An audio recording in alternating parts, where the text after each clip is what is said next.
It's all right. It's okay. I think I did it right. See, like I'm feeling so unsure about what's basically happening. Oh my God.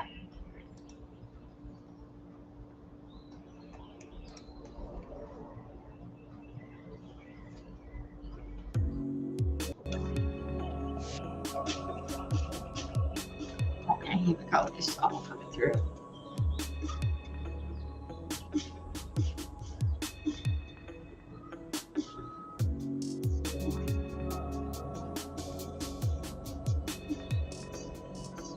I think I got it right now.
Let me go over here.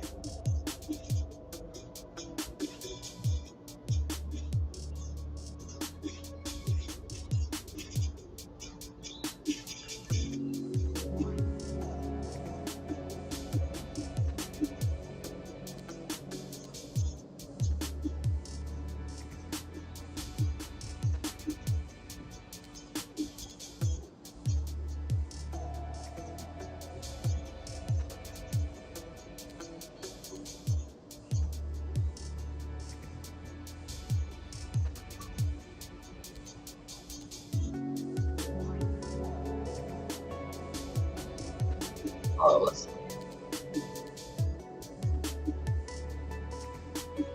trying to find something, guys.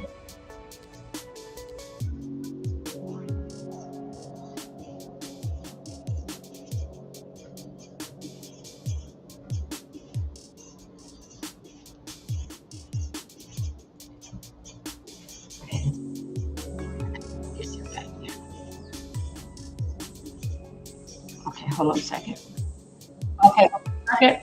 Hold on a second. Oh shoot, he got that music in the background. Hold on a second.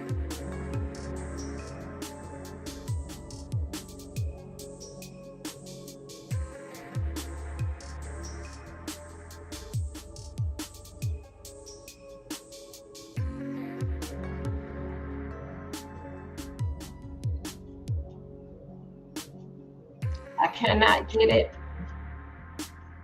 I'm trying to get it to take out this music.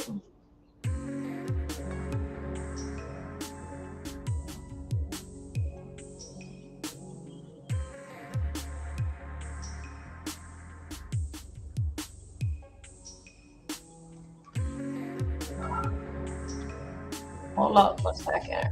You guys, I'm here.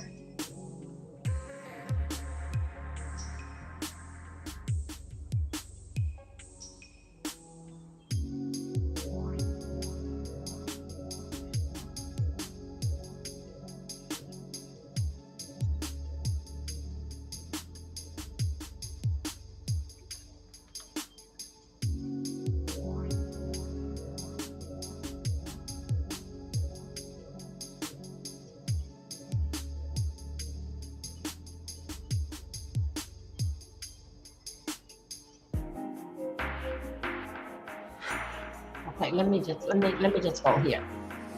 Uh, let me go here. Okay, here we go. Hey y'all, let me stop here. Hey Jackson, sure you are. I did. Thank you, my love. What you doing? Basic. I'm covering trials this week. A lot of trials is taking place now that they're trying to get out. Cause right now, oh, wait, but hold on a second. Child, let me just talk about it. Use a girl. Right now, I'm covering some trials that is going on, and right now we are in April. A lot of things basic it's the time for them to get down now. What I mean by get down, let's go ahead and get all these trials going. Let's get these people sentenced, because the next thing you know, in the next 2 months, we'll be half of the year. So basically what I'm doing, I'm following heavy crime stories, what is going on, but really I'm looking out for the Julio Fulio trial. So to get y'all to know what really is going on in Jacksonville, because that go to, go to your window, go to my hey Jazz Boo, see what is open. Only thing I got Restream open, and I got Jacksonville Daily Games. Games. So that's basically open, but I got that there on hold so I can give all my attention right here. Now, hold on a second. I'm waiting for I even pull that up. How you doing, Jazz? Y'all, we got our girlfriend here. We gonna go ahead. Y'all know it's Monday and I'm doing my household chores, so I'll be in and out. We are covering a trial of a serial killer. Uh uh uh uh. Yeah. Oh, okay. Yeah, they going on break. They'll be back at 1:15, 1:30. Y'all, we gonna chit chat Monday, because that you know that I'm coming back later on it during the night, and we gonna spend it. I'm gonna try to spend the whole night together until Jay Dunn comes on. The 7-year-old boy. Yeah, you remember that's the boy that's over there that the mother can't get, right? Don't forget now, we keeping our eye on. I ain't got on no makeup, but girl, I feel good. Don't forget, we keeping our eye on taxi driver killer. Oh my God, today that's going on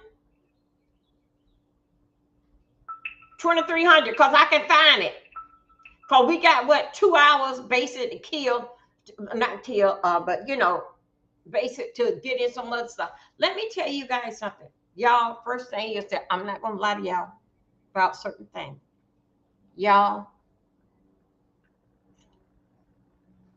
on the school bus. Yeah, that was most recent, wasn't it? 23. I can look on for my phone and see could I find it so I can put it here on the screen. Um, Going on right now. Hold on a second.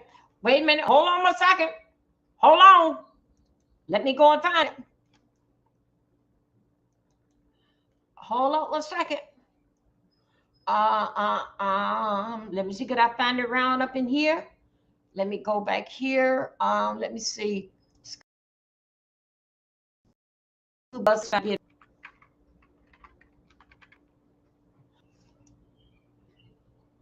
Okay, here we go. Hold on a second. I gotta see something. This is where we are at? Hold up 1 second. Wait a minute, 2300. No, no, no, no, no, no, no, no, no. Okay, okay. That's not it. That's not it. Hold on a second. Okay, no. That's not it. Wait, let me go and see if I find something. We are wait. We are covering this one here. We are covering this one here, and they is on break. They on lunch break to 1:15, 1:30.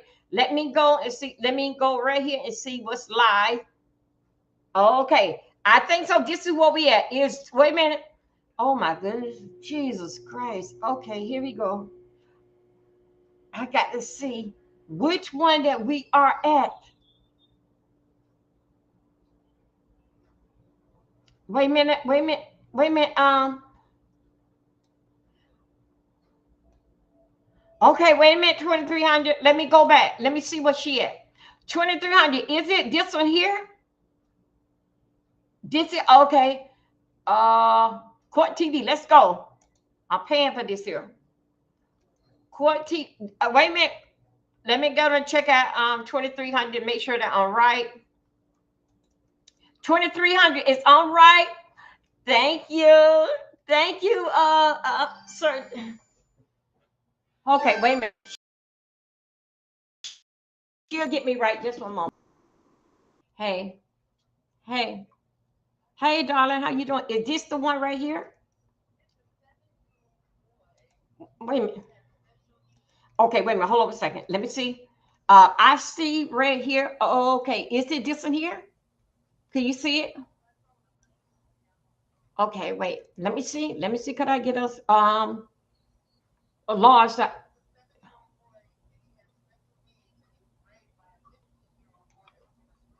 Oh my God! Wait a minute. Hold up.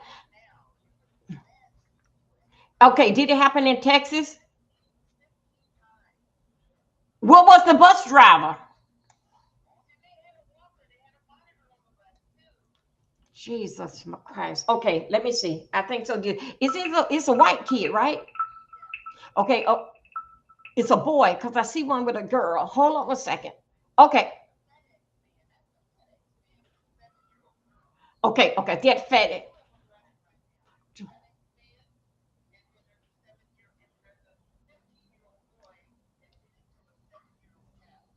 15 times. Okay. Okay. All right. Okay. Okay. Thank you. Okay. Okay. Fine. Thank you. Y'all, let me tell you something. Let's see exactly what is going on here. I just got a phone call because you guys know that y'all can call me because a lot of you got my call in line.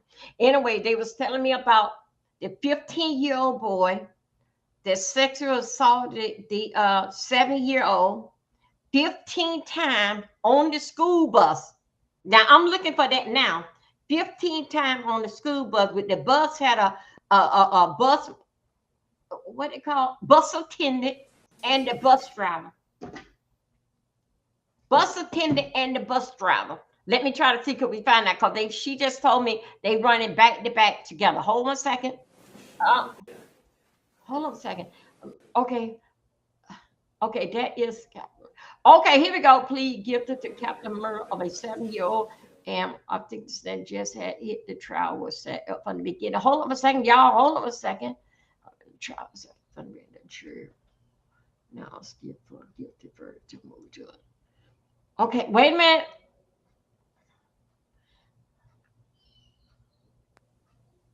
This is the one that Tanner plead guilty of capital murder of a 7-year-old. No, this ain't the one. This is not the one. Wait, let's go and find it. Let me see, is it down here? This is here for what I am told. It was on the school bus. And hold up one second. This is here running. Hold you guys. Let me get this here which way it's going. Okay, hold up. Pregnant teen vanished after uncle pick her. Okay, let me go back. Where is it at? Let me see. Shocking arrest or high stalking. This is from Miami. Wait a minute, you guys. I'm trying to find it. Where is it? Where is it? Where is it? 2300. Could you give me more details of it? Because right now I'm looking and I'm picking up with the little girl. Wait a minute, hold up. Is this here seem like, hold on a second. I see Tanner.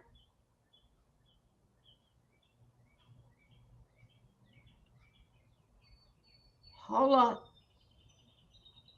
This is the one that keep, hold on, I'm coming, you guys. This the one that keep coming up right here.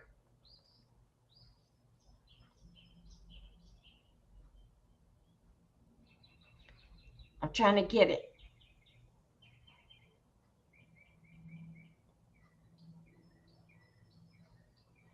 Where could it be? 2300. Call me back. Call me back 2300 because I don't know. Wait a minute. I know it's heartbreaking. She was so kind about it. Grass in the hair. Oh my God. My God, today. Hold on a second.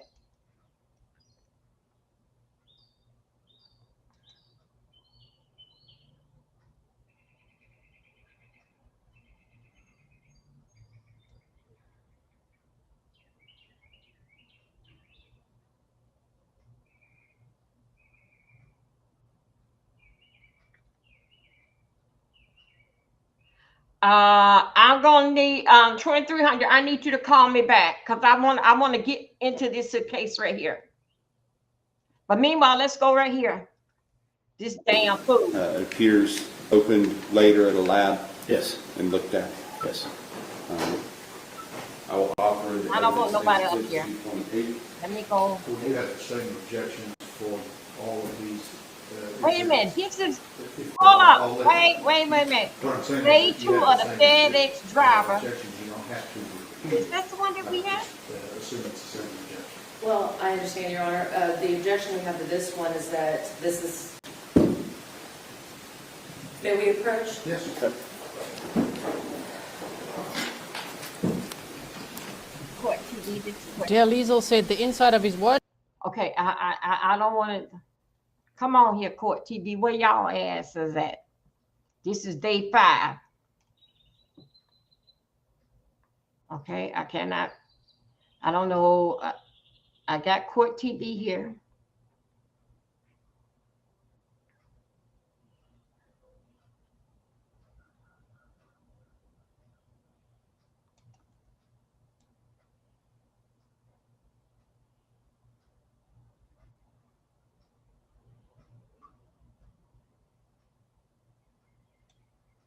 I got to see this here. I got to see. Him allegedly raping this person, this girl. I imagine that they'll probably bring her to testify. I mean, it's certainly relevant. Jury should hear about, another incident like that, especially now that we're in the punishment phase. In guilt, innocence, evidence is a lot more restricted on what you can get in versus what you can get.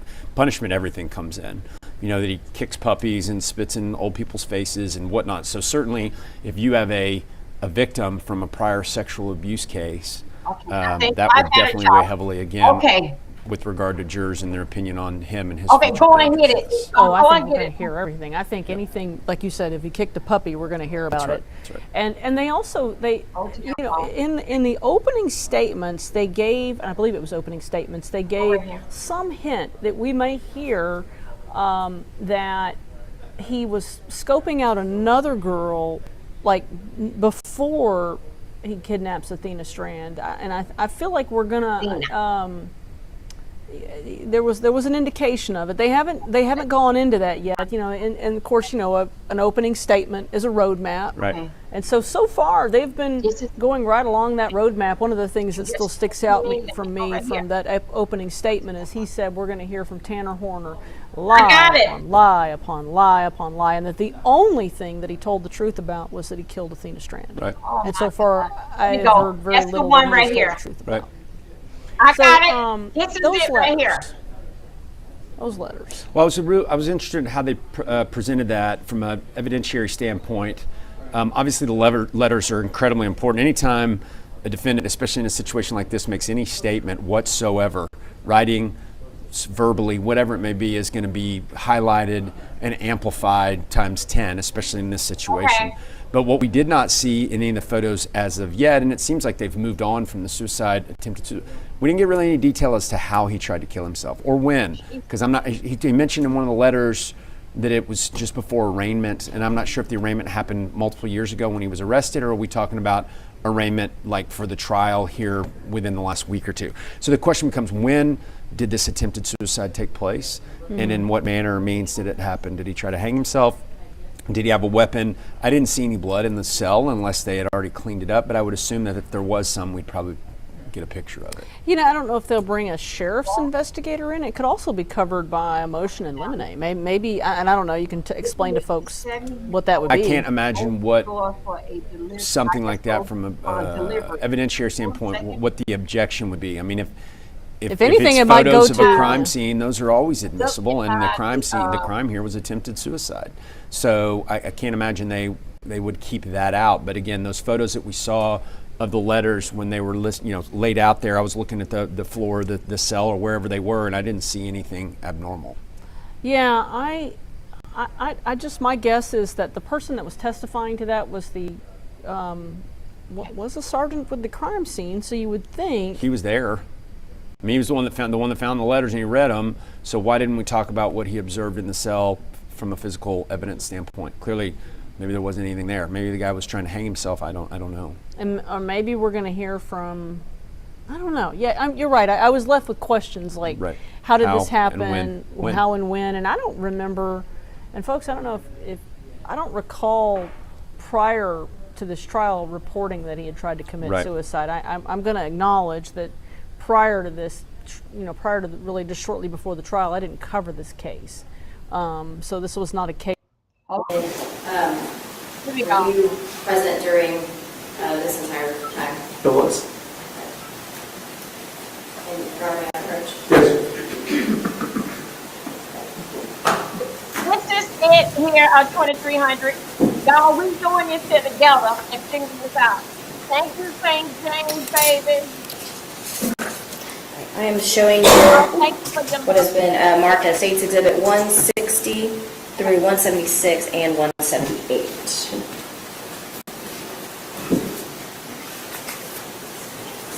Damn, man, what's going on with people? Y'all, be right on time.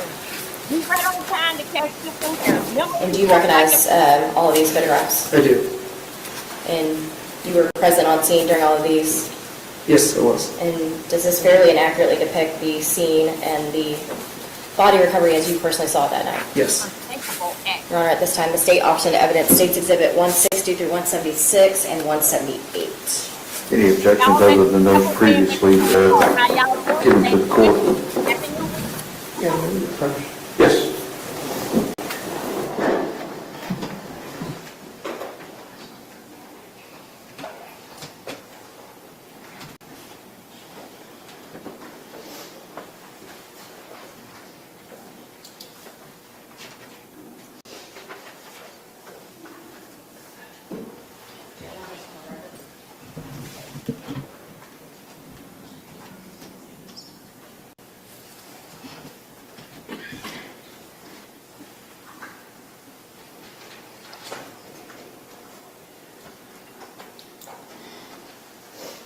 No additional.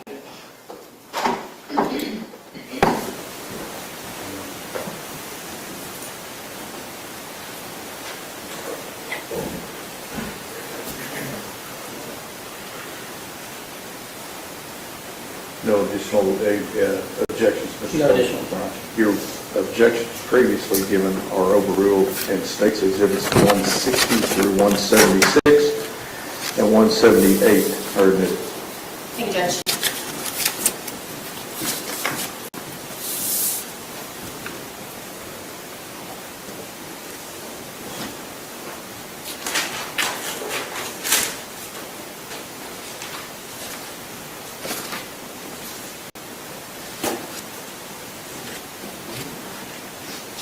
Can you publish States Exhibit 160?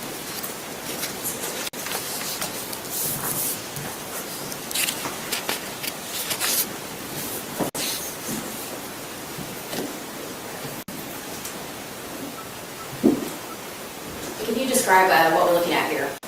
So you're looking at that bridge, and then you're looking down off of it to the water and that concrete block right there. And then on the other side of that block is where the remains were recovered. Can you zoom back out a little bit? What are we seeing kind of more in the distance where those vehicles are? Okay, so you're seeing what I talked about coming up that path where the first responders, Then off, there's a post there, it's hard to see, but off to the right is a kind of a barrier where cars can park there. It's kind of a graveled area. There is a little pass on the other side of that little barrier there, where we would walk, where we end up walking down to the site. When you say there's like a little path, Like, can you describe the path? just a beaten path where people have walked before.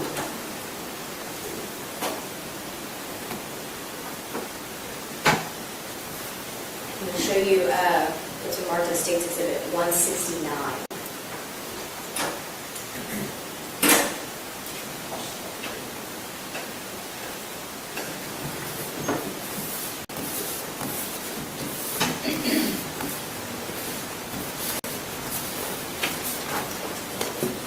What are we looking at here? You're looking at a different angle, but closer to the right side of where that concrete block was, and it's looking down towards the water. Where that concrete is, you can go down right, the left side of it or the right side of it. When you say go down, is it a smooth path? Is it rocky? Can you describe that? It was very slick. It was kind of cobbled, a lot of dirt and rocks that were. And that concrete block, how high is that? Roughly maybe 4 to 5 feet or so. Can't really remember how tall it was. Were you one of the individuals that physically got into the water? Yes, it was. And can you describe to us your process for getting into the water and to like getting down those paths with your team, and who was there? Okay.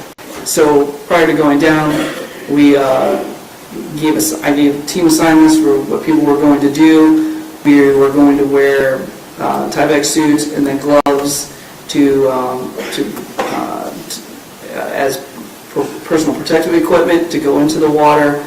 Myself and Tim Smiley went into the water to recover Athena, and then we had 2 individuals that were on the shore.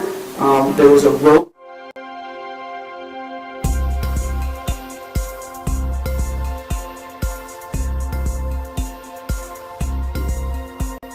Okay. They must be taking a break. Hold on a second. The little girl opened the door. Yes. Okay, let's go to the other thing of it. Okay, let's.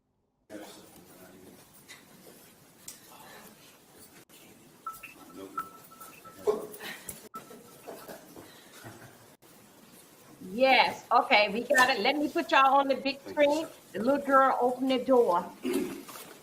I just seen something. Whether it was some baby dolls or something in a package or something.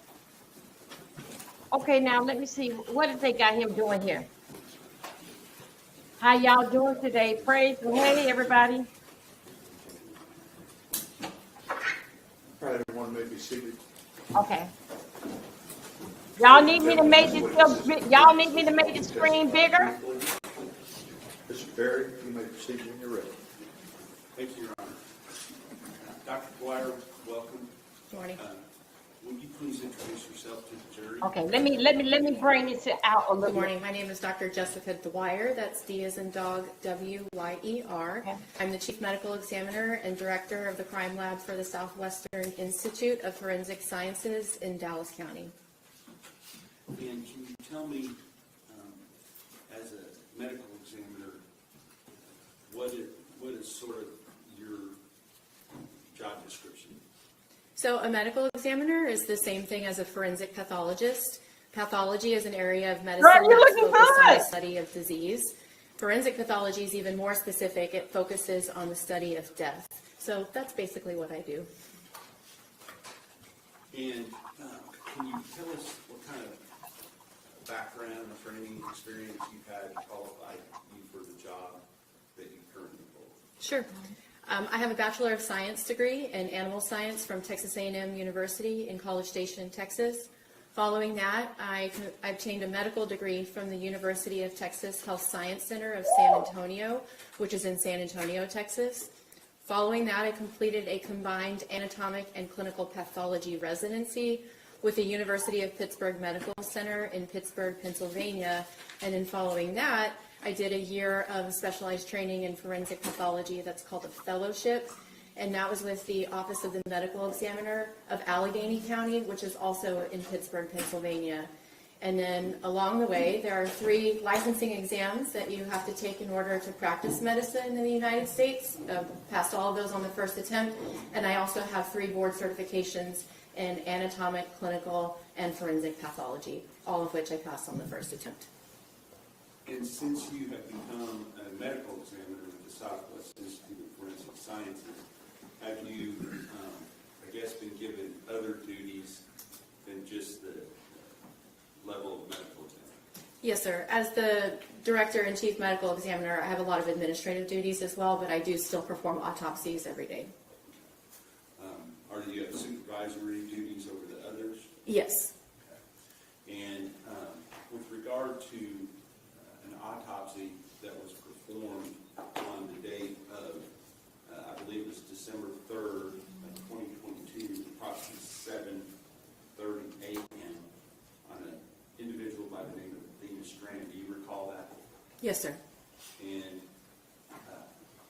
so I just stated the date it was on, but how was it that you first became aware of this case?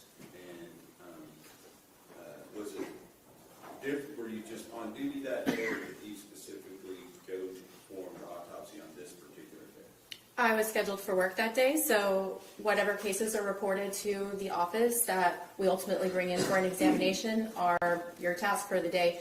So in this case was reported from the Justice of the Peace in Wise County, and they requested us to perform the autopsy, and that was my assignment for the day. And according to your understanding, what was that date in relation to the date where her body was located? So I believe the body, because this was a Saturday morning, I do remember it was on a Saturday. I believe her body was discovered Friday evening, and the case was reported to us somewhere in the late evening, early morning on Saturday, the December 3rd. And is that common or unusual as far as an autopsy being performed so quickly? How does it normally take place? No, for cases that are reported to our office and brought in for an examination, we try to maintain a 24-hour turnaround time, so this is not unique. Okay, you talk real fast. I'll try. I know. I'll try. Your footwork not balanced. Yes, sir.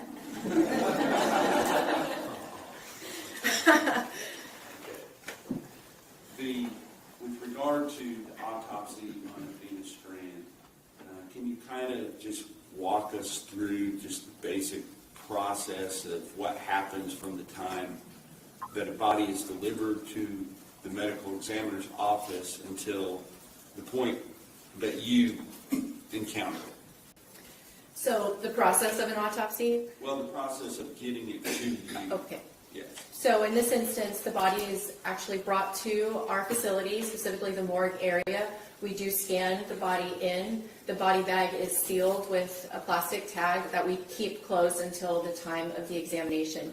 But as the body is scanned into the building, it doesn't mean that we are automatically starting the autopsy at that point. So we have a cooler that they stay in until the autopsy is performed.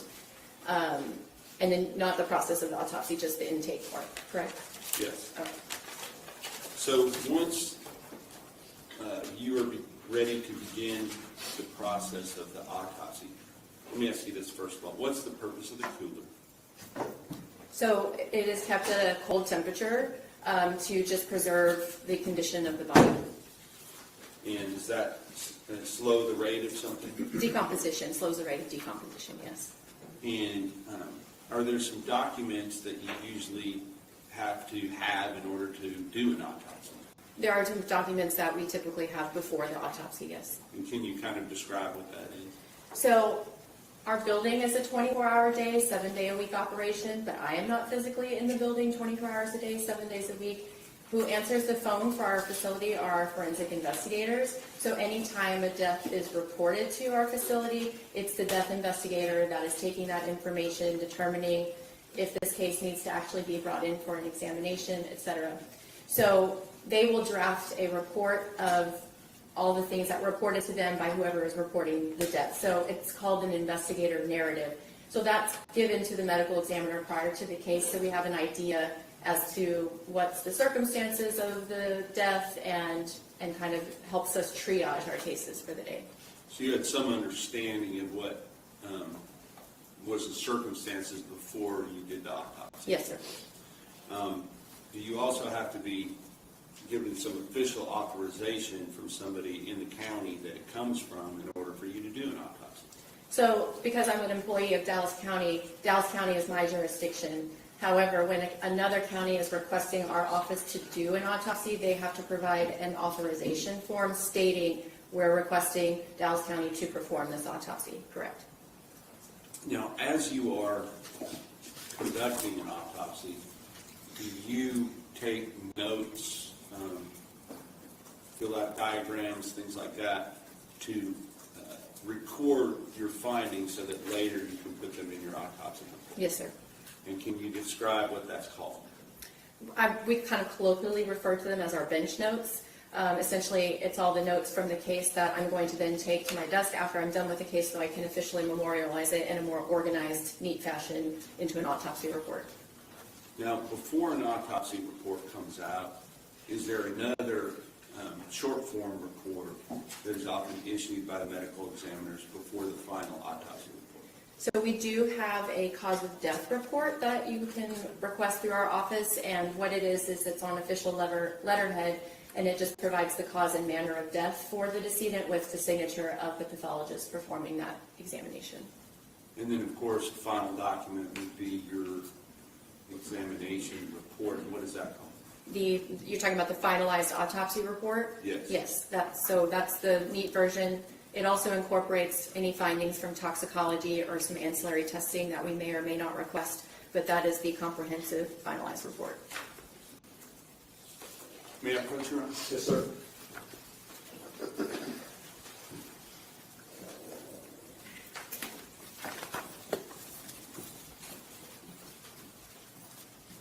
Dr. Dwyer, I'm going to show you 4 different documents. State's Exhibit number 271, do you recognize that? Yes, sir. And what is State's Exhibit number 271? This is the autopsy authorization form for decedent Athena Strand that's signed by Judge Jan Morrow, who is the Justice of the Peace for Precinct 1 in Wise County, Texas. And State's Exhibit number 272, you may have to look through that and see if you recognize all the pages. Yes, sir. And what is State's Exhibit number 272? This is a copy of my bench notes. Okay. And chronologically, that would come during the autopsy itself, correct? Correct, yes. All right. Now, following the autopsy, the short form report, State's Exhibit 273? Yes, this is the cause of death report, signed by me. All right. And then finally, State's Exhibit number 274.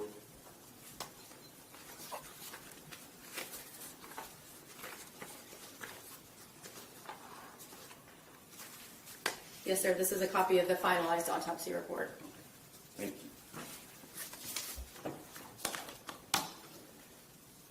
you. Do the documents, both the bench notes, the cause of death report, and the autopsy itself, do those document your findings during the autopsy of Athena Strand on December 3rd, 2022? Yes, sir. I will offer into evidence State's Exhibit 271, 272, 273, and 274.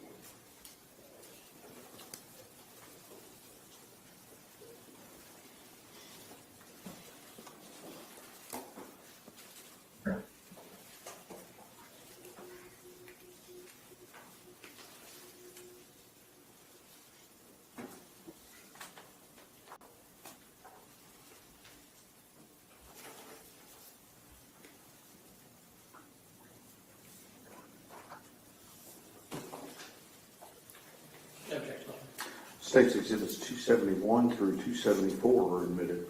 Thank you, Your Honor. May I publish? Yes.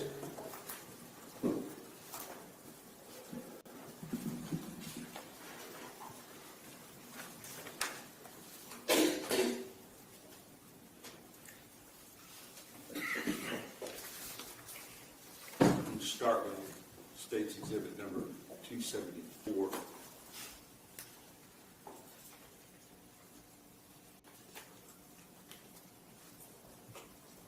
I'm going to leave all this up here because it shows us what the page number is as we're looking at it on your autopsy.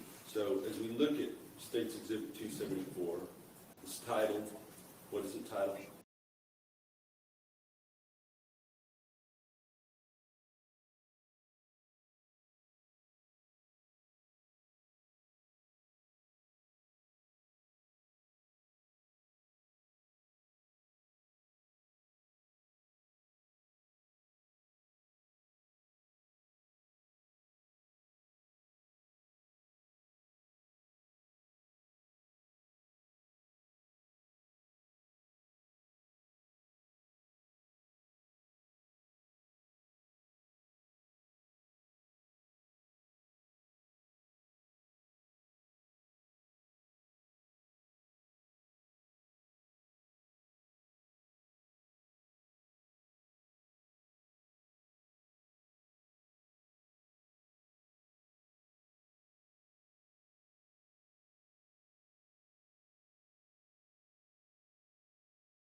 Autopsy begins. Hey, you guys, how Is you there doing? I'm an still here. evidence collection? You can turn that on. Let me see where we at.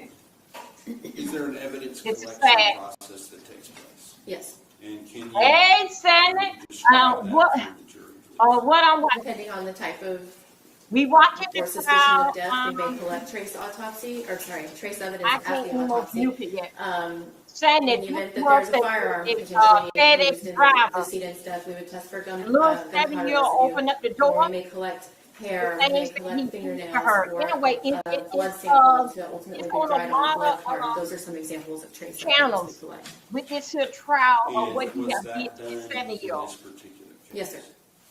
And of those things that were collected, can you describe them, what was collected in this particular case? Yes. So we did collect a blood card, so it has 4 spots of dried blood on it. That's to preserve her DNA. We have a sample of her scalp hair, which we also use for DNA. When her body was actually received with her hands covered with brown paper bags, we will keep those brown paper bags. I did perform gunshot residue testing on her hands just because I didn't know what kind of death we were potentially dealing with when I did the case. And then also collected fingernail clippings from both of her hands, her right and left hand. And then we also collected a sexual activity kit. Oh my God. And a sexual activity kit, can you describe what that is? So exactly that. It is evidence that may be related to sexual activity. So it's typically swabs and pubic hair collection. So for a man, it would be swabs from the penis and penile urethra, in addition to the anus and the oral cavity or the mouth. For a female, it would be oral cavity, vagina, both the outside and the inside, and also the anus. Oh my God. And Jesus. with regard to those things, once they're collected, what happens to them? They're packaged in a kit, and they ultimately get transferred to our evidence registration. Since this is an out-of-county case, it doesn't automatically go to our crime lab. The county would then have to request testing or analysis of that kit from our crime lab, or they may send it elsewhere, but it gets sent to our evidence registration. And Hi, you guys. Please thumb up my video. Welcome, welcome, welcome. We're working today. We got so much to do. Damn, man. What the damn wrong with this damn world?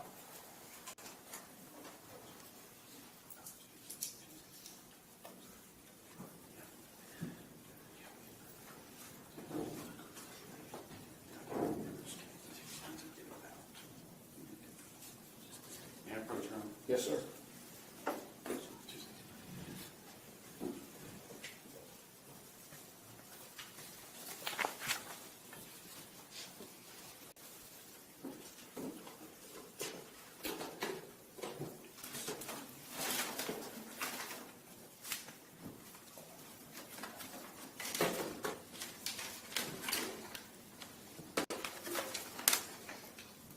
And I'm going to show you what has been marked for identification purposes as 260, states 269 and states 270. Does it appear to have the evidence tape from the Dallas County Medical Examiner? Yes, with my initials too. And can you describe, first of all, what would be in State's Exhibit number 269? So a lot of this writing in yellow tape is not mine, but what I can tell you is that this is typically how I package evidence from a homicide or potential homicide. And there is a sticker itemizing this particular item that correlates to the number for this decedent. And then we will seal the top of the bag with tape and red evidence tape, which I initial. But the yellow tape and everything else, I don't know who did that. And what would the contents be? I'm sorry. That's okay. Everything that I just listed that I collected would be in there with the exception of the sexual activity kit. And then State's Exhibit number 270? Yes, sir. This is the sexual activity kit. Okay. And these both relate to the body of Athena Strand and the autopsy done on December 3rd, 2022? Yes, sir. All right, thank you. I will offer State's Exhibit number 269 and 270 into evidence.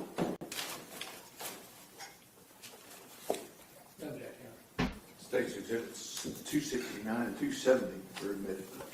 Thank you, Ron.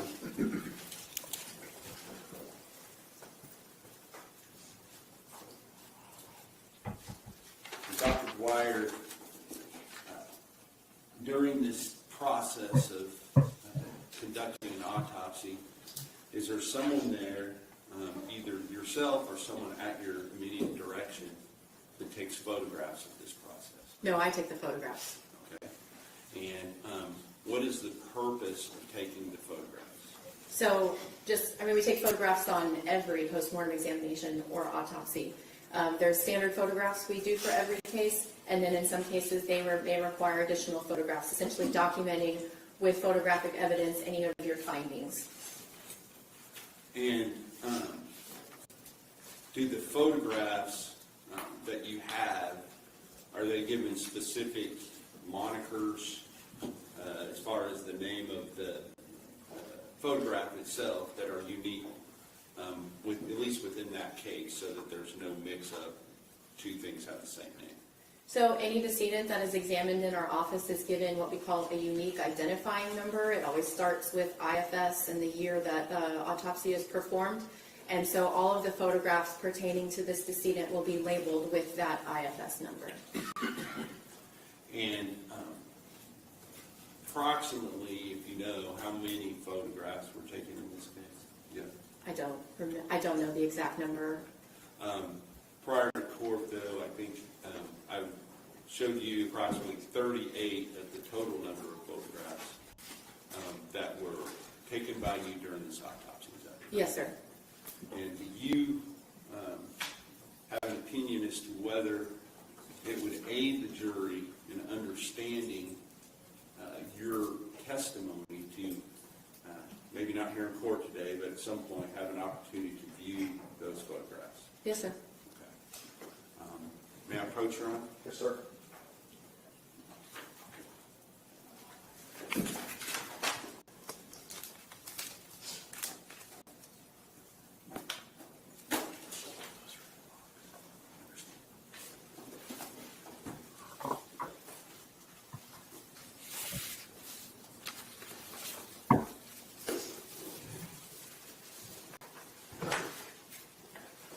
Dr. Dwyer, the reason we're doing it this way is to avoid unintentionally displaying photographs that we do not at this time intend to display. Okay. So each of the photographs that I'm going to ask you about has been covered with a slip cover, so that if I ask you about it, you're going to have to slide the slip cover or the photograph up, but just if you be careful not to display it unintentionally. Sure. All right, thank you. At this point, I'm going to ask you to look at these. Have you seen prior to court today a what I would call a contact sheet that has the different state's exhibit numbers that go with the different photographs in this case? Yes, sir. Okay. And I'm going to show you that. I'm not offering it into evidence, but would it aid in your going be able to see that. Thank you.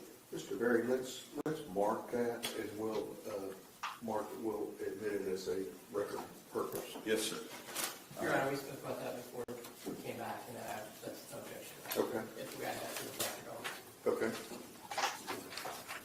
And that would be, I believe, 286 for purposes of the record.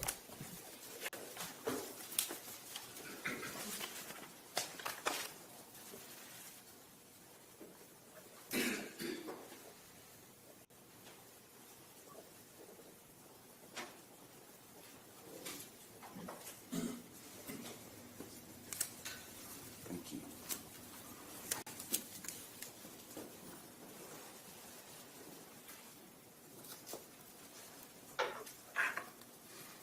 Woo! Did you see how you were giving? I saw that. Right corner. 2300, I seen that. I'm looking here on my phone, But I didn't want to cover anything. looking at a whole lot of stuff If you about this use damn this month. during your testimony. You offer 286 for the record. Yes, sir. Any objections? no, Your Honor, as long as it's not. Hmm. Okay. 286 is admitted for purposes of the record. Regarding the autopsy of Dina Strand, can you tell us how did she come to the medical examiner's office, in what state? So, are you talking about when we actually opened are you asking for my observation when we initially opened the body bag and my initial view of the body? Well, I mean, let's talk about the body bag first of all. Okay. What is the body bag?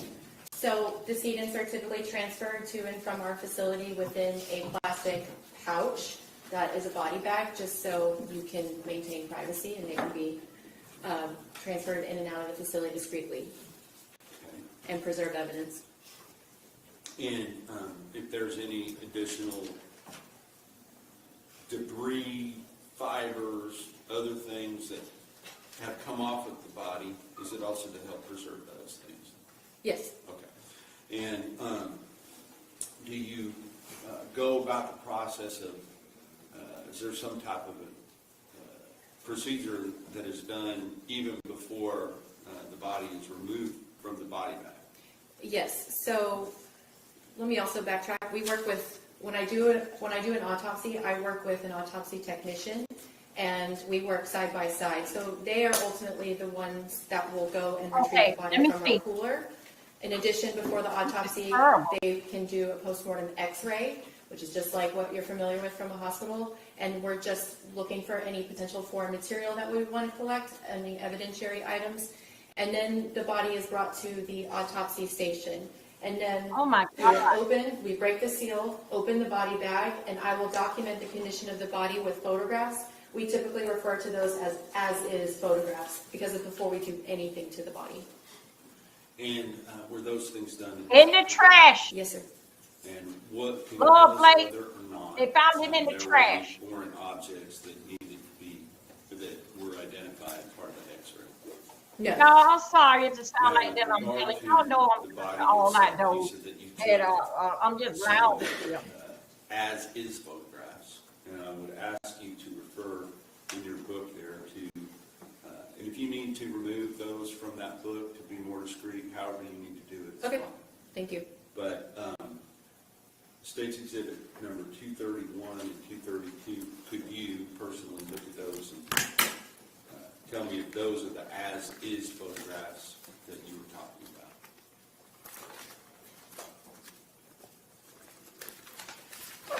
Yes, sir. Okay. And we're going to go through this process in a way where, rather than displaying them, I'm going to just ask you to describe what you're seeing for purposes of the record. And that way, if there's any question about it later, they can refer back to your testimony. Okay. So with regard to State's Exhibit number 231 and 232, as is photographs, will you please describe what you're looking at in those photographs?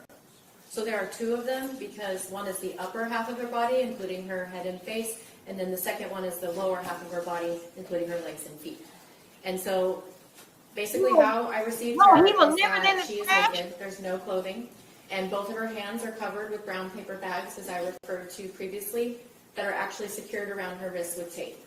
And then her body was covered with kind of a brownish dirt silt appearance, and there was also fragments of vegetation within the body bag and within her scalp hair. And just for understanding for the jury, Man, how when you take the photograph, is there grandparents? is there And with them anything at that's his covered grandparents' up house, on the body? he was living in. You are taking God, photos. No. his parents, probably Those grandparents, probably won't want his documents nasty ass in the that house. 231 How did he get a job with FedEx? Certain portions of that photograph. On FedEx, they supposed to take a bath and look damn Yes, clean sir. with their shorts on. Now, let's go ahead, we're going to look at your autopsy report, and I think we can do this without the light off. The first thing you do is the external examination, is that right? Correct. Okay. And can you just kind of describe in general terms what is involved in the external examination? So the external examination is also standard process for any postmortem examination. And I always describe it as I start on one side of the body, say a foot, work my way up the entire side of that body to the head, and then to the opposite side of the body. And what I'm looking for is evidence of natural disease, evidence of trauma, any potentially identifying features like hair color, eye color, tattoos, scars, etc. Lots of different things. And once I'm done kind of looking at, and then lastly, we will roll the body so that I can see the back of the body. And then once that's complete, that's the end of the external examination. And as part of this external examination, do you photograph the body both before and after it is, I guess for lack of a better word, cleaned? Yes, sir.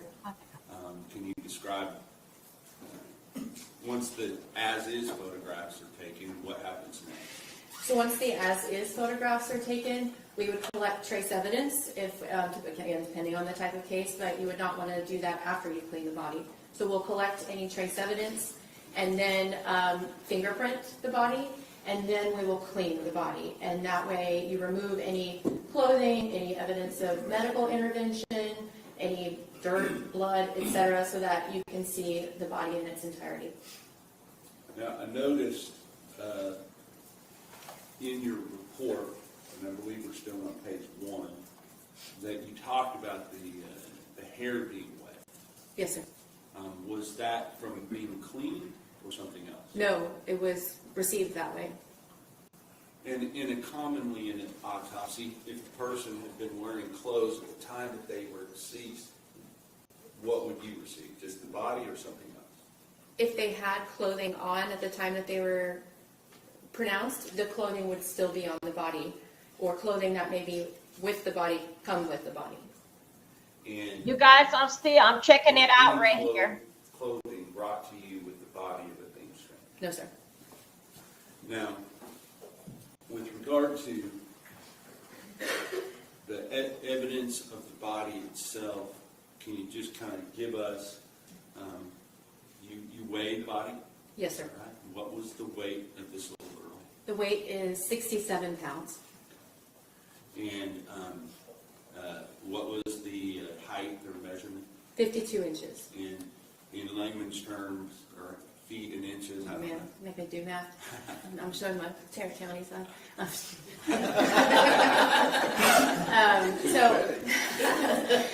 So 60 inches is 5 feet, so she's 8 inches below that, so that's... 4 feet, 4 inches? Sounds good, yes. I'm so embarrassed. That's all right.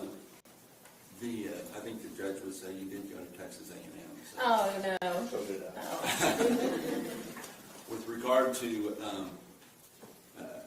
so Athena's 67 pounds, 4 feet, 4 inches, is that correct? And what was some of the observations that you made during the external examination of Athena's body? So I already mentioned that she was received naked, no clothing received with the body. There's no jewelry on the body. In addition, like I said, the surfaces of the body were covered with brown dirt or silt, and there was fragments of brown vegetation within the scalp hair and on the surfaces of her body. She also has what we call pruning or washerwoman changes in the skin of her hands and feet. Other than that, she had some evidence of injury, which is much more extensive than just what I'm describing. And let's talk about that. Not specifically what the injuries are at this point, but when you open the body bag, when you see the body of this little girl, describe for the jury sort of where you're seeing the injuries on her body, just from first look. My initial impression, the first thing I thought is that she is completely congested from the neck up, meaning that it's much darker due to blood kind of being in that area of the body. Trying to think of a better way to describe congested, but it was just, you could tell that there was something going on in the head and neck area. That's before we even cleaned the body. And My God, today. congestion, is that related? It's hard. I want to kind of give a lay person's understanding what that means. It's the best way to describe it is blood's backed up in the vasculature. And I'm not sure I understand anymore. But what's vasculature? So all the blood vessels that circulate blood throughout your body are the vasculature system. So it's arteries, veins, and connecting those two are capillaries. And is that something that you see in certain types of deaths versus others? Yes? And can you describe that for the jury, please? Well, let me say congestion on its own as an isolated finding can be nonspecific. And you can see it in sudden cardiac deaths. You can see it in drownings. You can see it in asphyxial type deaths. So it's nondescript on its own, but a constellation of findings can be more helpful when you're making a diagnosis. And when you're saying a constellation of findings, are you talking about the overall findings taken together? Yes, sir. All right. Now, once she was cleaned up, could you still see this congestion, the blood near the skin, from her basically mid-chest to the top of her head? Yes, sir. And would the fact, I guess I have to frame it to you in a hypothetical situation, if a person had received injuries close to the time of their death and then was immediately put in a cooler type situation, either a colder body of water or a cooler like you have in your laboratory, would that essentially sort of, Objection, Your Honor, leading. what would that be? Sorry. Okay, your objection to bleeding is overruled based on the last statement. So if I'm repeating your question, Yes. if someone had those findings and then died, would they be altered by being put into a cooler? Yes. No. Okay.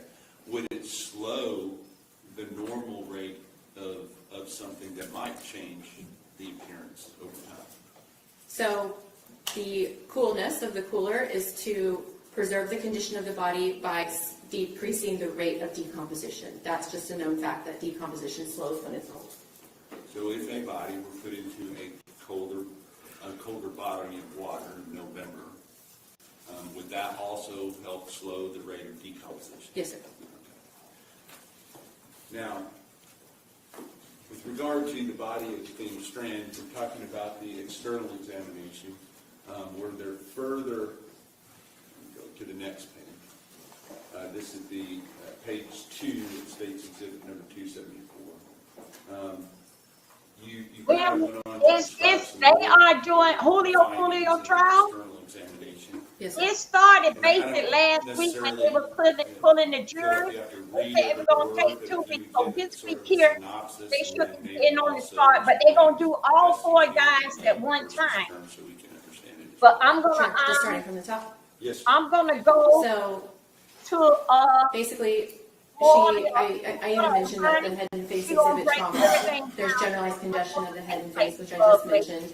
I note that her hair is got blonde and it's wavy and it's long, and that it's damp. And then her eyes are green in color. When you look at the whites of her eyes and the lining of her eyes, you see florid petechial hemorrhages, which are florid just means they're everywhere. Petechial hemorrhages specifically refer to these tiny pinpoint hemorrhages that you see throughout the eyes. let's see. She has, her teeth are kind of a mixture of what we call deciduous teeth and erupting adult teeth, which is appropriate for a 7-year-old. The neck has trauma, the chest is trauma. I did not appreciate any trauma on her vagina or within her vagina. Oh, come on, man. The vaginal hymen is present and it's intact. I did examine her anus. She had some fecal material on the perianal skin, but I did not see any trauma to her anus. And then her extremities, so the arms and the legs, also showed trauma. Her fingernails are all intact, but the fingernails themselves are dirty. The toenails are also short and dirty. The soles of her feet are dirty, but otherwise unremarkable. And then the back has trauma. Hold on a second. Let me go. Let's talk Let me go right here. as we go through this, because there are some. Well, photographs I that don't want to read mess up with that correspondence trial and here. things. Specifically, State's Exhibit number Okay, 235. let me put it right here. Can you examine that and tell me what you see in that photograph?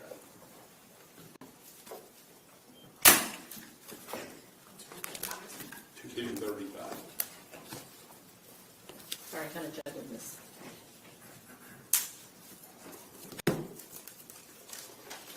Yes, sir. Can you just give a brief description of what's shown in that photograph? So a standard photograph that we take on all of our postmortem examinations is what we call an identification photograph. So it will be a picture of the decedent's face with a number placard with that IFS number, the unique identifying number for that decedent. Okay, they got me little girl here. And on that placard, he used that as All the a ones that we cutoff watching, they is in the on, picture. they on So a break. You can see what's below and what's above it. Do you see a marked difference between what is displayed above that placard from her mid-chest up than what's below that placard? Yes, sir. Can you describe what that difference is? So again, you can still appreciate the congestion in her head and face, and you can see multiple types of blunt force injuries essentially from the middle of her upper chest to the top of her head. And going on to look at, there's a series of them. I believe it's 236, 237, 238, 239, 240, and 241. Do those show her eyes on both sides of her face?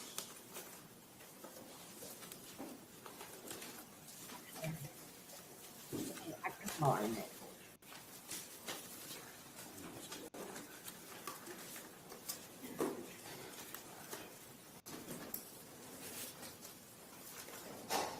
Yes, sir. And you described, I believe, what you referred to as florid petechial hemorrhages. They only got. We're not going to be showing these to the jury at this point, so can you kind of describe, as you're looking at the photograph itself, whichever photographs you think best shows it, identify that photograph and describe what you see there as the florid petechial hemorrhages. Sorry, let me.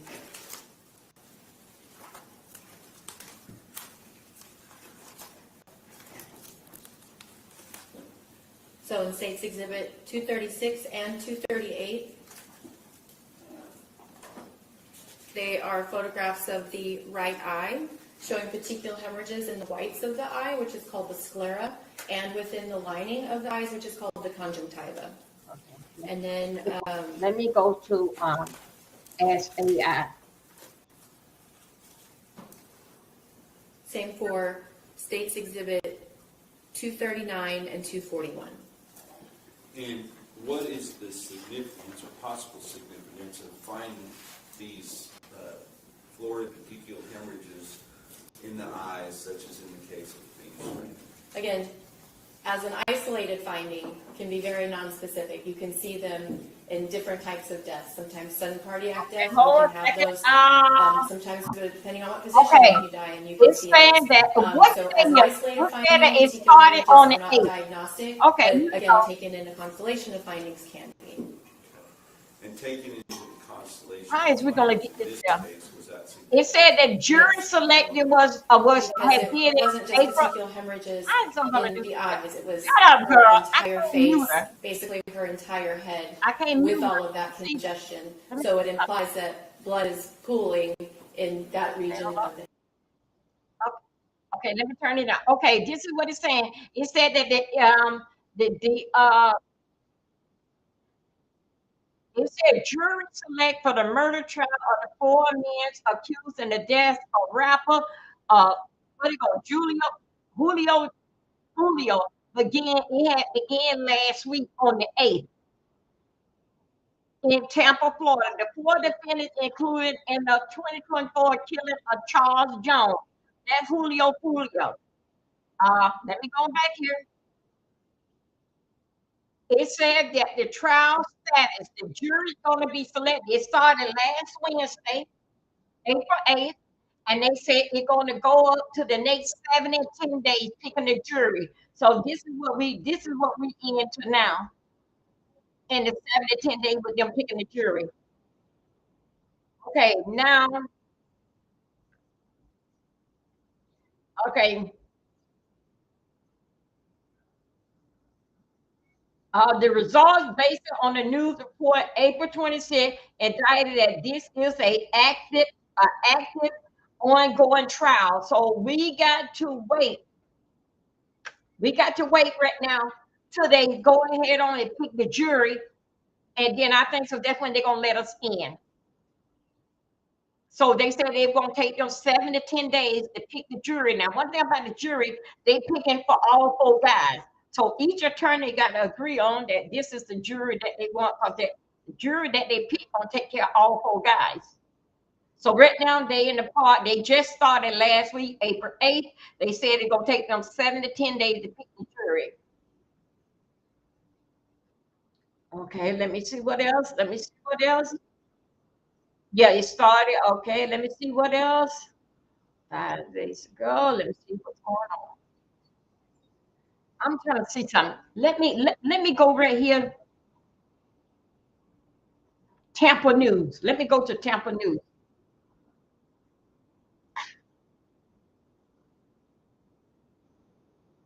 I'm seeing if they're gonna let us get in there.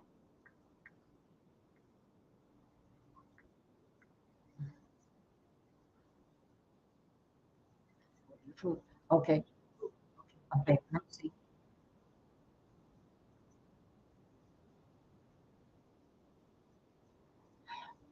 The jury had been okay. Hey, Lord, Blake. The jury has started 5 days ago of being chosen for the jury. This is all coming from Tampa News. They ain't let us in yet. Um, no, they ain't let us in yet. Let me see.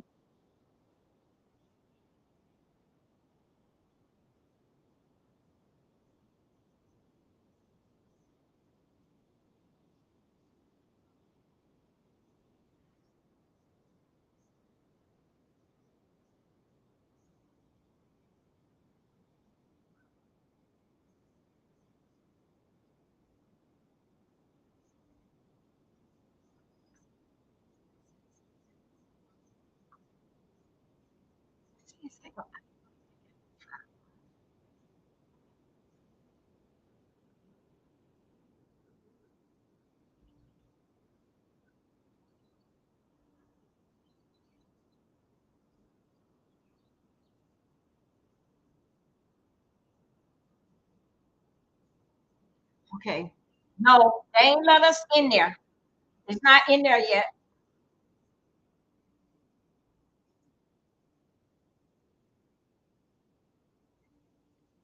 I am following Tampa Bay News. Tampa Bay News, that's the one that I'm with, that that I'm subscribed to. And when they start, you know how if they send on the notification. So right now, uh they just picking the jury. They ain't did nothing yet with us.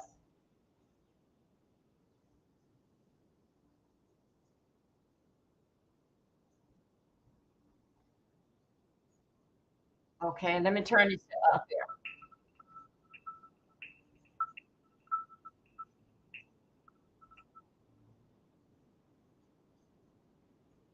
Too much messy writing all on the same page. So this is what I do for all of my cases. I have a separate page for like the potentially identifying features, hair color, eye color, scars, tattoos, etc. And then I do a separate page for any evidence of injury. But they're done concomitantly. That's a big word. What does that mean? At the same time. At the same time. All right, thank you. With regard to, once you've done that, were there any major scarring or other injuries, evidence of prior injuries on the body of Athena Strand? She just kind of has some scattered scars. I think somewhere on the extremities, on the abdomen, but nothing specific. Anything unusual for a active, precocious 7-year-old girl? No. Okay.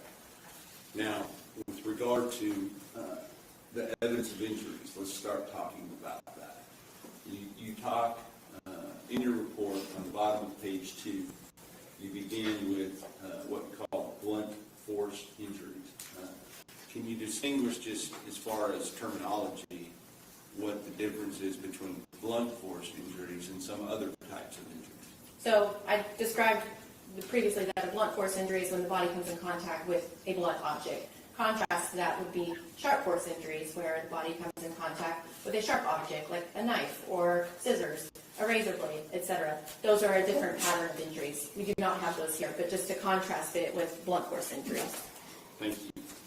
Now, when you are beginning to document the blunt force injuries on the body of Athena Strand, do you start in a certain area and go other areas after that?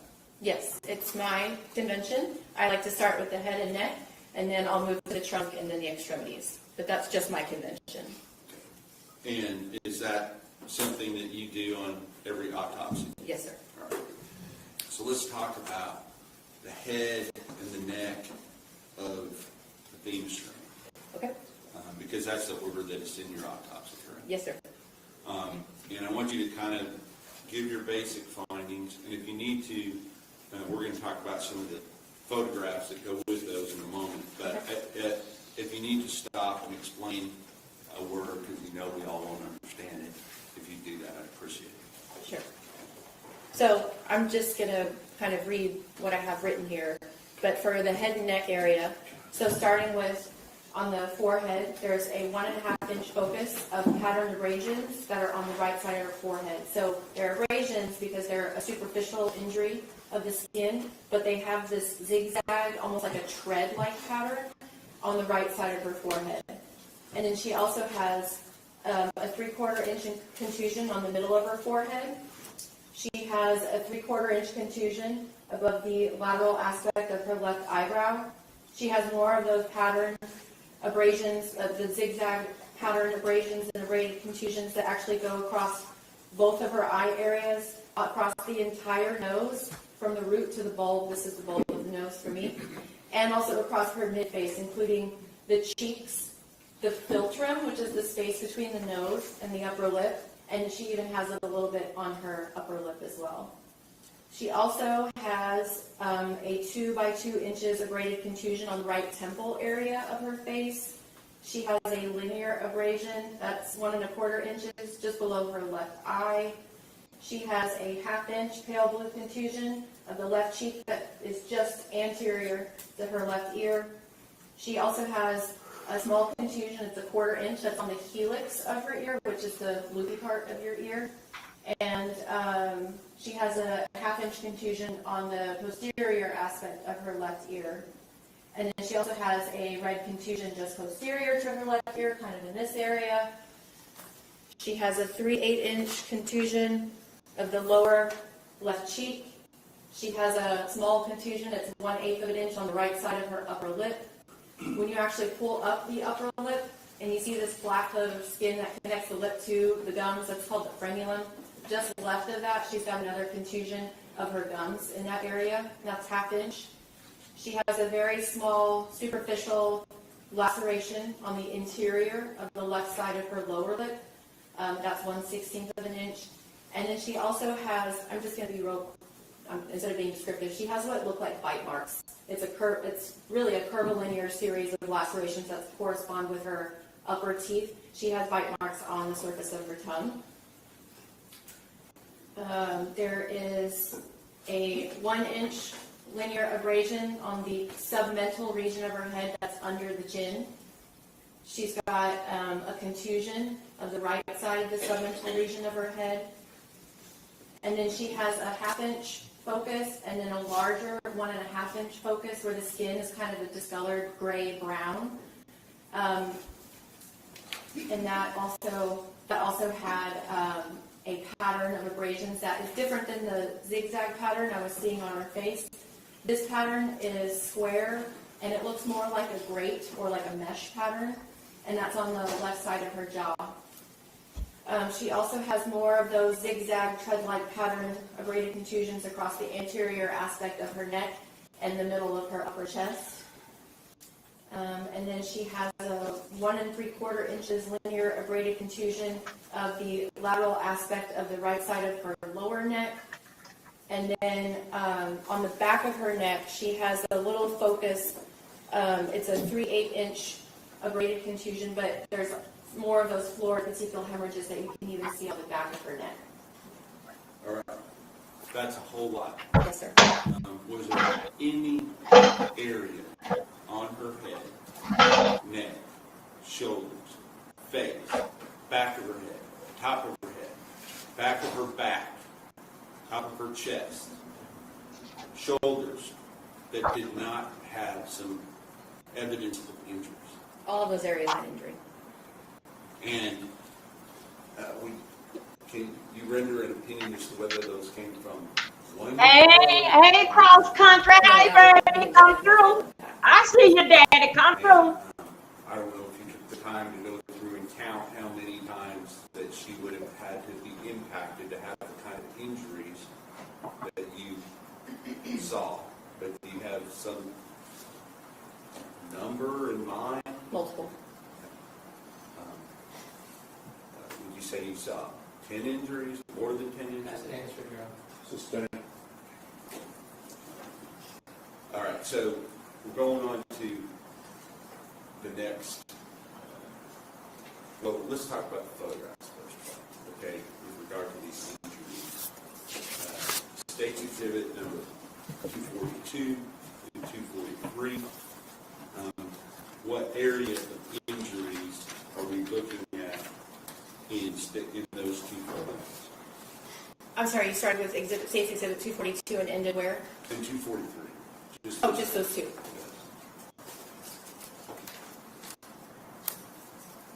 State's Exhibit 242 is a photograph documenting the injuries on the forehead that I just described. State's Exhibit 243 is also injuries on the forehead that I just described. And do those particular injuries, you said that they had some type of pattern to them, is that correct? Yes, sir. And can you describe what you're looking at there as best you can for the jury? Just how I said it. It's a kind of a zigzag pattern. It almost looks like tread of some sort.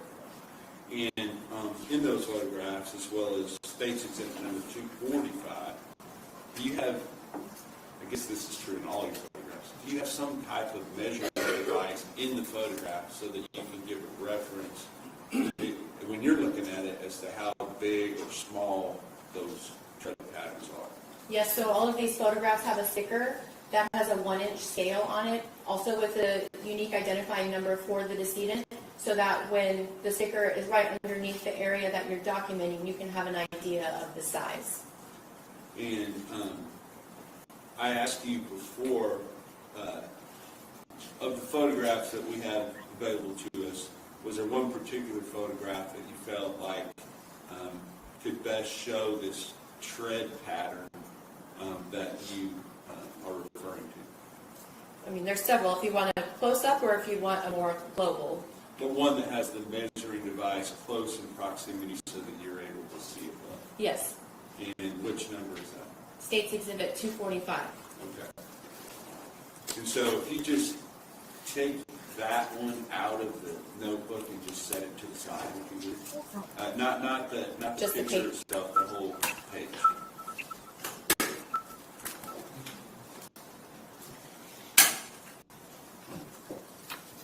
We'll leave that for now. Okay. And I'll come back to it in a little while. Now I want you to talk about well, first of all, what does State's Exhibit number 245, what part of of her body does that show? Okay, we see And the what way, do and you see I'm as still checking on John. I got to go on. It's primarily her face, and there is the sticker I was just talking about with the scale. It's just under her lower lip, so you can just see all of the injuries that I previously described that are on her face.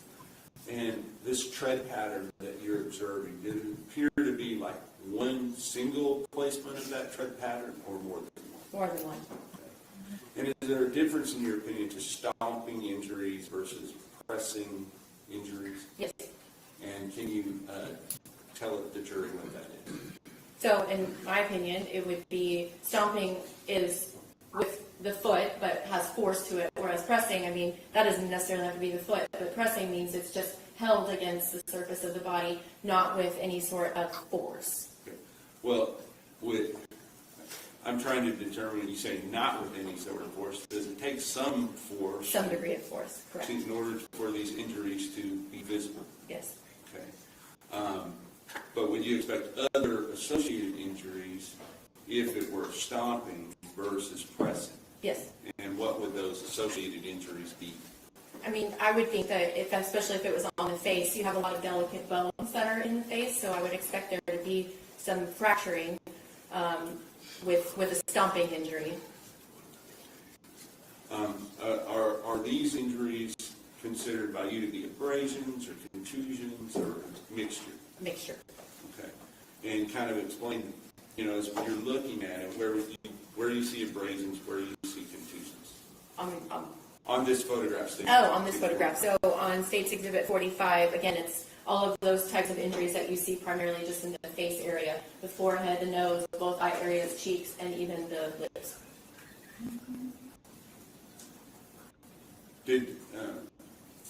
Where's there associated damage? You say contusions goes into the musculature. Yes. Is there contusions associated with these injuries in her face itself? Not from this picture. She had some contusions that's not true. She had some on her forehead. She had one on the lower left cheek area, on her right lip, and then also under the chin. With regard to, so let's go on to State's Exhibit number 246 and 247. 246, 247, could you describe what those are? These are both photographs of the right side of her head. 246 is kind of further away. 247 is more up close. And you can see the blunt force injuries I described previously that are on the right side of her head. And on the right side of her face, as well as on the front of her face, did she have this same tread pattern that you can see in the photograph? Yes. Now going on to State's Exhibit number 248, and I believe this, we've already looked at 244, but 248, does that show the other side of her face? State's Exhibit 248 is the left side of her face. And then I think it was 244, which is that also the left side? That's the left side of her head, so you can kind of see it's further away than 248, which is more up close to the left side of her face. And you described some of the contusions I think were on that side of her face. Yes, sir. And for contusion rather than abrasion, is it more or less force that is generally needed to cause a contusion versus an abrasion? More. Okay. Now, on that same side of her face, you described, and I'm going to refer you to State's Exhibit number 249, you described something around or associated with her left ear. Yes, sir. Okay, could you describe what that is? So she had let me find it in my report.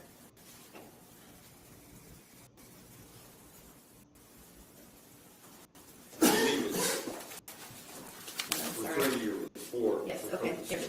She had contusions measuring up to 1/4 inch on the helix of the ear, which I said is the top of the ear here, and she had a half-inch contusion on the posterior aspect of her left ear, in addition to a contusion on the part of the head that's behind the left ear. And you talked about a pale blue contusion on her lower left cheek. Yes, Where is that specifically, like you pointed out on your own body? here. Okay. And associated with that injury, was there a different type of pattern that you could observe? So the other area where the skin was kind of discolored and also had this square focus of pattern abrasions is on the left side of her jaw, kind of in this area. Understood. Now, let's talk about her mouth. You talked about a contusion on her upper lip, I believe. Yes. And if you're looking at State's Exhibit number 251, is that displayed in that photograph? Yes. Can you tell us, for purposes for the jury, what about that you noted that on her upper lip? That it's all I noted is it's a 1/8 inch contusion of the right side of her upper lip, right here. Well, people get fat lips, for various reasons. But this one, did it have a marking associated with it other than swelling, or is No, sir, just discoloration that looks like a bruise. discoloration? I guess that's when I say markings, that's what I mean by discoloration is your word. Okay, you talked about some of the things on the inside of the mouth. And we have some photographs just for purposes of the record. I'm not going to ask you to look at all of them. But I'm referring you to State's Exhibit 253 and State's Exhibit 253. You noted some injuries that were inside of her mouth, I believe. Yes. Can you describe those, please? State's Exhibit 252 is a picture of the lower lip pulled down so that you can see the line of her gums or gingiva, and you can see that there are some petechial hemorrhages within the gum line. 253 is a picture of her upper lip pulled up, so that, again, you can see there's even petechial contusions there, and, petechial hemorrhages there, and there is a contusion on the left side at the gum line.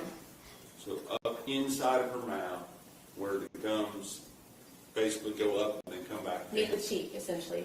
Cheek to the gums, is Yes. that right? And then State's Exhibit 254 is another picture of her lower lip pulled down, and you can see that there's this small laceration, so it's an actual small gash, but it's 1/16 of an inch, so it's small, but it's of the mucosa or the surface of the left side of the inside of her lower lip.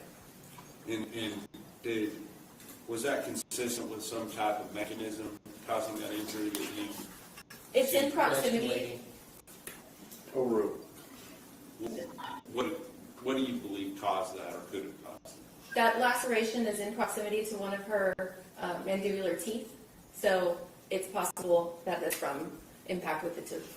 Okay. Now, you also described a moment ago some biting injuries. Mm-hmm. Where were those located? So those are on the surface of the tongue. So you stick your tongue out just right on the top, and it's a curvilinear pattern. Yeah, what of the hell these he was kind of trying to spaced eat out up to? lacerations Y'all, that are what's consistent what's wrong with just a damn animal get And, hooked up, get up? We don't have Please, a photograph in evidence of this, but it is, can you describe what you did in order to determine the depth and the extent of those injuries? Yes. So part of the autopsy for everybody, we actually will remove the neck organs, including the tongue. And so when that occurred, I could see the bite marks. And if you actually dissected down into the musculature of the tongue, there was even some hemorrhage right underneath those lacerations. So they're real injuries. The body reacted to them. So, and we probably would go into this at some point, but is there a way that you can tell if somebody is still alive when they receive an injury versus already deceased? So with antemortem injuries, so before the person is dead, I mean, you're probably familiar with this. When you get a scrape, your body reacts to it and it becomes red. But in the postmortem period, the body's not reacting to it anymore, and so it takes on a more dried, kind of tan brown appearance because there's no vital reaction to it. So you can tell if an injury is sustained ante-mortem or if it's post-mortem. Ante-mortem, what does that mean? Before death. And so because there's bleeding associated with it. Correct. Right? Is that the type of injury that you saw on her tongue? Yes. That there was bleeding associated? Yes.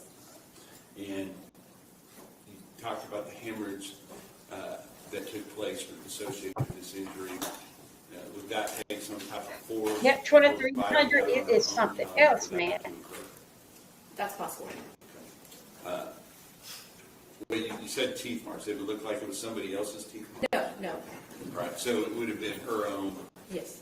clamping down on her own tongue. Is that Yes. right? Now, with regard to going on to, I guess, down the neck a little bit, you looking at page 3.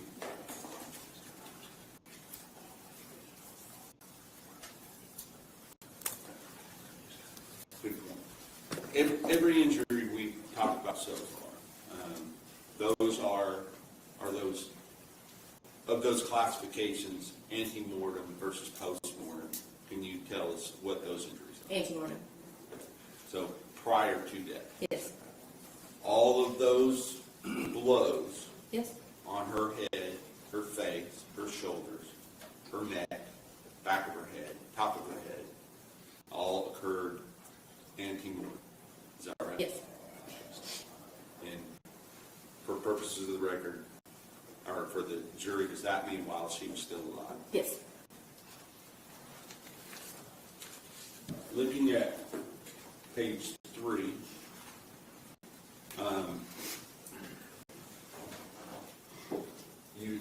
you're still going on the head and neck area, correct? Yes, sir. Right. So at one point on that, you say there is a 1-inch abrasion on the middle of the submental region of the head, and then you in parentheses under the chin. There's a red abraded contusion on the right side of the submental region of the head. Can you just explain what submental is? So this area directly under the chin. So not quite neck, but it's just this particular area. And can you look at State's Exhibit number 256? Too big. Boy, my God. She can open the door. 7 years Yes. old. And is that the display, the injury we're talking about? Yes, sir.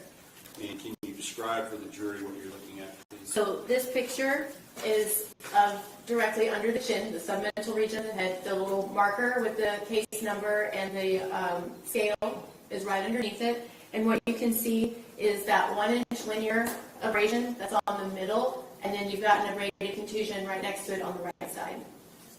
And then we already talked about 250. You said there was a pattern abrasion on her left lower jawline. Is that Yes, correct? correct. Different than the zigzag pattern. Yes, sir. Going on, you stated there is a diffuse band-like distribution of zigzag tread-like pattern of braided contusion extending across the anterior aspect of the neck and upper chest. Yes, sir. Can you describe, or in layman's terms, explain what that means? So the same kind of zigzag tread-like patterns that I described on the face, you can also see across the anterior aspect of the neck and even just into the upper aspect of the middle of her chest. And are those something that is difficult to see, or is it something that is plainly apparent? That's why you. It's pretty obvious to me, yes.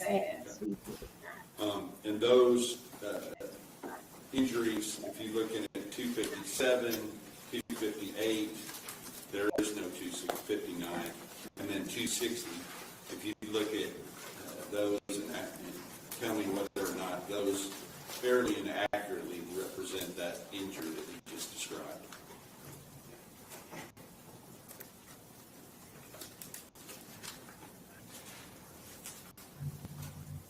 Did you say 260 as well, or just 250? Yes, 257, 258, and 260. Yes, sir.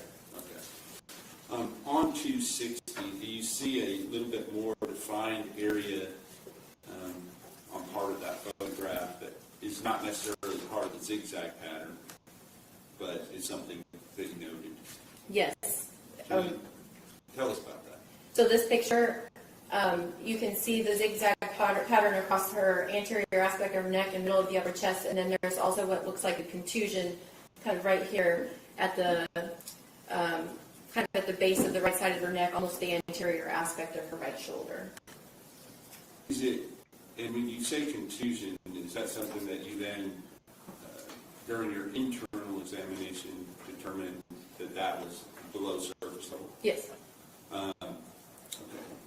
And were there other contusions across her neck and neck and chest area, clavicle, that were different from the zigzag patterns? Just that they weren't patterned, but you had braided contusions, abrasions, contusions, all in that area, yes. And a braided contusion, what does that mean? It's kind of a mixture of both an abrasion and contusion. Okay. I got you. Now I understand. I'm thinking of like hair braids. So it's a braided. Yeah, abrasion. Mm-hmm. Okay. Understand. So yeah, he did. Let's talk about, we're still on the head and neck. Let's talk about the back of her body. Okay. Tell us what you observed on the back during your external examination. What did you observe on the back of her head, neck, shoulder areas? Well, I already mentioned that the back of her neck, you could see a 3/8 inch abraded contusion, and also you had more of those petechial hemorrhages. But then on the back, you have a mixture of contusions and abraded contusions, and then you also have these area of confluent abrasions that actually have a different appearance than everything else. They have a more post-mortem appearance. Okay, so there, on the back itself, there was some Man, my God. And post-mortem. And post-mortem. Okay. And for those injuries to occur, would there have had to been some type of force? I'm talking about the post-mortem one. Mm-hmm. Some type of force or contact with the skin post-mortem that would have caused this. So, because it's an abrasion, because it's on the skin only, it's like a friction injury by definition. So if you're dragging something, a body that is already deceased, is it possible that... Actually, Don't lead your witness. What are your opinions about whether or not dragging a body that is already deceased might be able to cause this type of injury? That's one possibility.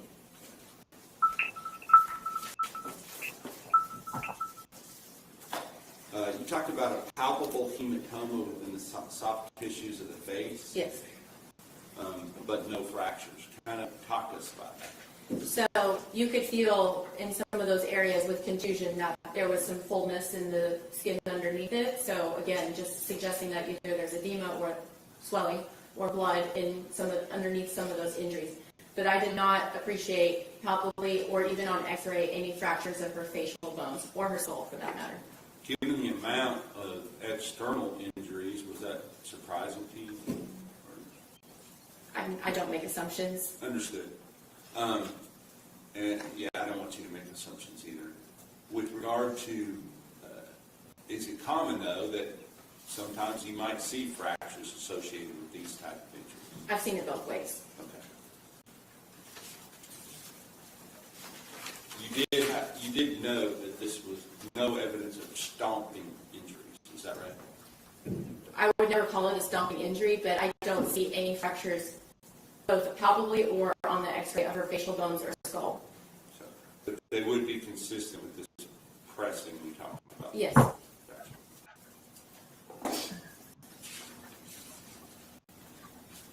All right, let's talk about the trunk.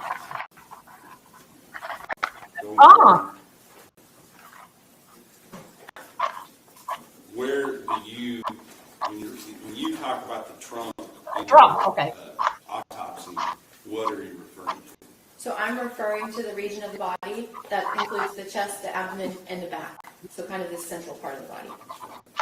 And can you just briefly kind of tell us what evidence of injury you saw on her trunk area? So some we've actually already covered. She had the same patterned braided contusions that looked kind of zigzag or tread-like across the anterior aspect of the neck and upper chest. She had an abraded contusion that was 1.5 inches of the just kind of overlying the right clavicle bone in this area.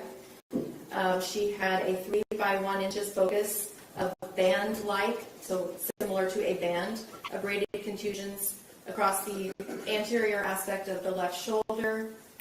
She had a cluster of petechial-type hemorrhages or abraded contusions on the left side of the chest, just medial of the left nipple, so kind of in this area. She had a 3/8-inch contusion and a 3/4 inch linear abrasion on the lateral aspect of the left side of the chest. She had a 3/8-inch pale blue contusion of the anterior aspect of her right hip. She had multiple red contusions measuring up to 3/4 inch on the middle of her upper back. And then she had these areas of kind of that tan brown confluent abrasions across the back. They were slightly more so on the right than the left side of the back. And she also had them on the posterior aspect of her right upper arm and her right elbow. And then she had more contusions on the left side of her upper back, abrasions measuring up to 1/4 inch on the left side of her upper back, a 1-inch abrasion on the right side of her upper back, and then a cluster of petechial-type hemorrhages on the left side of her back, and then more abrasions on the middle and lower back.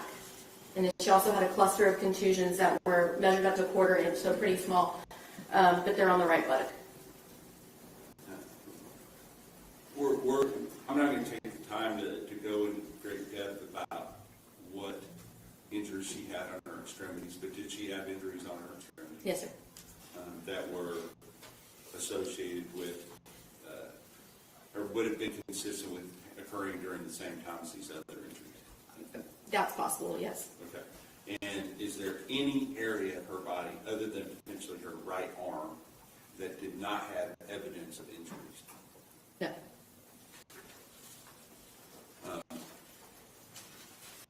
Those photographs that we're referring to as far as the trunk goes, if you look at 260, I think we've already talked about that, but look at 264, 265, did those show some of those injuries?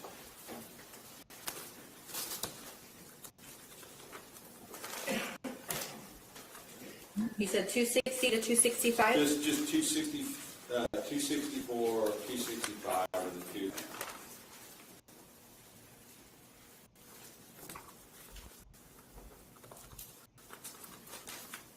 Yes, sir.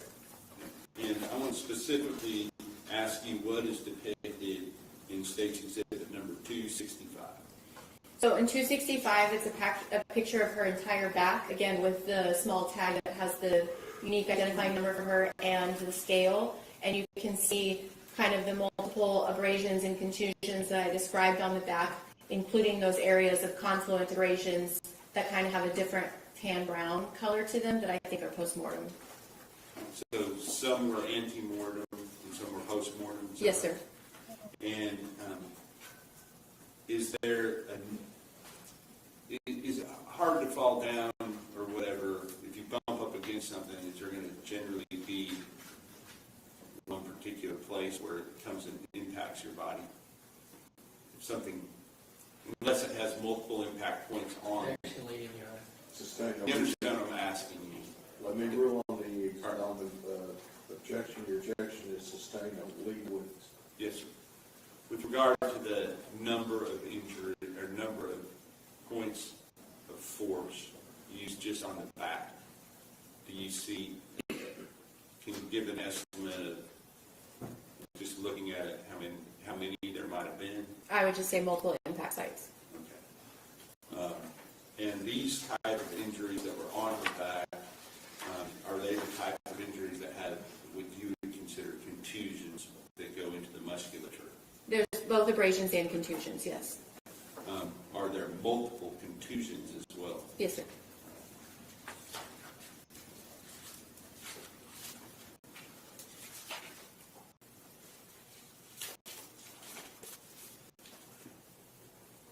Right.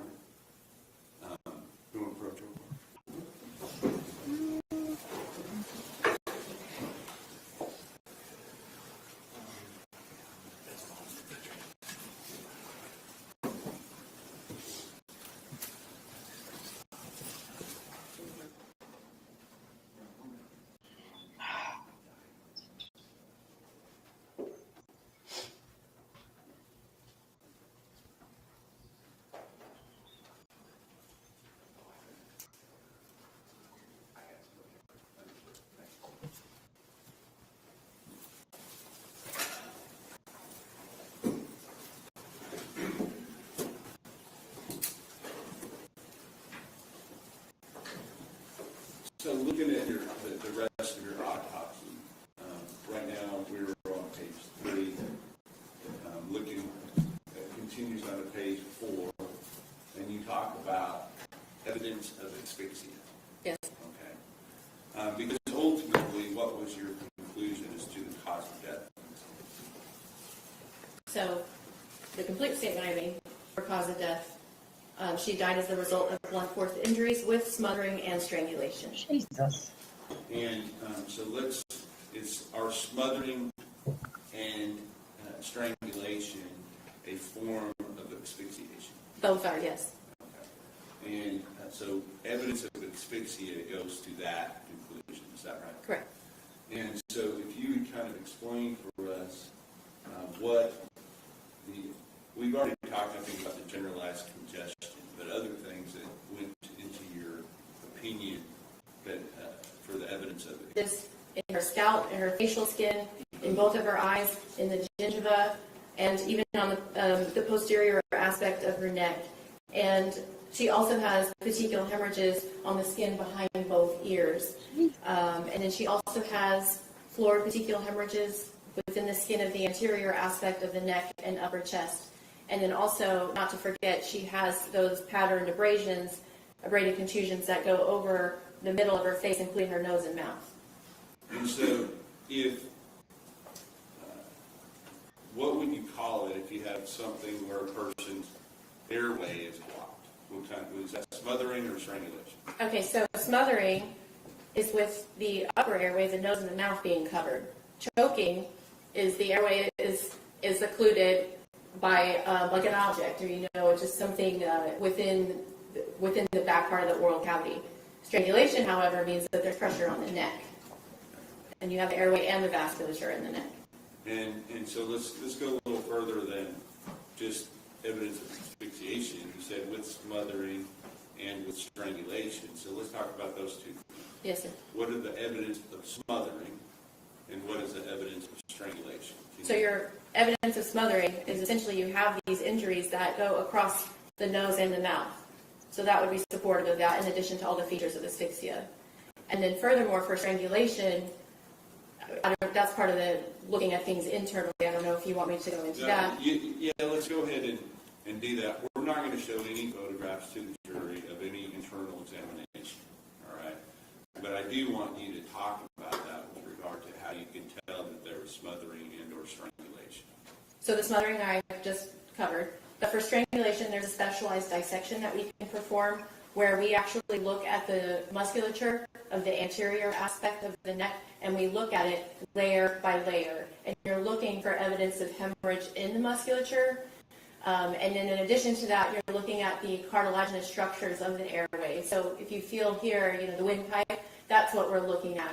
And sometimes you can see fractures of that in strangulation. But essentially, I did that specialized dissection in this case. Yes, okay. And and is that part of the evidence that you took into account as far as making your findings? Correct. Okay. Now, as you, so we had evidence submitted we've already talked about, and then you talked a little bit more about your internal examination just a moment ago. But let's talk about that just a little bit further, and what other areas did you examine internally that gave you evidence of possible injuries? That what I just described, the anterior neck dissection that I performed for her. Understood. But there was also an internal examination of, say, the scalp, the skull. Oh, yes. Is that right? Yes, correct. And did that show some type of evidence of injury there? So the scalp, I already mentioned previously that there were no fractures of the skull, but one of the things that we do during the autopsy is we reflect the scalp so that we can look underneath the scalp, and she had multiple points of bleeding underneath the scalp. And what is it that causes that type of bleeding? Impact. Okay. And you said there were multiple points of bleeding under the scalp, is that right? Yes, sir. And so is it your opinion, what is your opinion based on that, as far as the number of impacts? Oh, still multiple. Okay, let's stop for lunch. Okay. We will start back up at 5 after 1 or close to it.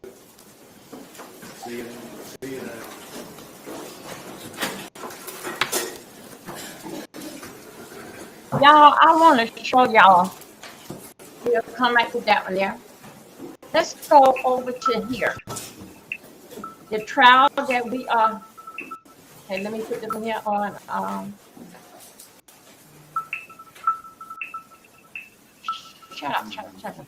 Let me go right here. Okay, let me go right here. Y'all, this here trial right here that we gonna go back and you remember the one that we was doing? They supposed to be coming back right now from lunch. But I gotta tell you, as I was sitting here watching stuff, right? This here is a cold case.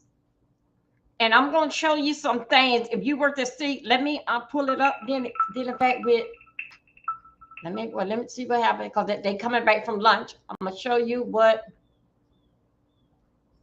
Okay, let's go right here to the history. Oh shit, hell no, not me. Okay, here we go. Where are we at?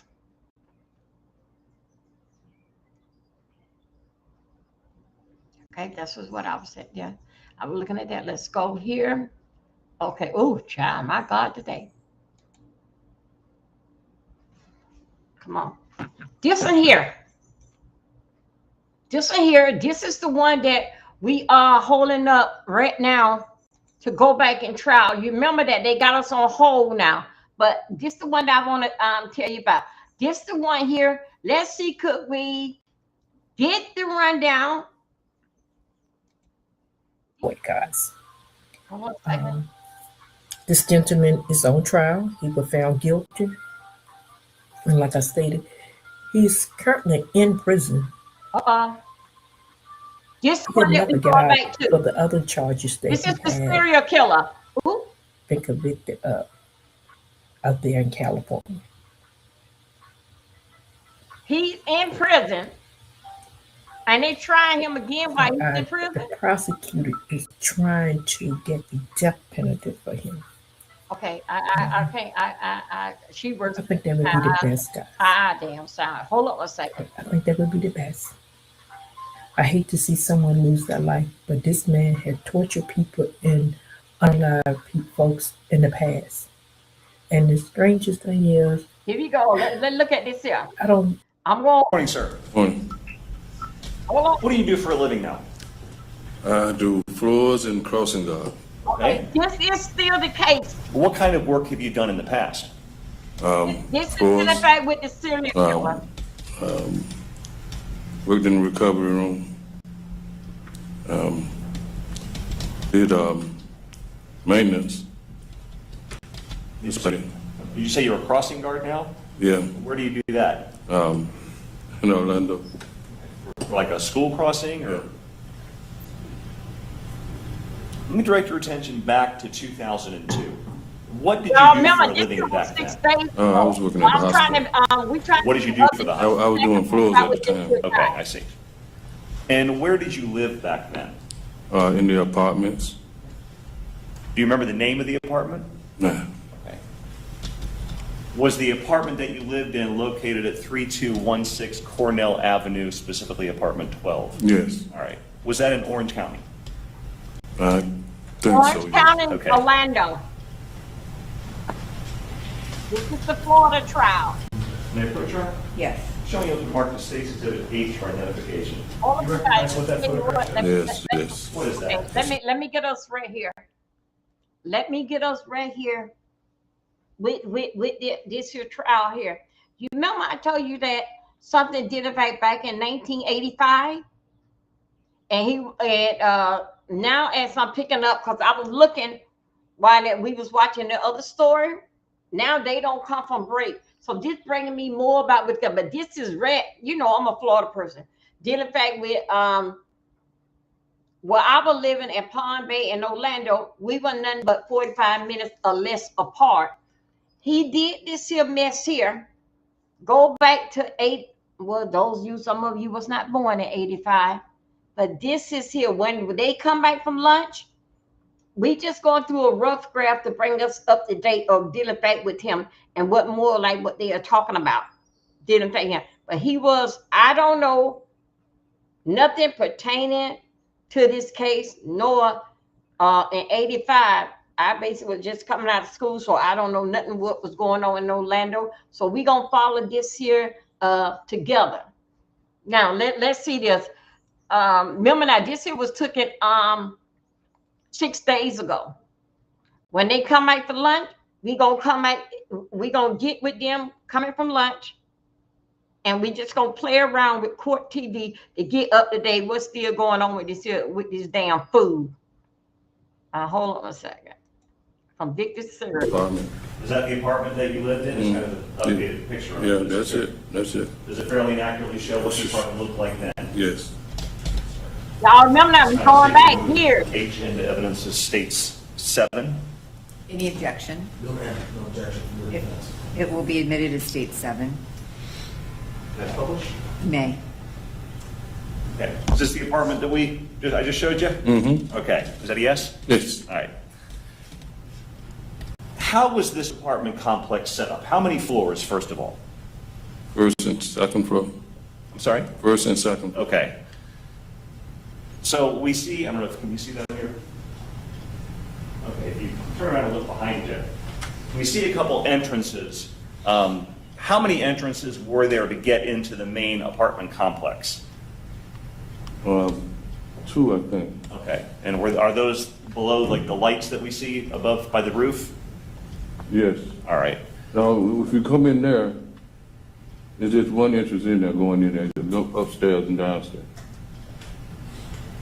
And if you walk into the main entrance, which is the stairwell, how many apartments are on the first floor that you can access from that main entrance? On the first floor? Yes, sir. 2. Okay, and if you walk up the stairs, how many apartments are on the top floor? 2.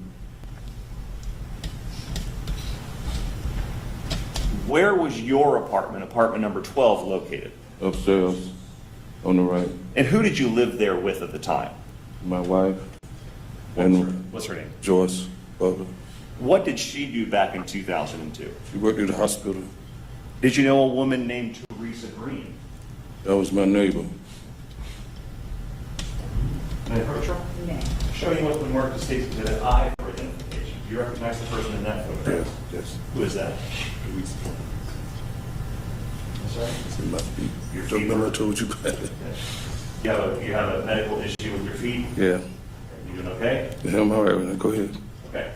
Who is in this photograph? Teresa. Does this fairly accurately show what she looked like back then? Yes. This time, statement moved I into evidence as states 8.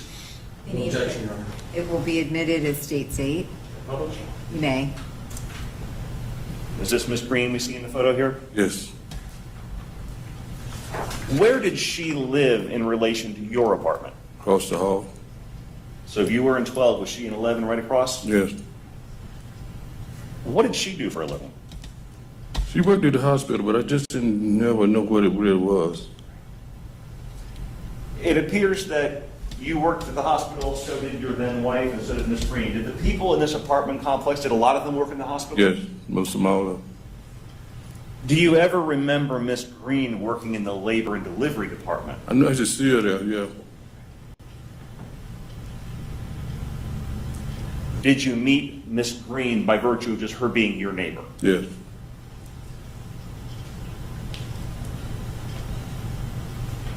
Had you been in her apartment following the period of time that she went missing? Which went missing? Yes, after she went missing and after you found out that she had been killed. Yeah, I went in there. Okay. Her son came and got me. Did you see anything unusual in her apartment when you looked in there? Yes, there's a big hole in the wall. Oh my goodness. My God. How long had you known Miss Green by the time she was killed? I don't have I known her. I haven't known her that long. Probably about 3 months, maybe 3 or 4 months, something like that. I don't know for sure. You mentioned her son. Did she have children? Yes. You know how many? I think 2 boys, as far as I know.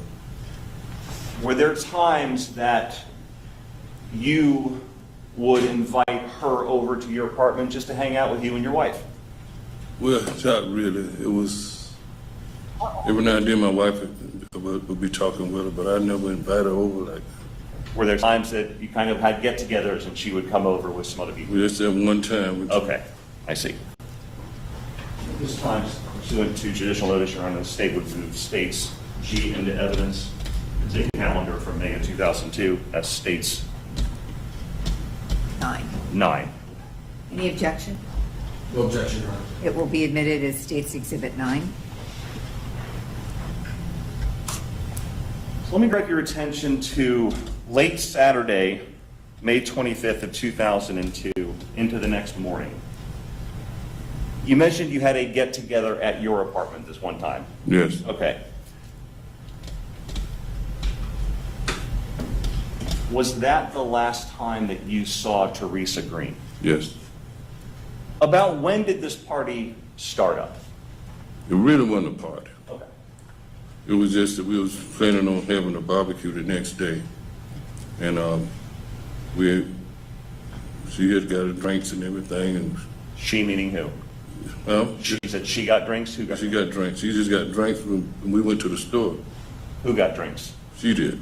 Your wife or Miss Green? My wife wasn't no drinker. Okay, so Miss Green got drinks? Yeah. Okay. So when we went to the store and came back, she was already lit up. She had been drinking already? Oh my God. Where'd you guys go to get the meat? Publix. Who'd you go with? I'm sorry? Mars. Morris? What did you know DeMorris by then? What was his name back then? Mike. Okay. So you guys go and get the meat at Publix, you get back. Who was at your apartment? When we got back? Yes. Teresa and my wife. Okay. So at this point, is it the four of you kind of hanging out at the apartment barbecuing? Well, no, we went barbecuing. It's the next day. Okay, it was for the next day. We just going to get the stuff for the next day. I understand. Who is Lisa Moore? That's my stepdaughter. All right.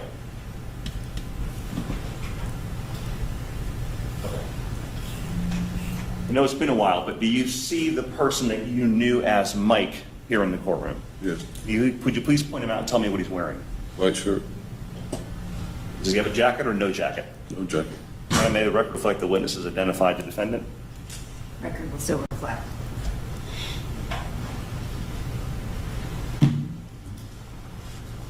Approach. You may. Showing you what the mark states is a J for identification. You recognize the person in that photo? Yes. Who is that? Mike. Does that fairly accurately depict what he looked like back in 2002? Yes.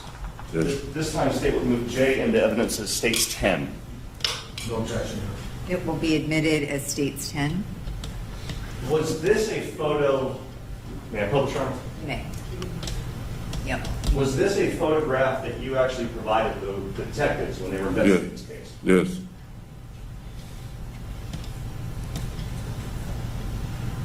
Describe the defendant's appearance back then. His appearance? Yes, sir. You look just like that on that picture you like there all the time. Okay.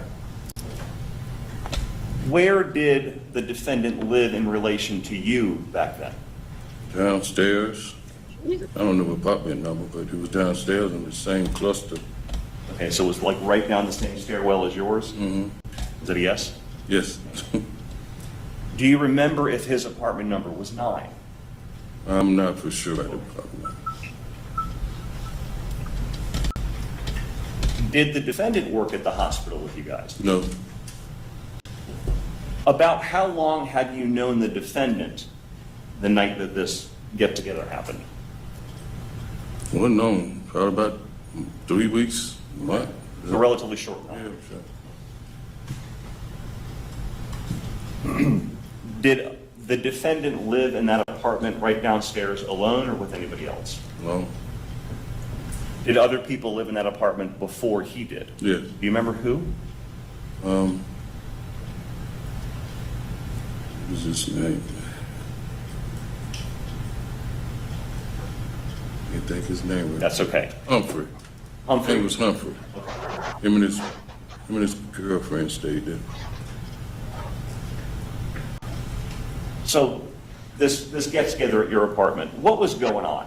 I mean, what were you guys doing? Just hanging out? Yeah, well, when we got back, she was already about too drunk already. And we was just drinking and talking. And then, my wife had went to sleep and she came out and said she was too loud. It was too loud? Yeah, and I turned the radio down and she said she'd come out again, she got to go home. Okay. And so she came out again because it was still too loud. So she told her we had to go home. I said, okay, we'll do this tomorrow. All right. So let me stop you there real quick. At the point where this party is shut down, had you been drinking? Yeah, a little bit, yeah. Yeah. Had Miss Green been drinking? You said she was pretty drunk? Mm-hmm. Okay. What about the defendant? Had he been drinking? No. I'm doing a trial. Was Lisa Moore there as well at this time, your stepdaughter? No. At some point, did she arrive? Yeah. Hello? Why did your then wife, want the party to shut down? Because the woman was drunk and too goddamn loud. So, at about 2:30 or so, is this when the party basically is shut down by your wife? Was it that time? I don't know. But maybe. Okay, sometime in the early morning hours. Yes, yeah. Understood. There you go.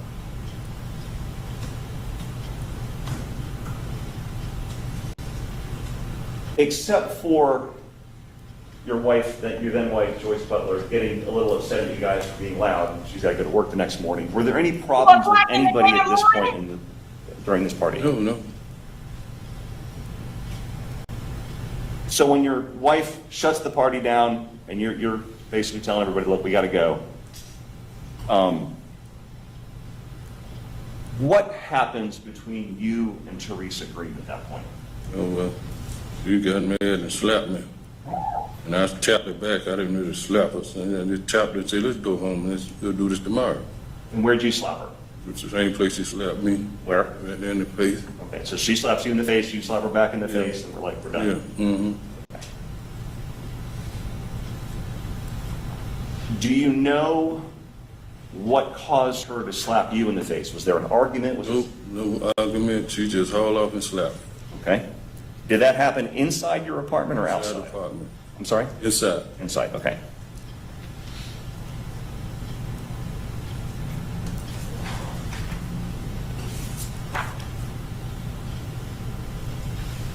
After she slaps you in the face, you slap her in the face, tell the jury what happens then.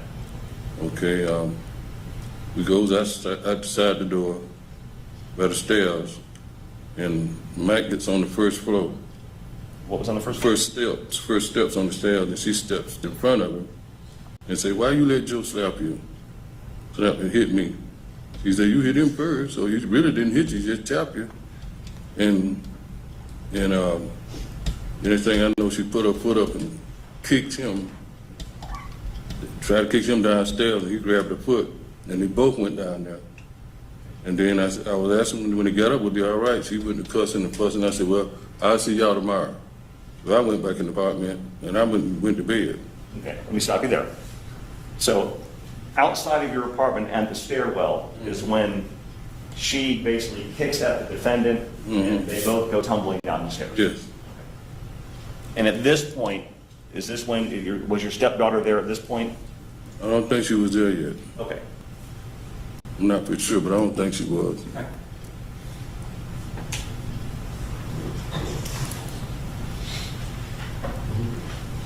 May I approach, Your Honor? Yeah. Show me Stacy's K for identification. Can you take a look at those two photos and tell me if you recognize what they show? Yeah. Okay, look at the other one as well, please. It's another.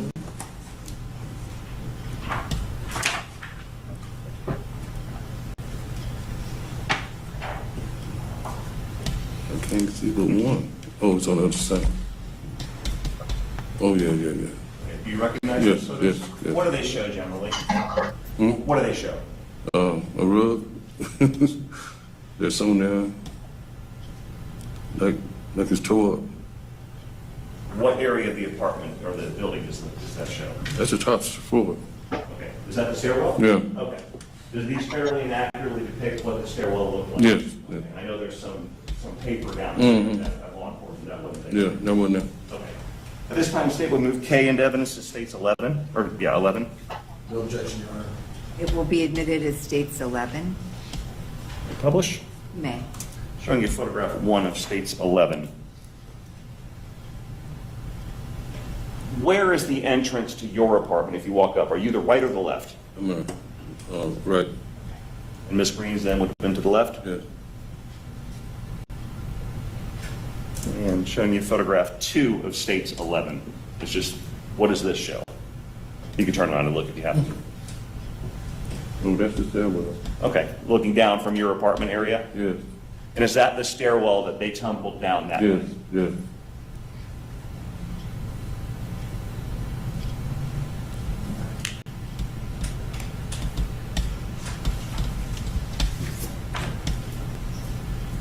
When they tumbled down the stairs, did they go all the way down to the bottom part? All the way to the bottom.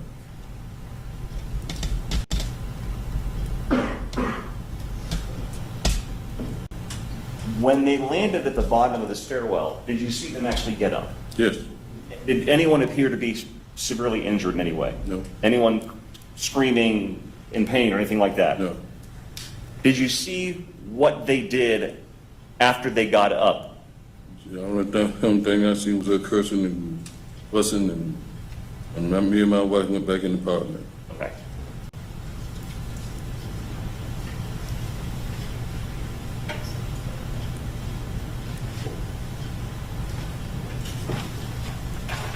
So you and your wife go back to the apartment. Did you have to work the next day? No. Just your wife? Yes. Just Joyce Butler, okay. Let me direct your attention to several hours later, now still on Sunday morning, May 26th. What happened Sunday morning at around 7 o'clock in the morning? Well, that's when I got up, but stuff happened before then. You still had what? I'm sorry? Say some stuff happened before then. Like, I was asleep, and she kept telling me that he kept coming up, trying to get me to follow him in the car to go take the car back to the car lot. And I looked at the clock and said, no car lot open this time, well, I'm not going nowhere. So I just went back to sleep. Okay. Were you woken up again shortly after? Yes, I woke up again, so. And I still didn't move right then. So, but when that time you was about 7, that's when I really got up, and he had left the keys in there. No, who did? Who came with the keys? Mike. Okay, the defendant. Yeah. All right. So explain to me how that happened. Did he come into your apartment? Did he come into the bedroom? What Came in happened? the bedroom. Okay. And I was still laying there. And he left the keys, and he said, man, I'll be downstairs. Okay. Did he tell you what he wanted you to do? You had to follow him to the gas to take the car back. We supposed to do that anyway. 'Cause she wanted me to follow him yesterday too, but that day too. But I didn't see her. Okay. So he asked you to take the keys and follow him to the Yeah, car. I was in the van. You were in a van. Yeah, he was in the car, her car. Describe the van to me.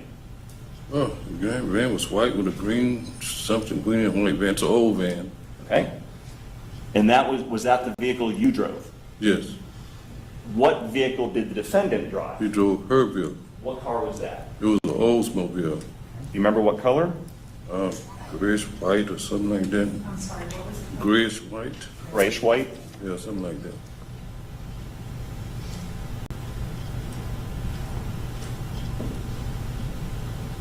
Did the defendant say anything about where Teresa Green was? No, Did you see Teresa Green at any time this morning? no,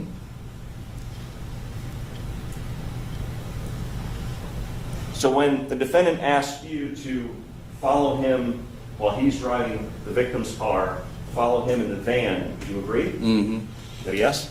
yes, yes. She can't take Okay, my bad.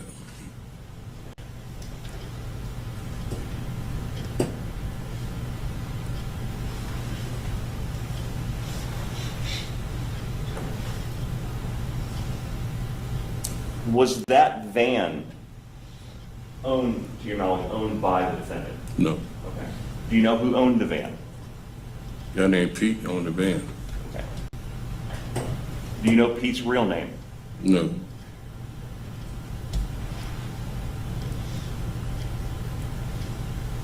Did you ever know a man named Henry Fields? Henry, yeah. Yeah. Henry Fields? Yeah. I think that's his last name. I'm sorry? No, not Henry.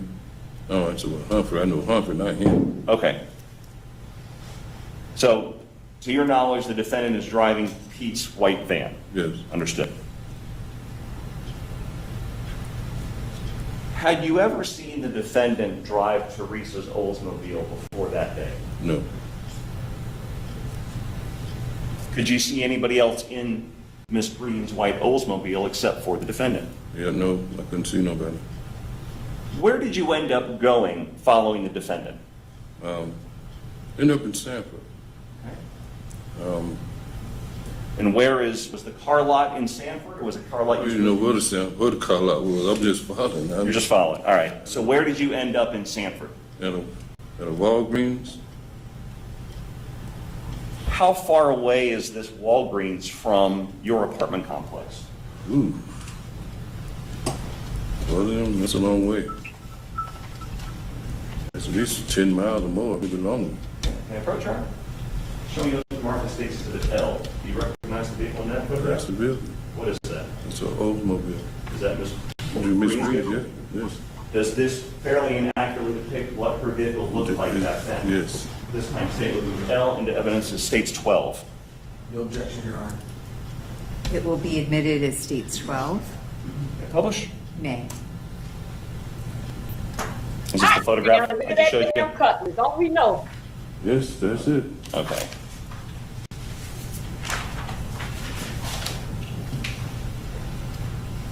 Now, obviously, we see in the photograph here the trunk is open, but when we left the vehicle at Walgreens, was it closed? Yes. All right. So what happened when you and the defendant arrived at Walgreens? Well, when I pulled in there, you pulled to the left side of the building, and I went inside the store to get an Alka-Seltzer because I had a hangover. To get Alka-Seltzer for your hangover? Okay. And forgot my wallet and couldn't get it, so I had to come back and sit in the van. I sat in the van. He stayed in the car for a good while. I don't know what he was doing, but he was in there doing something. I don't know what it was. Okay. And I just sat there and waited. Then he comes back. Then he said he messed up. I told him I don't want to hear. Just take me back home. Okay. Let me back you up. When you said you waited in the van? Yes. When the defendant got back to the van, where did he sit? Driver's or passenger seat? I think first he was in the passenger seat and then he drove. Okay. So who drove the van back to the apartment complex? I think he did. Okay. Bless you. After he got into the van with you, you mentioned he said something. What did he say to you? He said, I messed up. You messed up? Yeah, I said, I don't know what I hear. Man, you done messed up and way over here and got me in this mess. Did he give you any more details as far as what he meant by that? No, I didn't even want to know what he was talking about. 'Cause I kind of figured something went wrong with him and her. Did you find it unusual that he asked you to follow him and Teresa somewhere, or follow in Teresa's car, but then left the car at Walgreens? Yes. I found out when I didn't see her come and tell me that. Do you know what he did with the keys to Teresa's car? No. Where did you guys go after you left Walgreens in that white van? Back to the house. I went back home. During your interaction with the defendant that morning, did you see any obvious injuries on him? Well, I seen a little redness on his face, but other than that, I didn't see no. Any blood? No. Any torn clothing? No, I didn't see nothing.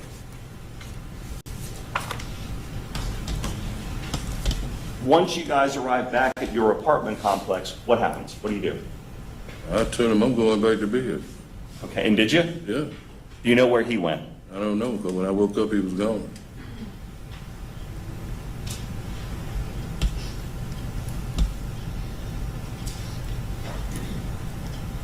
From the point that you left him at that apartment complex that morning after dropping Teresa Green's car off at Walgreens to today, have you seen him?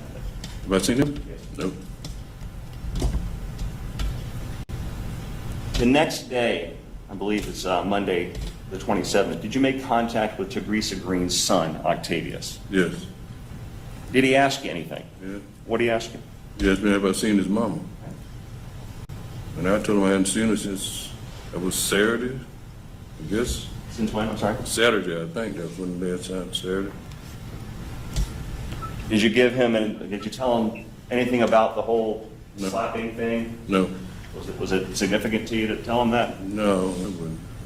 Did you tell him anything about following the defendant dropping the car off? No, I didn't tell him about that either. Why not? I don't know, I just didn't tell him. Okay.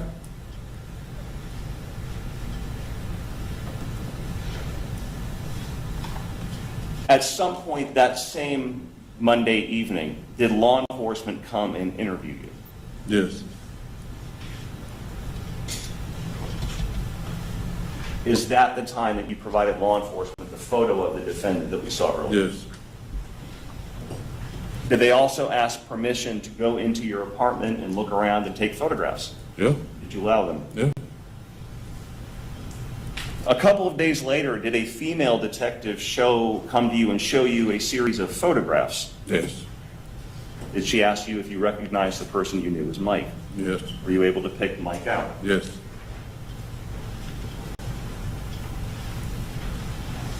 May I approach him? Show me what's been marked as state's exhibits. M as in Mary. Can you take a look at that exhibit and tell me if you recognize your signature? Yeah, that's right. And your initials? Yes. Is this a true, accurate copy of the document you filled out? Yes, yes, yes. Thank you.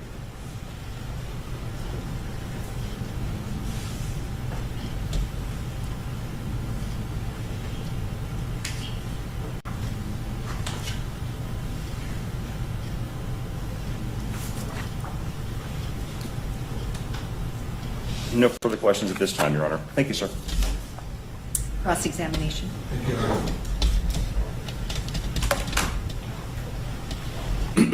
Morning, Mr. Butler. How are you? Sir? All right. All right. All right. So I'm going to ask you some questions, and I'm going to try to pose the questions to you in such a way that you can easily answer yes or no. All right? Okay. Now, I wanted to, I'm actually going to break that rule right from the start because I have some questions for you about the apartment complex where all this took place. The apartment complex where you lived and where Teresa Green lived was actually owned by Florida Hospital, is that Yes, correct? yes. And they rented it out to a lot of employees, Yes. presumably at a pretty decent price, I would guess. Yes. I would imagine too that as a condition of your living in these apartments that were owned by Florida Hospital, you had to abide by their rules. Yeah.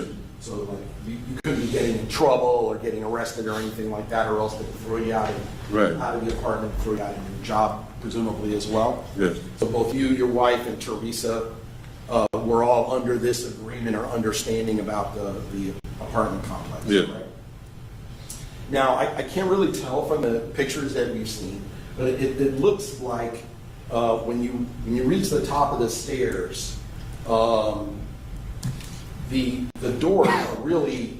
doors to the apartment are really no wider than the hallway itself, correct? In other words, like you don't like get to the top of the stairs and then go down the hall to get to the door. The door's right there. Yeah, yes. It looks in the pictures that you could, with two hands, and I'm not a big guy, but I can touch both doors. You won't reach them.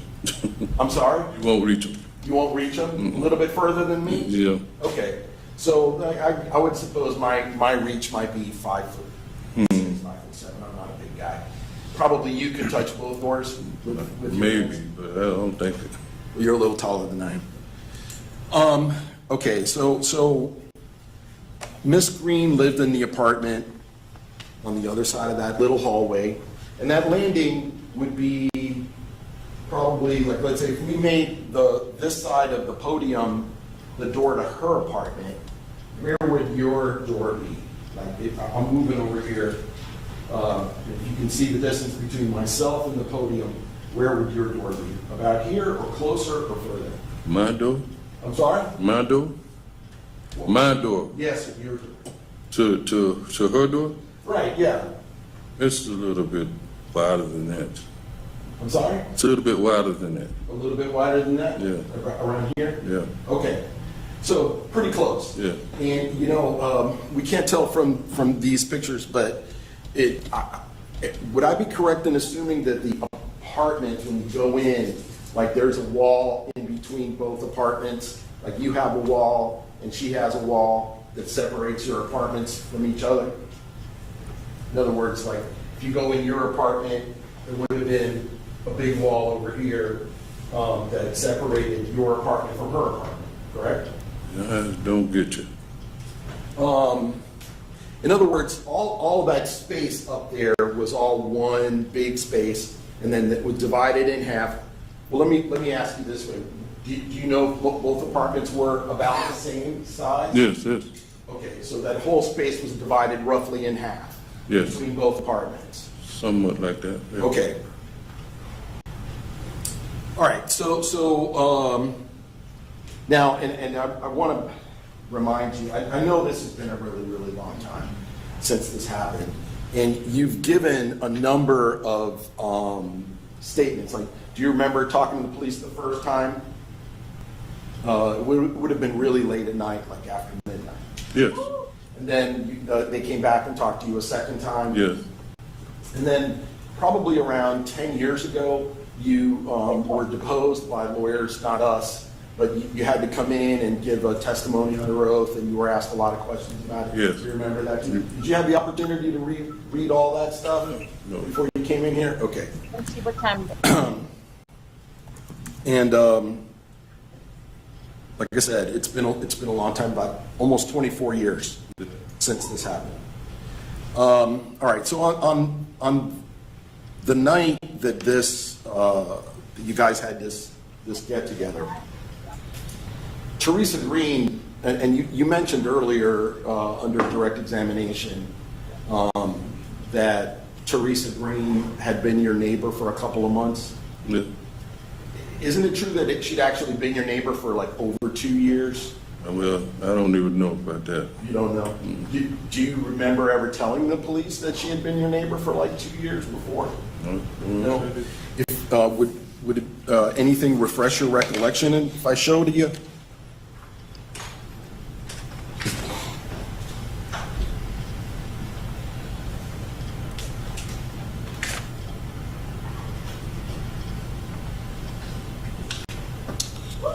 See if I can find it.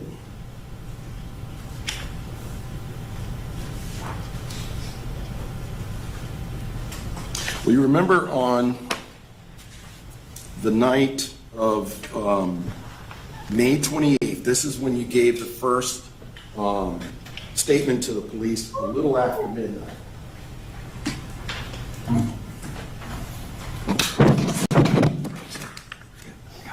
Okay, may I approach the witness, Your Honor?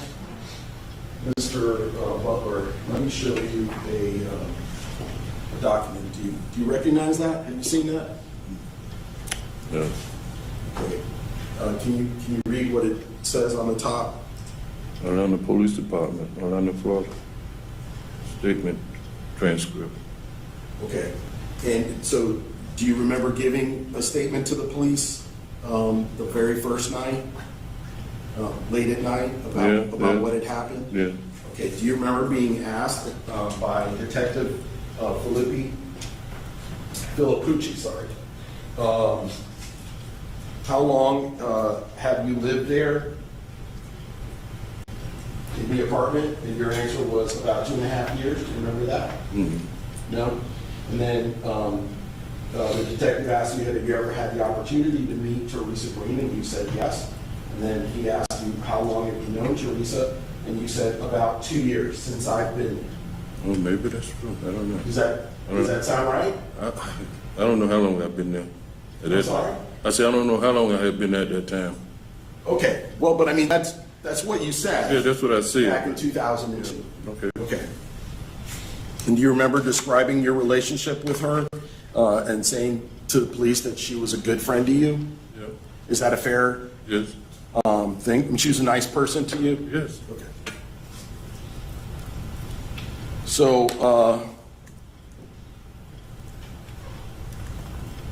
Mr. Hunter, who was then known to you as Mike, had been living downstairs for just a little while, right? I think you said about 3 weeks. Yeah. You were aware that Mr. Hunter was seeing Miss Green romantically? That they were boyfriend and girlfriend? No, it just surprised me that same day. They said they told you that? You know, when I seen them together, it surprised me that same day that when it happened. Okay.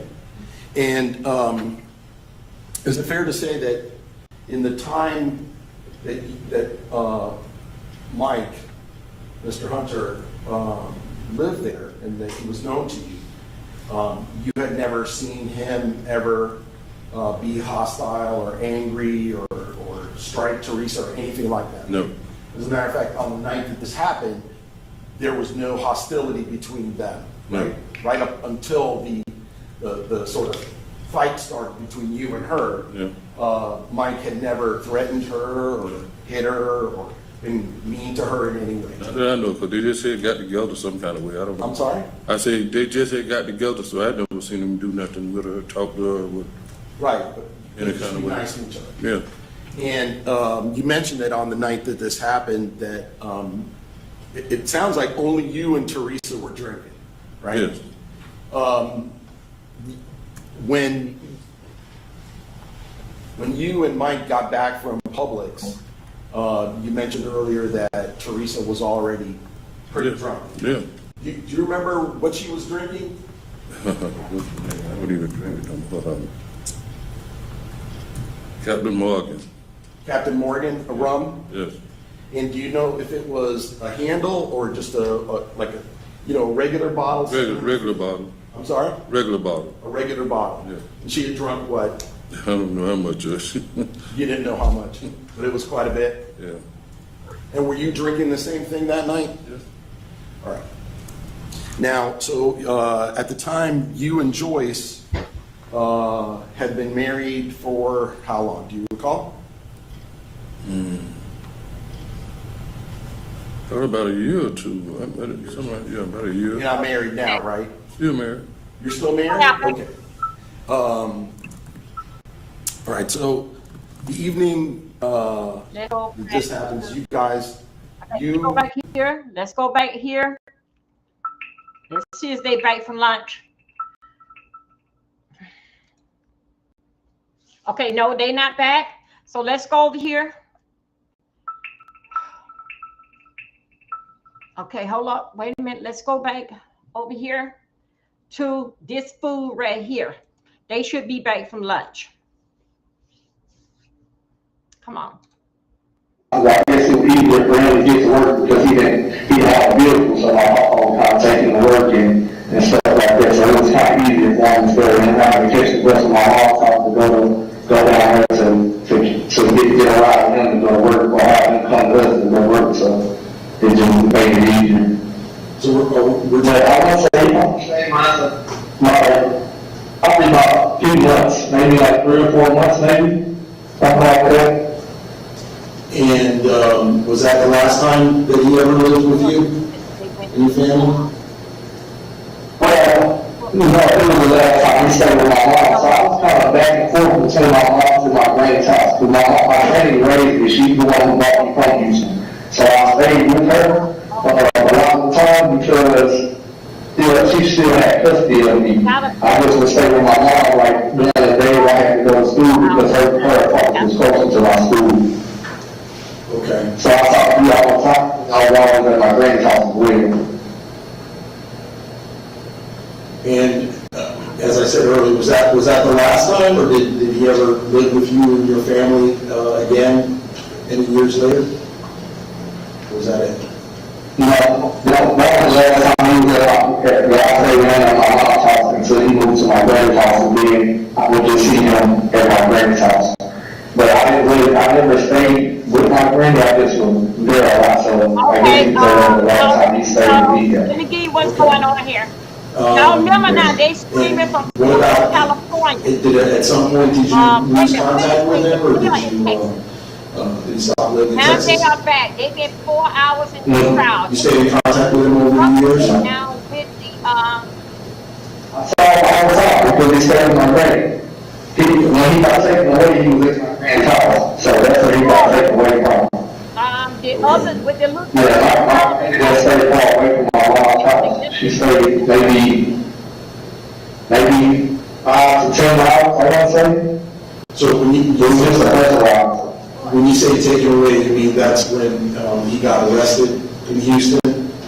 Yeah. Yes. Mm-hmm.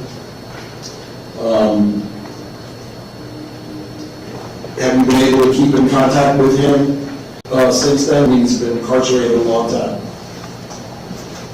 No, I am not. And do you intend on doing that? I mean, I know it's difficult to maintain contact. Have you made any efforts to try to do that? I have. So my aunt, who is one of the closest people to me, along with my mother, they were the only people that really knew what my aunt really they kept up with and knew what was going on. So a lot of times I would ask her for information, and she would never provide me for like an address or a phone number or anything like that. I don't know if she didn't know me or she just didn't want talking to me or whatever the case may be. But for whatever reason, I never got to find. I never knew where he was. I never got to talk to him after that. It was just like he kind of just got snatched away from us. You know what I'm saying? So it was kind of hard living with her every day. You know, especially when I spent so much time with him up to that point. And I had memories. You know what I'm saying? And I couldn't really express those things, you know, because I didn't really have nobody to express it to. But yeah, I want to, you know, talk to him and, you know, check on him and hear him. And I, you know, just, of course, him and then my cousin, and, you know, we really gravitated toward him when he stayed with us. It was hurtful that I couldn't, you know what I'm saying, do those things. But again, I was younger at that time, so I didn't know a lot. And like I said, all I had was my aunt and stuff like that would keep up with those things, but she didn't really give me any information. Now, I know you wanted to be here today, but you have a newborn baby on the don't you? Yes, sir. And I know it's very difficult for you to travel anywhere when you have a newborn baby at home. Was there anything else that you wanted to let this jury know about your relationship with Mr. Hunter? Yeah, I mean, and like you said, I'm not trying to, you know, sway you guys or anything like that.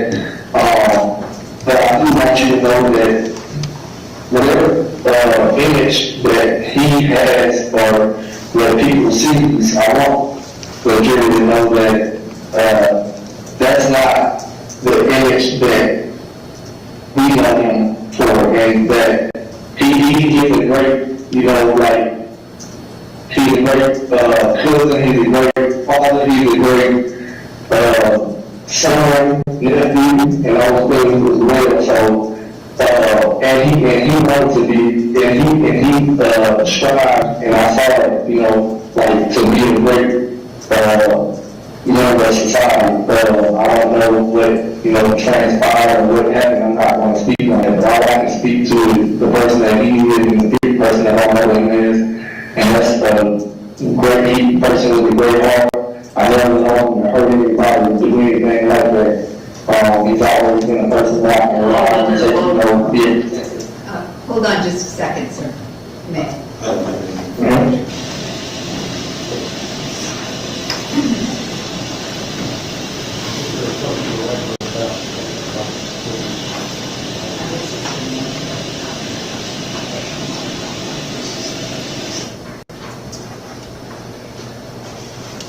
Thank you very much, Mr. Costa.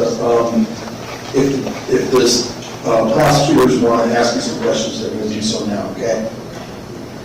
That's fine. Thank you, Mr. Nunley.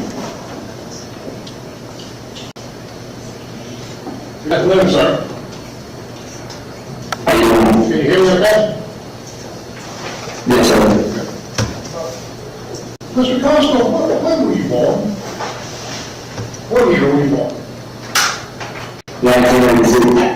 1986? Yes, sir. So,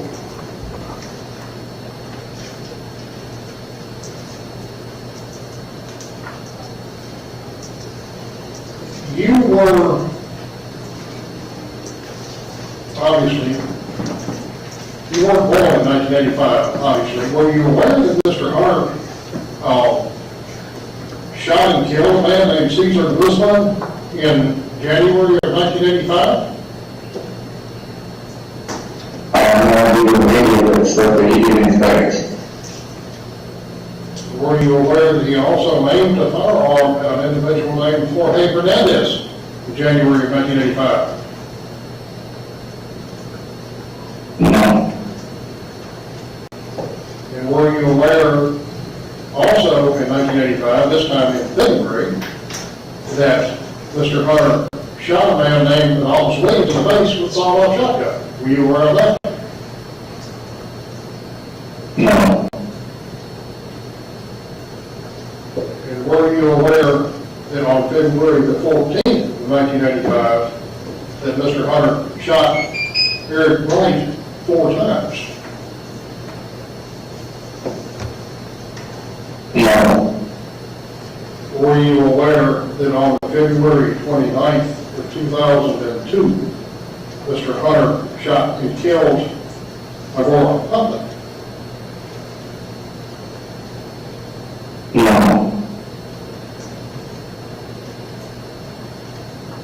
So, how old were you when you moved to Houston from Oakland, California? I believe you said about 4, right? I moved to Louisiana when I was 4 years old. Yes, that's correct. Okay. Now, I believe you said that when you were about 15, that Mr. Hunter came to live with you and your family or extended family. I didn't quite follow all of that. I couldn't keep track of it. Was that about 1985 when he came to live with you and your relatives in Houston? No. I'm sorry. I totally misspoke, sir. I'm sorry. I mean, 2001, 2002, probably about 2002, right? Yeah, it could have been somewhere around that time. I don't really remember the year. I know I was probably mid-teen, something like that, probably like in my 10th grade, something like that. Okay, so that would have been, about 2002 when Mr. Hunter came to the Houston area. Mm-hmm. And how long did Mr. Hunter stay in Houston before he left and went back to Oakland? He never left and went back to Oakland. He never left? When he came to stay with us, he left from our house and went to stay at my granny's house, which is where he got arrested. He never went back to Oakland after that. Oh, so he came to your house after he killed the lady in California, is that right? I'm not sure what he did. I just know he came to our house and stayed with us around the time he was arrested. Okay, a little bit before that. Okay, now I'm not trying to put words in your mouth, but since we're by video, it's a little bit hard to understand, hard to keep track of sometimes. So, Mr. Hunter came to live in the Houston area sometime in 2002, right? Yes. And he came first to where you and I believe your brother were living, is that right? Yes, that's all right. And then subsequently, Mr. Hunter moved to where your grandmother lived and was living there. Correct? Yes.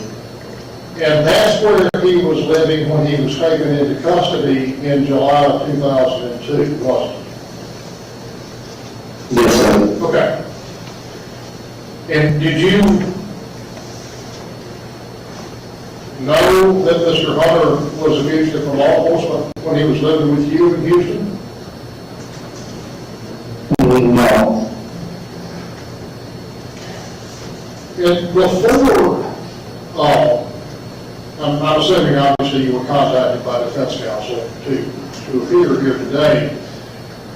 Before being contacted to testify, when was the last time that you had any communication with Mr. Hunter? Yeah.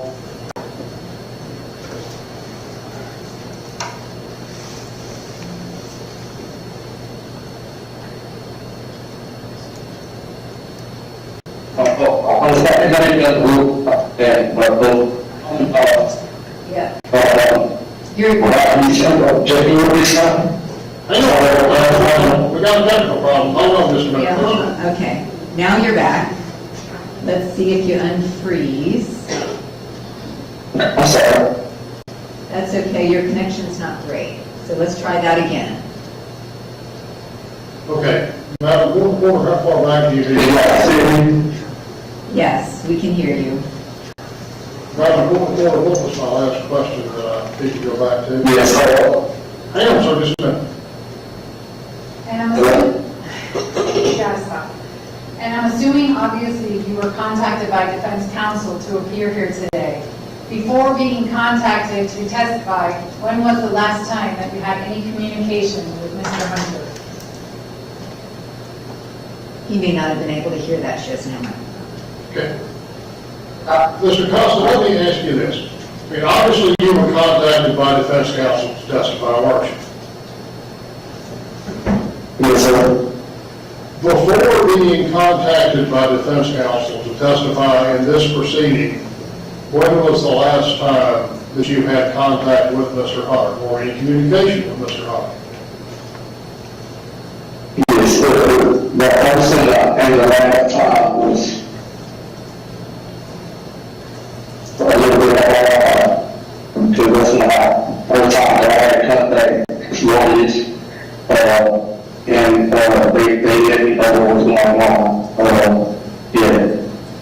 On January. So January of this year? I'm sorry? Was it January of this year when you were contacted by his attorneys? Sure. Mm-hmm. Yes, sir. Okay. Have you written any letters to Mr. Hunter while he's been incarcerated? Yes, sir. And when was the last letter that you wrote to him, do you recall? I don't know. I wrote it a long time ago, but it took a while.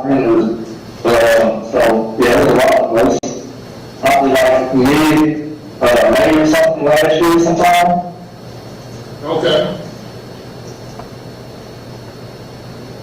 Have you spoken with Mr. Hunter on the phone anytime within the last 10 or 11 years? Yeah, the person at that time was, the person at that time should be. Okay. Yes. You answered both my questions. Thank you, sir. I appreciate it.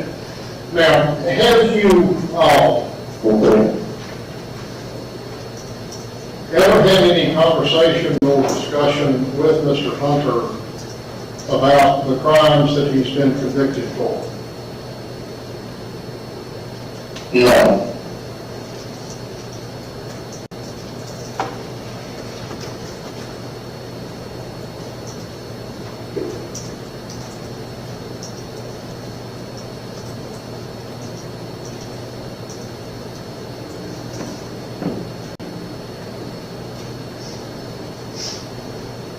Have you ever visited with Mr. Hunter in jail or in prison? No, sir. And as I understand it from your testimony, when Mr. Hunter was living with you and your family in Houston in 2002, from what you saw, he was just a regular guy. Is that a fair way to put it? Yes, sir. Mr. Constant, I don't mean offense by asking this, but have you ever been convicted of a felony, sir? No, sir. And you grew up in Oakland? I said it until the all 4. Yeah, you can say that. Yeah. And how is it you're employed now, sir? I didn't catch that. Tell me that. In Texas? This will be in? Yes, sir. And what do you do in this chemical plant, sir? What's your job? Electrical and instrumentation. I'm sorry, electrical and instrumentation. Thank you. Thank you, sir. Appreciate your time. Any redirects? No, Your Honor. Thank you, Mr. Costa. You are free to go, sir. Thank you, guys.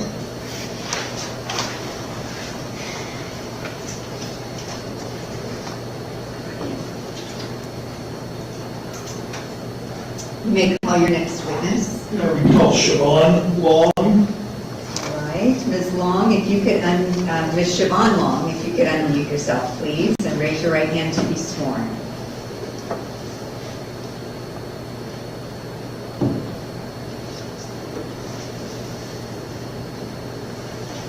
You are, okay. Do you solemnly swear or affirm the testimony you're about to give will be the truth, the whole truth, and nothing but the truth? Thank you. You may inquire. Thank you, Your Honor. Please, the court. Can you state your full and complete name for us? Siobhan Colette Long. And Ms. Long, I know it's not, I'm not supposed to do this, but how old are you? 60. Okay. And where are you currently? Sacramento, California. And where did you grow up? Oakland, California. Berkeley, Oregon. Can you tell the ladies and gentlemen of the jury what it was like to grow up in Oakland back when you grew up? It was rough, wild, crazy, to say the least. And when you grew up in Oakland, on the borderline of Berkeley there, did you know a gentleman named DeMorris Hunter? Yes. And how did you know Mr. Hunter? From school. Were you in school with Mr. Hunter? Yes. Were you in the same grade as Mr. Hunter? I can't remember the same grade. Do you remember sending us a copy of a yearbook page? You remember that? I think it's your 7th grade yearbook page. Okay. But you do remember being in the 7th grade with Mr. Hunter, and I think there's a couple of pictures. But you do recall that, correctly? Correct? Yeah. Okay. Yeah. Your Honor, at this time, we've moved what's been marked as defense Exhibit A into evidence. No objection. It will be admitted as defense one. Thank you. So you were in I believe that's a middle school or 7th grade picture of Mr. Hunter. You were in school with Mr. Hunter all through high school, correct? And junior high and high school. Okay. And what kind of relationship did you have with Mr. Hunter back then? We were very, very close. I'm the older, but he always tried to act older. We were very close. Did Mr. Hunter act like a brother to you and your sister? Yes. And how did he interact with your family? They loved him. They still talk about him right now to this day. They loved him very much, so still do love him. And how did DeMorris Hunter act in school as it related to you and your sister? He was very funny. I mean, he had to kind of laugh that would just make you laugh, even if you didn't know what he was laughing about. He was very playful. And with us, he just always looked out for us, you know, make sure we was okay, make sure we was doing our homework, so brothers last trying to be daddy. Did he make sure that you went to school? Oh, yeah, definitely. We made sure we ate, cause, you know, we kind of struggling too then, and we had to get free lunch, and they had a window where you can buy food, and, you know, sometimes he would get us stuff, and we had to do free lunch all the time. And he really looked out after us. So sometimes he would buy you and your sister lunch? Yeah. Was Mr. Hunter good to your mother? Yes. That was her son. Yes. Yeah. Did he ever protect your mother? Yeah, he always looked out for her. And do you remember when Mr. Hunter's mother died?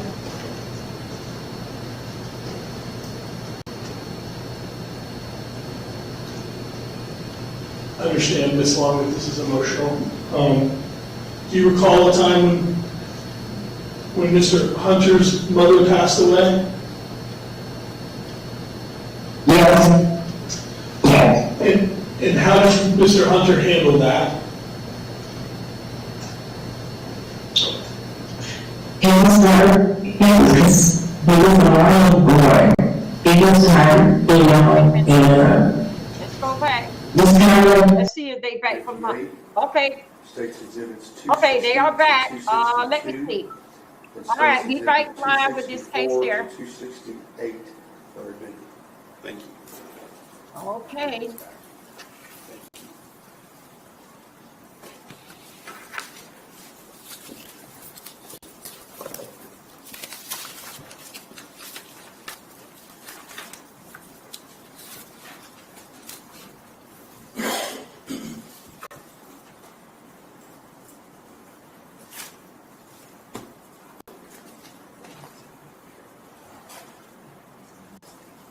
So at the end, we were talking about, or before lunch, we were talking about evidence of asphyxiation.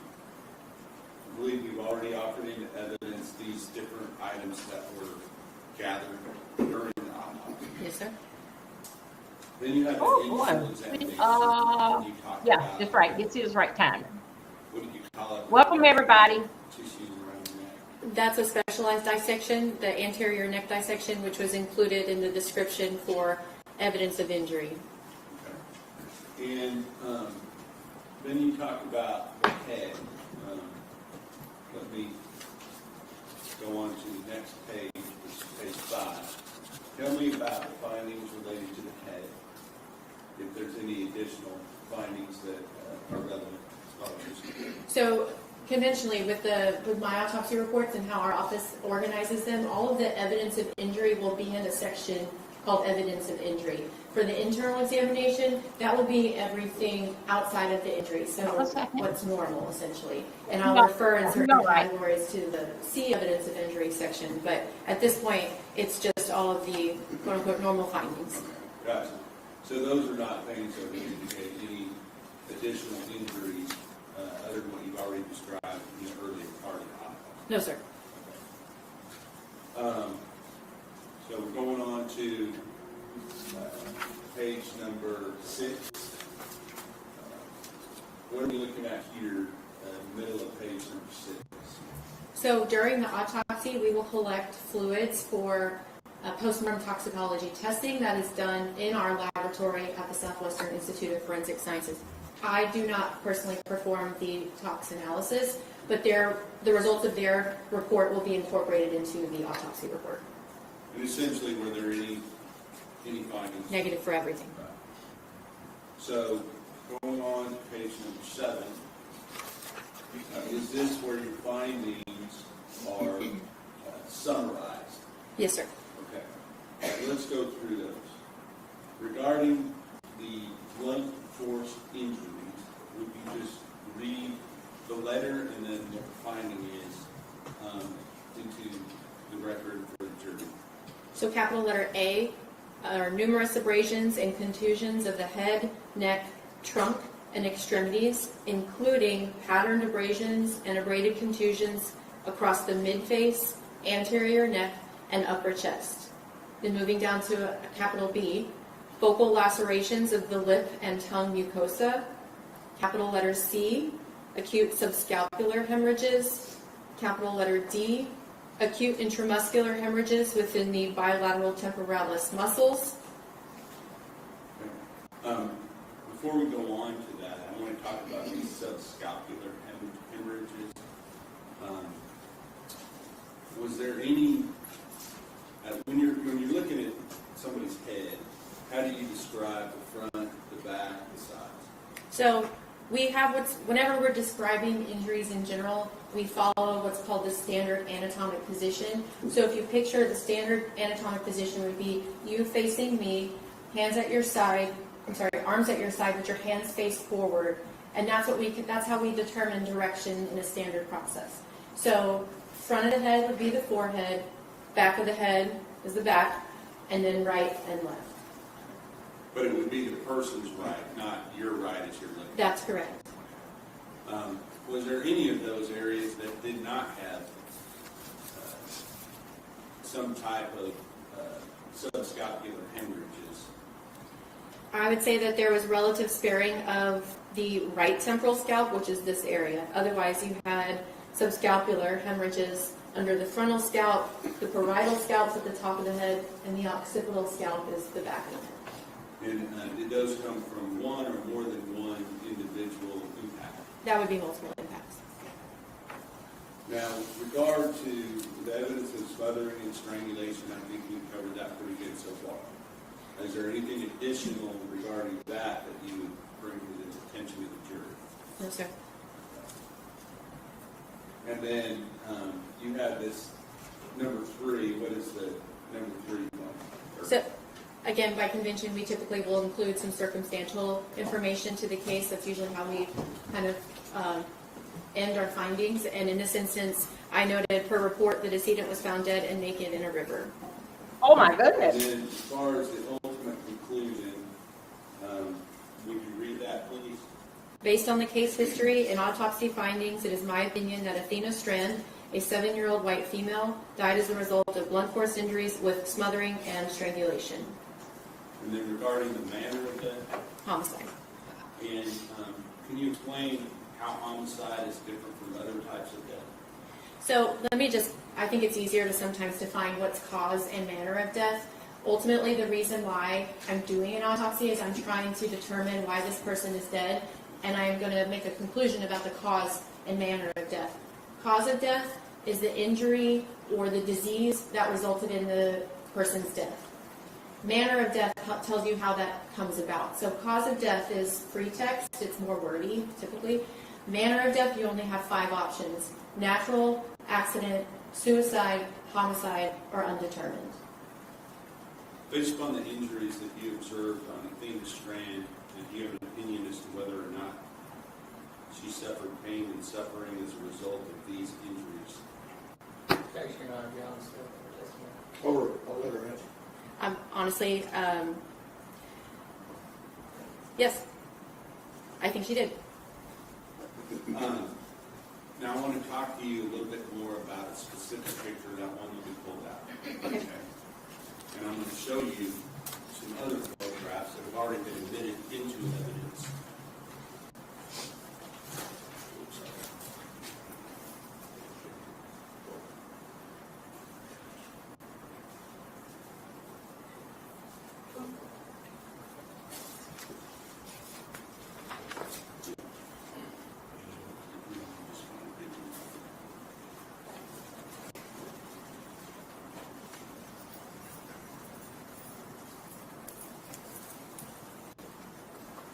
Dr. Breuer, I am going to show you what's been marked as 4 different exhibits. State's Exhibit number 203, State's Exhibit number 204, State's Exhibit number 205, and State's Exhibit number 206.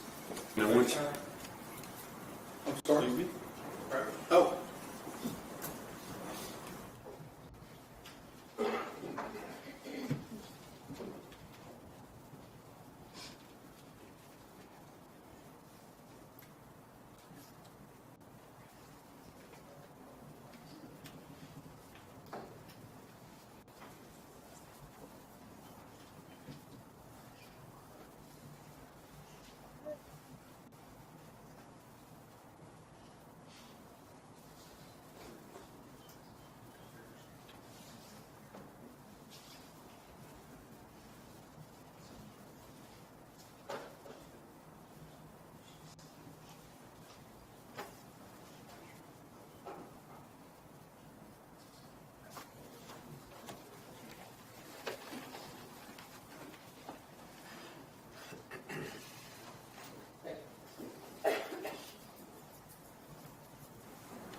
Now, weren't here when these exhibits were admitted, correct? Nope.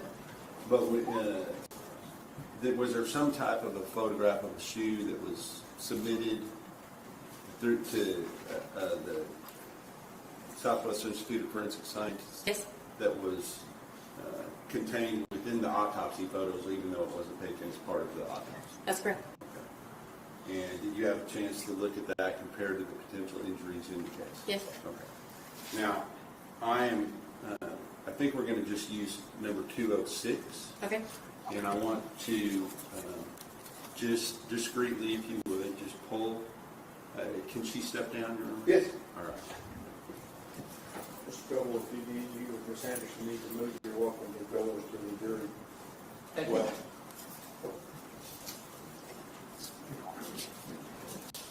Okay, I got to screen out.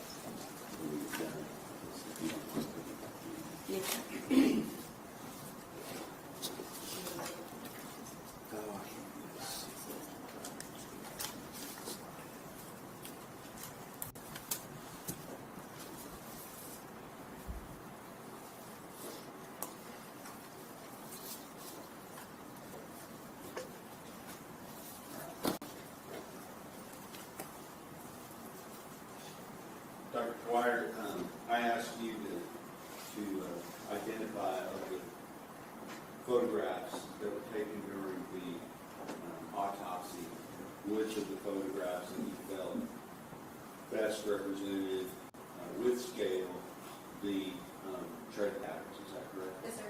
And was that this photograph that's been marked as State's Exhibit number 245? Yes, sir. And then this photograph of a shoe tread pattern that has already been marked marked and admitted into evidence as State's Exhibit number 206. And just ask you if you were to compare it, I'm not asking you to compare this to, but if you were to compare, do you feel like these would be objects that you would like to look at if you were to compare these? So, yeah, if I was going to, yes. Okay. I will ask if I can publish these to the jury. Yes, sir. All right. And I just want to make sure we're careful that we don't put them in front of anybody but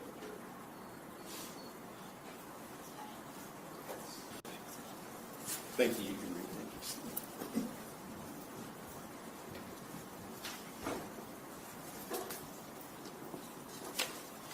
Oh my goodness.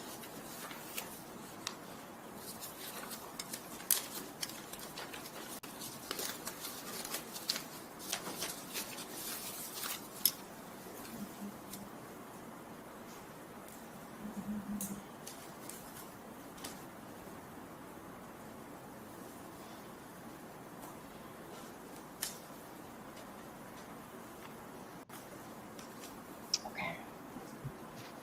Let's see. Oh, I got it.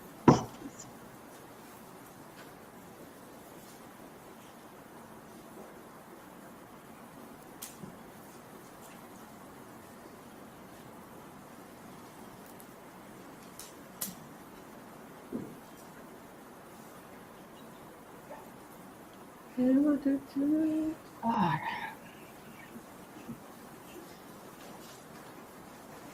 What was that?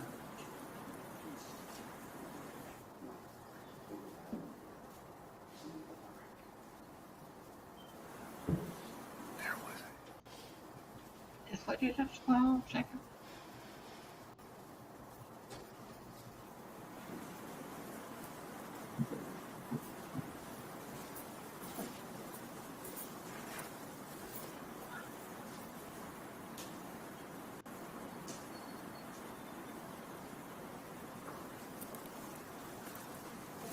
Thank you, sir.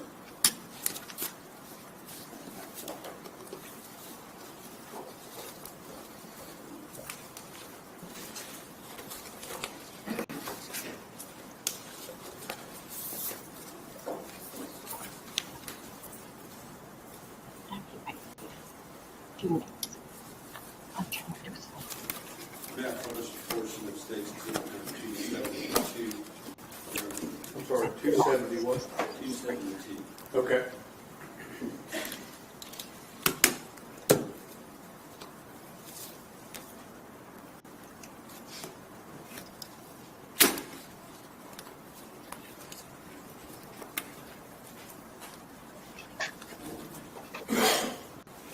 Bench notes, states exhibit number 272, this would be page 3, I believe. Yes, sir. And is this document, while you were doing it, the injuries that you observed on the face and head of the victim being stranded? Yes, sir. And we're not, we're taking, it looks like a man in this picture, right? Right. It's a standard body diagram that we use on our cases. Okay, so I'm not going to ask you to go through these again, but these, if you take these in conjunction with the pictures, does it help explain the things that they're looking at? Yes, sir. Okay. And so, like you documented a moment ago, you said the right side of the head was free of the subscapular hemorrhages, is that right? Yes, sir. But there's still evidence of injury on the right side of the head. Yes, sir. And then the page being page 4 of that same document. And does this diagram show all of the different evidence of injuries that are throughout the body of the Venus strand that she saw in this case? Yes, everything but the head, because that's on the previous diagram. And then this part right here, where it's up and down like that, what does that represent? Those are the confluent abrasions that appeared post-mortem that I described previously that are on the back. But all the other injuries other than that would be anti-mortem, is that correct? Yes, sir. And then, I apologize, I didn't do this before, but I wanted to point out, where you talked about the tread mark patterns here, do you note that here on the notes area? Yes. And also over here on the cheek? Yes, sir.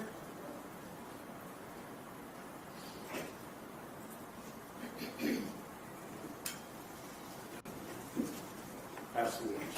Cross-examination. Thank you, Connie. Good afternoon, Dr. Barr. Good afternoon. Thank you for coming in today. I just want to follow up with a couple of things that you got. Forgive me if you've already testified to me. From your autopsy report, for the external genitalia you found they were unremarkable. Correct. And the anus was also unremarkable. Yes, sir. And the perineum was unremarkable. Yes, sir. And that's the same area, right? All in the same area. That's the space between, for her, the vagina and the anus. Yes. Oh my God. Jeez, And you go. you found no trauma to the vaginal labia. I did not know. And no trauma within the vaginal wall. That's correct. Vaginal hymen was present, Yes. intact, Yes. and unremarkable. Yes, sir. There was no trauma within the anus or the perineum skin. Yes, sir. And was it either you or the autopsy tech collected the sexual activity kit? The autopsy tech. And it was at that time during the autopsy. That's done at the beginning of the autopsy, yes. But I looked before she did the, before she collected. Yeah, I think you described how you began the autopsy by doing an overall view. Yes, yes. You had noted in the autopsy report that her teeth were intact, Yes. and there were no fractures within the facial bones. Not that I, no, there were not. The hyoid bone and the laryngeal Laryngeal? cartilages were intact and unremarkable. Yes, sir. You also noted in your autopsy report that there were no broken or missing fingernails, Correct. and there were no fractures to the clavicle, ribs, sternum, pelvis, vertebral column. No. So you didn't notice any broken bones. No.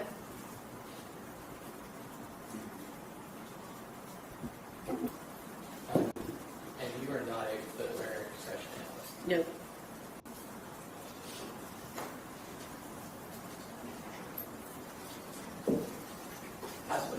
Redirect. Yes, Your Honor.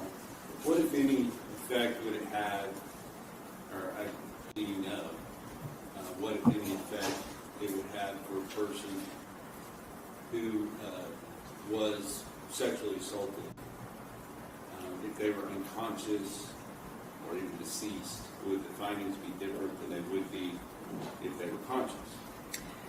Okay, so you said conscious or deceased. I mean, I said unconscious. Unconscious is still not dead, though. Yes. Versus dead.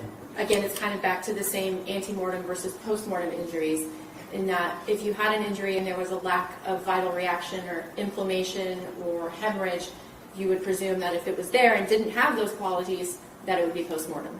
The point is, I didn't see any injuries to her genitalia. And just because there's no physical trauma, does that mean that some type of sexual contact or sexual assault could not have taken place? That's correct. The lack of injuries does not mean that there's a possibility that sexual assault did or did not occur. No further questions. Mr. Go.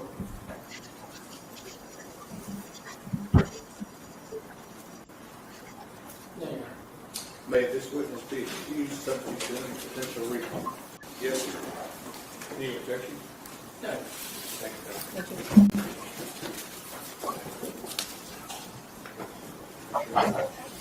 Hang on just a minute, make sure you didn't grab something.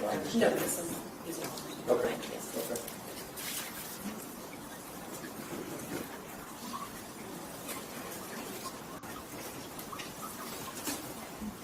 Who do you have next? Your Honor, I believe that we're going to be looking at Joseph Thomas, but I need to have a hearing outside the presence before we start this case. Okay, what did you say the name was? Joseph Thomas, jail administrator. Okay. All right, you retire to your room, I'll call you right back.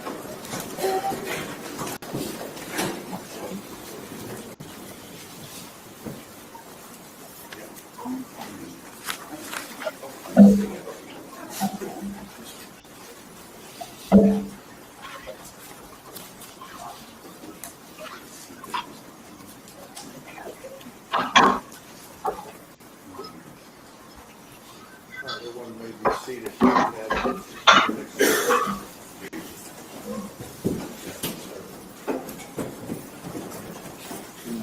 Actually, the stickers on this.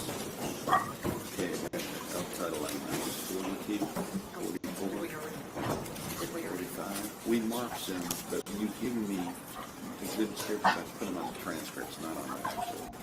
So I need new ones. Okay, so you're going to pre-mark it. Yeah. So it's 42, 44, 45, 48, 40.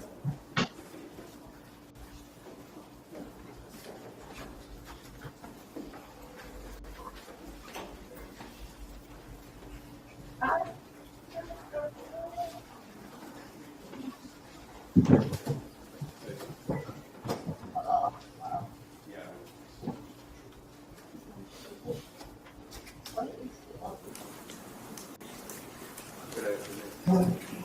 Before I first give this call to the truth, I'll rule of evidence is evidence that cannot be in court, but you're testifying, once you have testified, to discuss your testimony with anybody else except the lawyers, okay? Yes, sir. Okay.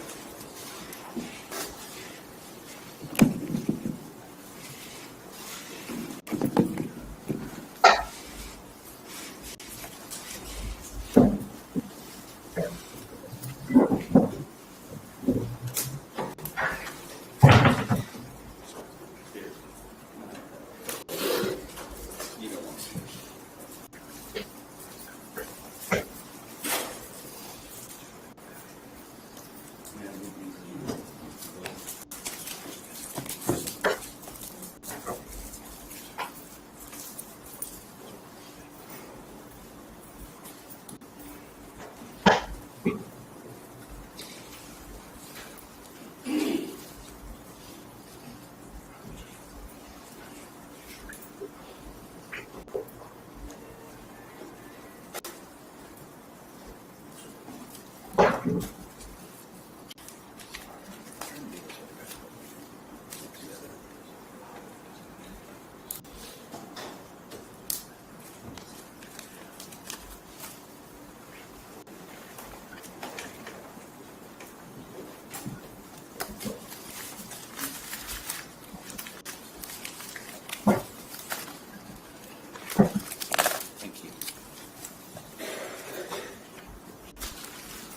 send them to the board. What did you already set through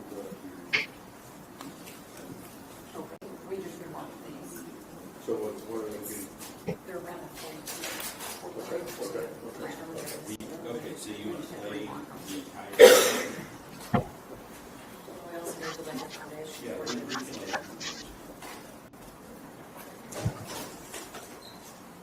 Okay. Can I just post a witness? Yeah, have it close the statement. Well, identify the witness for purposes of the record. You're under the state calls Joseph Thomas. Okay. And record will reflect that I have sworn him in to testify truthfully.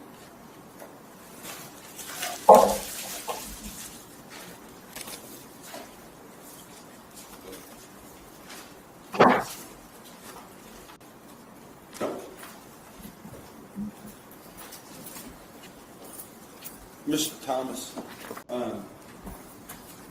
first of all, how you report? I'm the jail administrator of Wise County Sheriff's Office.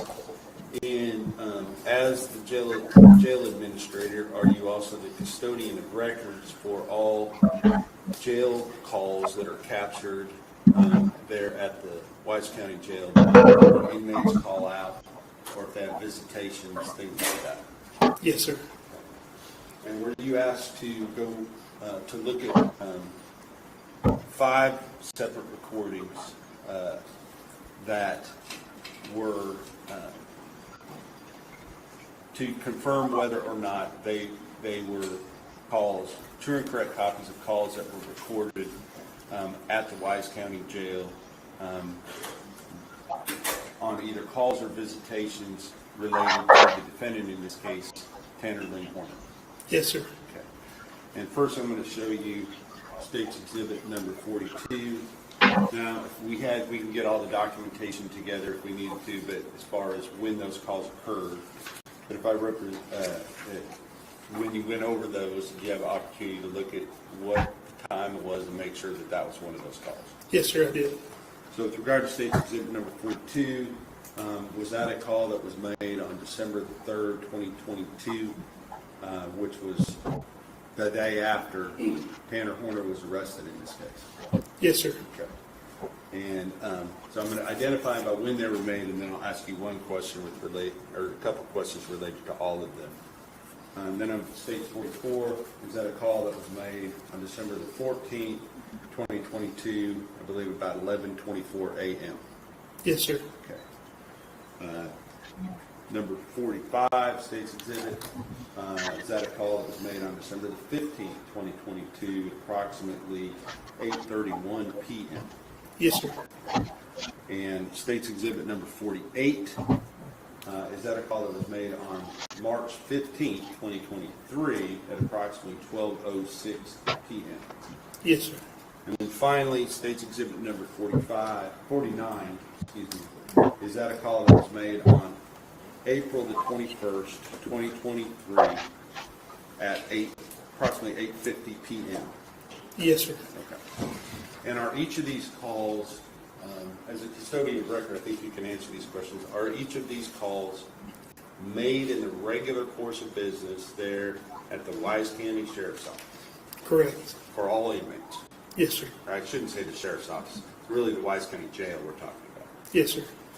And are they also kept, you may have a third-party company that stores them, but are they kept in the regular course of business? Yes, sir. Okay. And are they made at the time that the recordings are made, is that at or near the time of the matter recorded on those recordings? Yes, sir. And then finally, the persons with knowledge of the matters recorded on those recordings, the people who are actually recorded on the recordings themselves? Yes, sir. Meaning the caller and the call taker or the visitor, both ends of the visitors. In addition to that, are there some auto notations that are done by the computer as far as the time that's left on the call, a statement that if your call is being recorded, so a warning to that effect? Depends on the call, but yes, sir. Okay. So if there's an additional electronic tone voice, that's what we're listening to, correct? Correct. And I believe that all these calls are between Tanner Horner, and it may be visitations on at least one of the incidents. Tanner Horner and Melissa Horner, his mother. Tanner Horner and Jackie Harbison, his grandmother. Or Tanner Horner and Cassie Wade, his girlfriend. Correct. Okay. With that, I would offer these into evidence with that understanding, and then play them for the jury. Okay. Can I take the witness? Yes, yes, ma'am.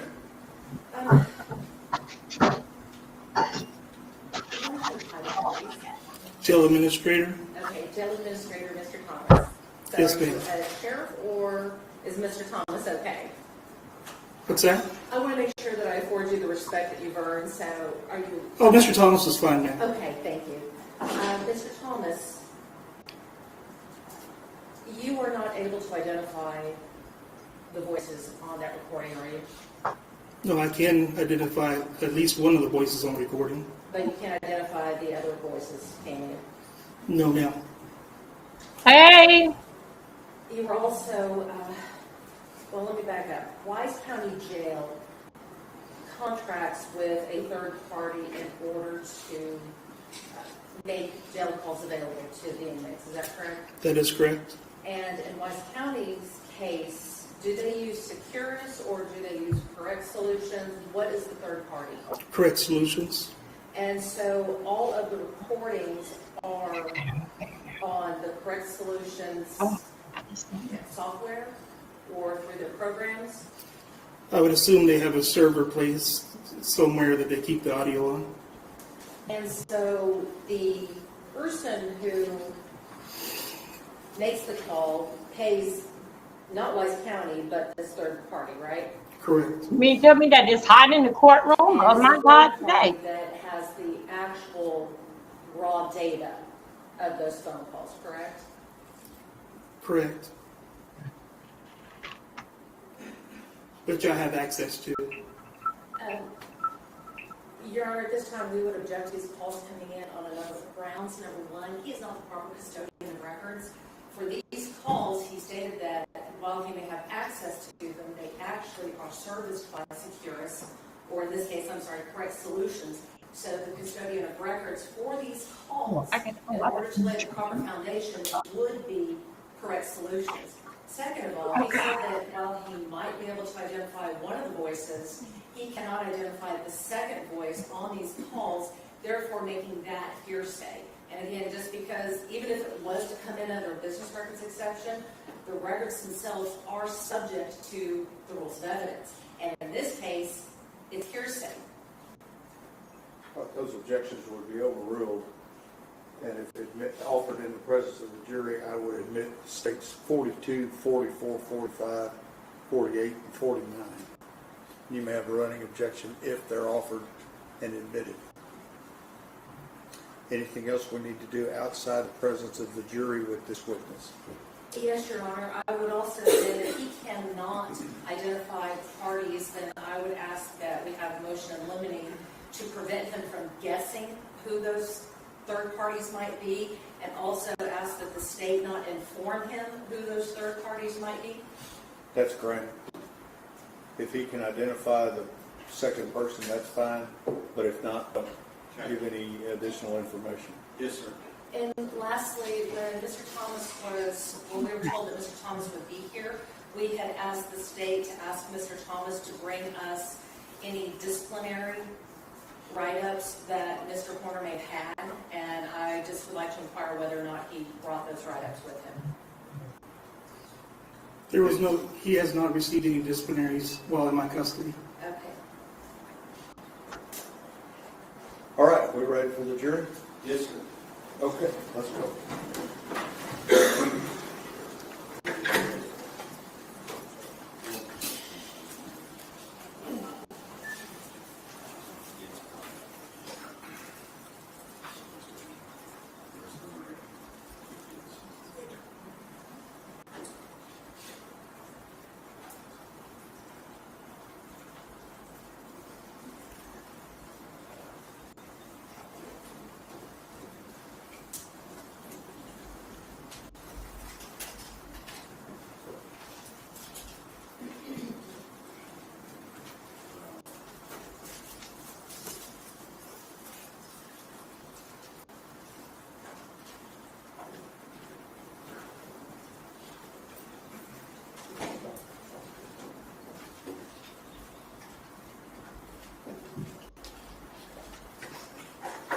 Everyone may be seated.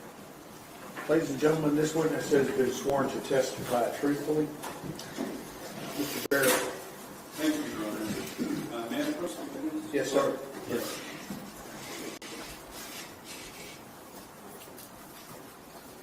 Mr. Thomas, would you please tell the jury what you do for a living? I'm the jail administrator for Wise County Sheriff's Office, the jail division. And as the jail administrator, are you, do you act as the custodian of records for any type of phone calls that an inmate would make from the Wise County Jail? Yes, sir, I do. And are there also recordings done when a person has a visitation there at the Wise County Jail? Yes, sir. And are these recordings, are they made in the regular course of business for each and every phone call that an inmate makes or visitation?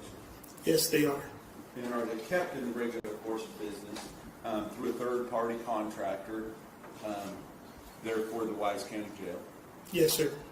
And are they, the recordings themselves, are they made at the time that that the conversation takes place? Yes, sir. And are the person with knowledge of the matters that are recorded on those the two people who are having a conversation, either on the phone or in a visitation situation? Yes. Okay. And with regard to any other voices that you might hear other than those two people that are engaged in the conversation, would those be electronic voices that are generated by the computer system that records? Objection, Your Honor, leading. Don't lead your witness. What would be the other type of voice you might hear besides those two individuals? You'll hear an automated voice giving a warning of like a 2-minute warning left. And at the beginning of the phone call, it'll tell them that there's a inmate from Wise County Jail calling them. And although you may not recognize both sides of the conversation, is there one person for each of these conversations? And I'm showing you specifically recording number 42, recording number 44, or State's Exhibit number 42, State's Exhibit number 44, State's Exhibit number 45, State's Exhibit number 48, and State's Exhibit number 49. Is there one person that is common and that you do recognize your voice on each of those phone calls? Yes, sir, I do. And can you tell us who that person is? Would you like me to address him as what I would call him as inmate? No, Okay. I want you to just tell me his name, please. Tanner Horner? Yes, sir. And with regard to that, are these true and accurate recordings of those that were made and kept in the regular course of business at the Wise County Jail? Yes, sir. And for identification purposes, State's Exhibit 42, is that a call that was made on December 3rd, 2022? Objection, Your Honor, leading. Same, don't lead your witness. With regard to, I guess it'll say there's some type of document at the beginning of the recording. Is that correct? Yes, sir. I can't tell you for sure if it states the date and time, but it does state the person calling and the location they're calling from. Okay. All right. Well, I will just offer State's Exhibit 42, 44, 45, 48, and 49 in evidence. Any objections other than those previously announced to the court? No further objections. Those are overruled. States Exhibits 42, 44, 45, 48, and 49 are admitted. May I publish? Yes. Your Honor, I would object to the publishing of these until the second voice can be identified. Okay. Objections overruled.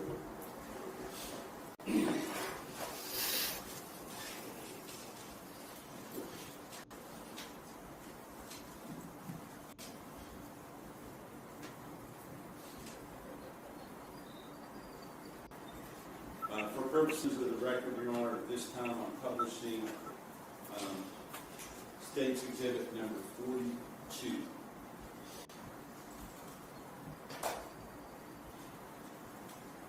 Hello.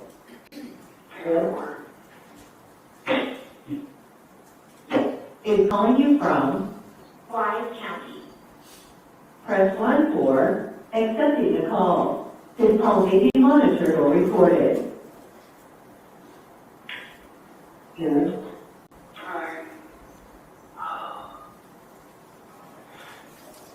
Hello? You okay? Not really. You want to tell me what happened? I pulled into this like driveway and all that stuff. I was pulling forward and I was backing up, and then I hit the silver roll and This call may be monitored or recorded. Go ahead. and then she was crying. I tried calming her down. It didn't work, and my thoughts were, oh my God, I'm gonna lose my job. Like everything started just. Okay. I know. This is called the state side. This is called the state. I didn't know what to do, Mom. What does it do? If you had that person, and I know that's not well, it's still not please, okay? They're not going to look at it that way. I know. Please, small. Don't be small with this, okay? What? What did you do? What did you do? Did she die on her own? No. Oh my God. I know. I can't get it. Like Cassie hasn't even tried calling me up here. Like Yeah, she wanted to take a car. She wanted to have that car. Yeah. Did you confide in her? What? About this? Did you tell her about this? No. I mean, she was really freaking out about it. You have 3 minutes remaining on this call.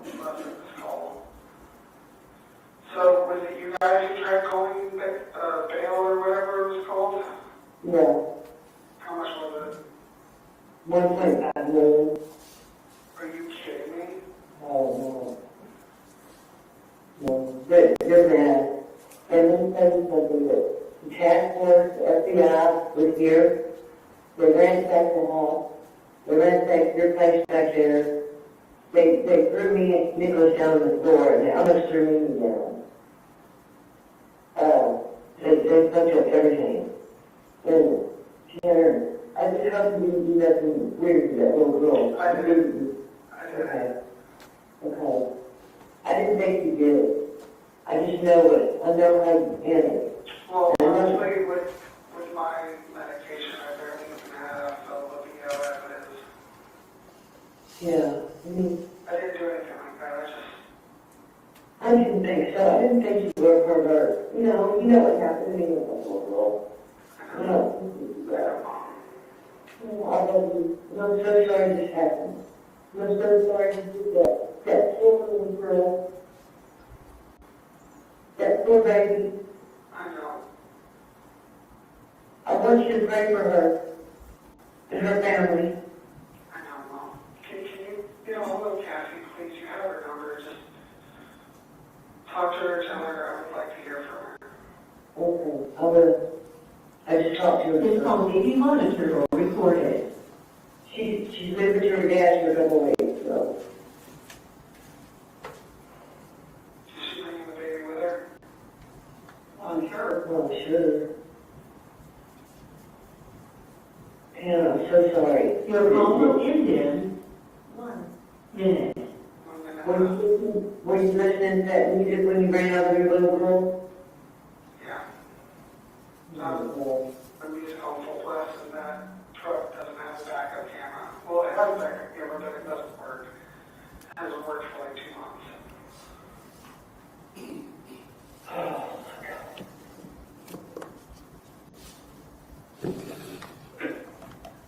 Okay, what? I love you and I'm sorry this happened. Please pray for that lady and pray for her family, and you're in our prayers too, okay? Don't know how much to talk to, but Don't hurt yourself. Don't hurt yourself. tell Cassie I love her. Okay. We love you too. Your chest are all my love. All my fucking love, babe. Okay. Tanner, be strong, okay? It's not the end of the world, okay?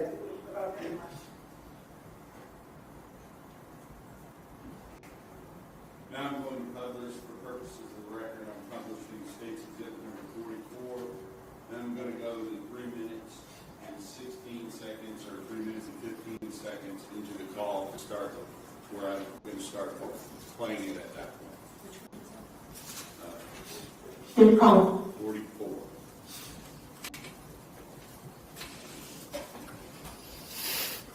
This call may be.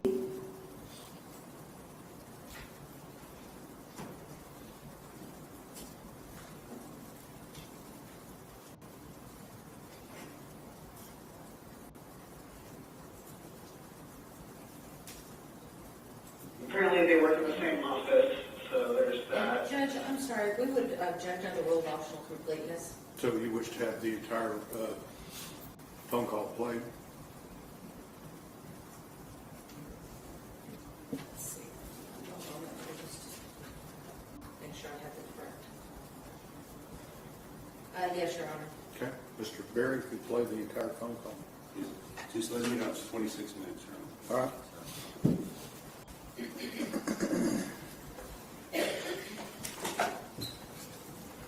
This call may be monitored.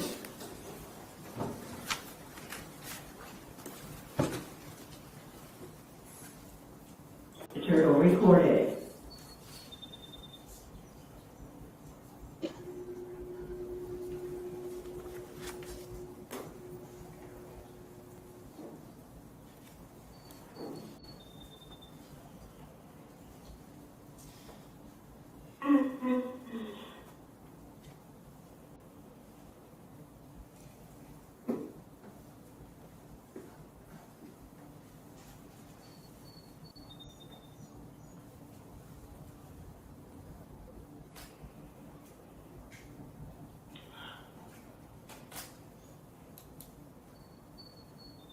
Oh, watch your fingers. Oh, you must smash your fingers.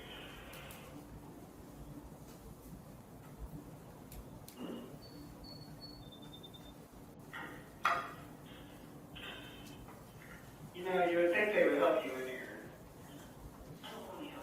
I want them to help you. I'm sitting here watching you struggle, and I can't just walk through the wall and help you get in here. I'm all right. I'm all right. I got out of the crazy room yesterday. Oh, you did? Yeah. Now they have me in the less crazy room. I actually have a toilet. They're giving me reading material. They gave me, so they gave me a Bible, right? Then I forgot how, like, the dialogue is, and I'm just sitting here like, oh my gosh, like, I have to take a break, like, I have to take breaks constantly while reading because the dialogue is like Shakespearean almost. Yeah. Is it King James? No, it's, no, not NIV. I can read the NIV very well. It's ESV or some bull crap. Yeah. I want my Bible. One that Pastor Vicky gave us when we all graduated. I want that one. I did not read somewhere. It is. I think so, yeah. Yeah, I talked to him last night. He even came up here to find out when he can come. I showed up here yesterday because I thought I came last Tuesday, but it was Monday. But still, it's different. Now, I come on Wednesday, you come on Wednesday and Fridays. Huh. You guys mom's outside? So when she gets home, she's going to say she loves you very much. And she's just so upset.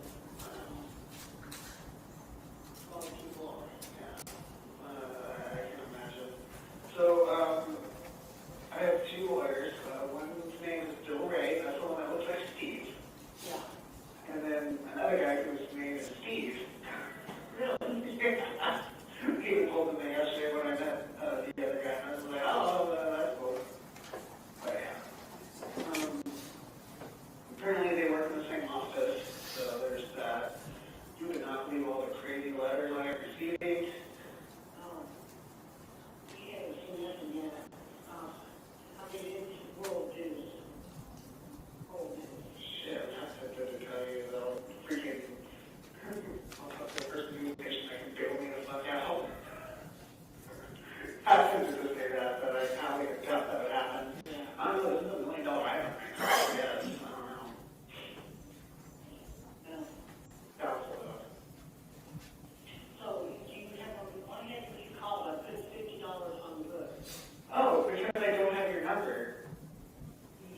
when they took my property, I don't have anything to write that down with. You're gonna have to give that to them.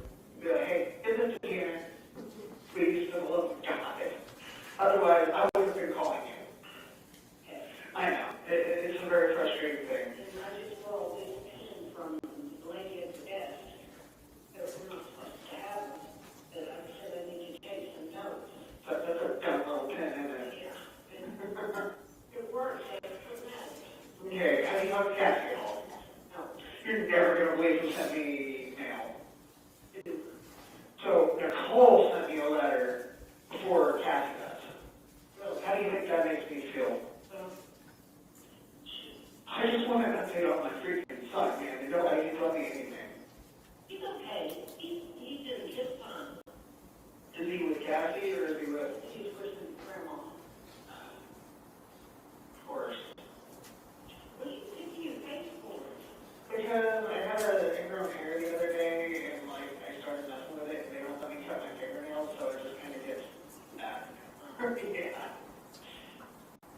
But honestly, I need her dad's number because our phones are off right now by this point. I know they are. And where is your phone? But the detectives, I can't even get any numbers off of it. Hey, that's okay. Otherwise, I would have been calling everybody. Jonathan, everybody. I tried to look at Jonathan's number. Yeah, you'll have to contact him. On Facebook, his name is Jonathan Earthgazer, because Earthgazer is the name of his band. Okay. No, I'm not on Facebook. Take me off of it. Totally off of it. Well, that's the only way you're going to be able to contact a lot of these people. Okay, so I just want you to. No, I need you to. Like, you're not getting it, Amy. No, I do get it, but you don't get all the hate that I'm getting from there. Hate? You shouldn't be receiving any hate. Oh, it's just. We're not supposed to talk about it. I'm not supposed to talk about the case. I want to know what they're saying on TV. I guarantee they're always making it worse than it is. Oh, yeah. Well, it's coming out that, you didn't write it right. No. Are you kidding me? On my medication, I couldn't even get up for Kathy. I know that's a little bit too much information, but still. Like, Well, see, all they know is that a sex driver kidnapped her and killed her and dumped her body. And, I mean, that's basically the story from, like, what everybody is saying. Like, everybody here knows who I am because of the TV. yeah. You know, you would think that I would have, like, people involved would have to sign waivers with shit like this, you know what I mean? Then again, these people are, they're monsters. They're terrible. They want their story. Yeah, that's all they want. That's why I'm kind of tempted to, like, right now, where they're like, hey, you guys bond me out and give me like $1 million extra dollars? Yeah, I'll give you your story. Like asking the baby at a nice house, fix up y'all's house, you can do that with $1 million.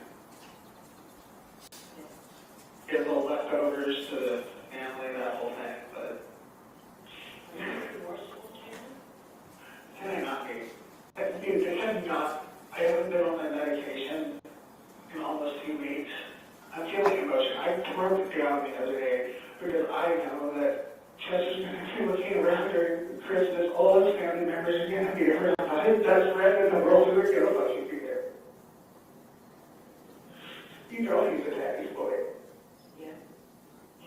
Well, keep him alive, and, you're keeping him alive along with him. I love one for Christmas. Just pictures of them, pictures of you guys. Your mom's working on that. So I've got it. We don't have very many good recent pictures. I can send you the pictures. I think some of those pictures, you can just literally just screenshot it on the phone. Woo! Tell you a lot of people in that courtroom. And like, honestly, they celebrate their Christmas at their grandparents' house. They do all the presents and all that stuff the day before. So like, go over there. I'm pretty sure they won't mind having you around. They really, you know how they feel about it. They love the shit out of you.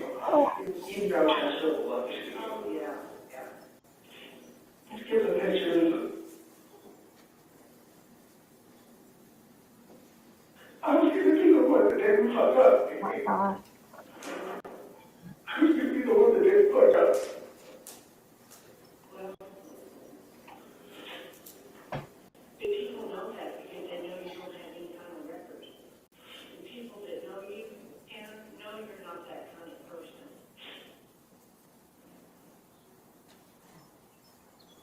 I'm sorry for you. I don't want people to be sorry for me. I want people to be sorry for my fucking son. I remember every Christmas waking up, wondering why is my fucking dad here? Let me pull this up a little bit. Christmas is wondering why mom wasn't there, but, you know.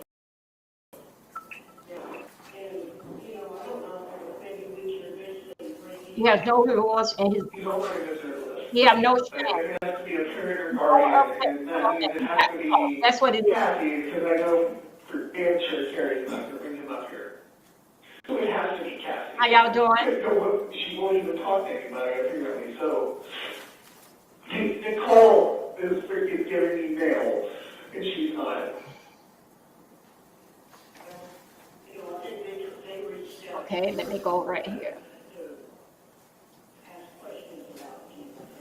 Well, if it's the detectives, you know, if it's my attorney's office, that's the only person that she should talk to is my attorney, or somebody from my attorney's office. Like, that's the only person anybody should talk to, person my attorney. Y'all, it's a lot of sick people in this world.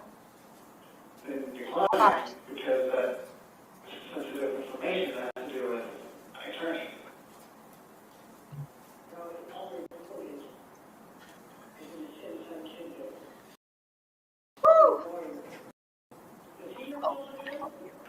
Yesterday.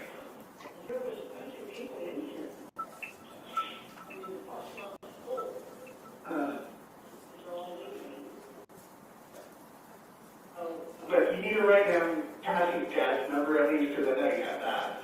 So write that down when you try to give them the paper to put it in my property, so I can have that number as well, so I can at least try. If I can at least try to contact Cassie and just give me an update, tell her how I feel. Okay. I know, it kind of got pushed the end. Yeah. Yeah. Trust me, I wrote you guys a letter on using one of those. My hand hurts so bad afterwards. Like years of that guitar playing, playing drums, and playing video games came back all when I was writing with that little itty piece of crap pen. Yeah. So the people that, have you talked to Jerry at all? Jerry. Yeah. And you think he might be able to do something, but I doubt he would. Especially with how much Bill talks shit about me at the end.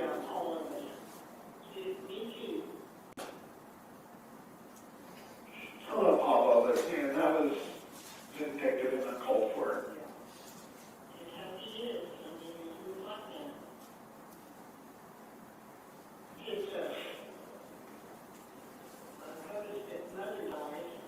Yeah, Sammy. Yeah, that's all about that. And Josh Sullivan. Yeah. You received a letter from him? I think he wants to write me, because he's been there before. I've never been in jail like this before. So, like, some of the jailers get really annoyed with me, but others are just like, okay, you've never been here. Like, one jailer in particular, one of the sergeants hates me. I spilled a drink one time, and she literally told me, whoa, better back up. Like, he hates me, like, treats me like I'm not fucking human. But yeah, you need to write down her dad's number. So I can have that, so I can at least try to contact her. Like, that,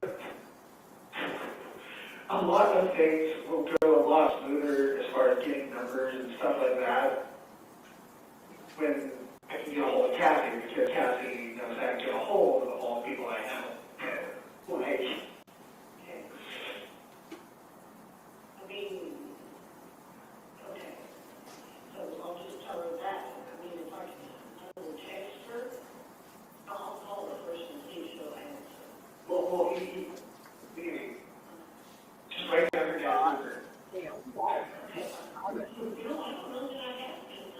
Yeah, you do. You talked to him before. Huh? You talked to him on the phone. Then reactivate your Facebook just so you can message him. Please, for the love of God, this is... Hey. Sorry. I just want to talk to her. I just want to see my son. Cassie is the only chance I have of seeing my son.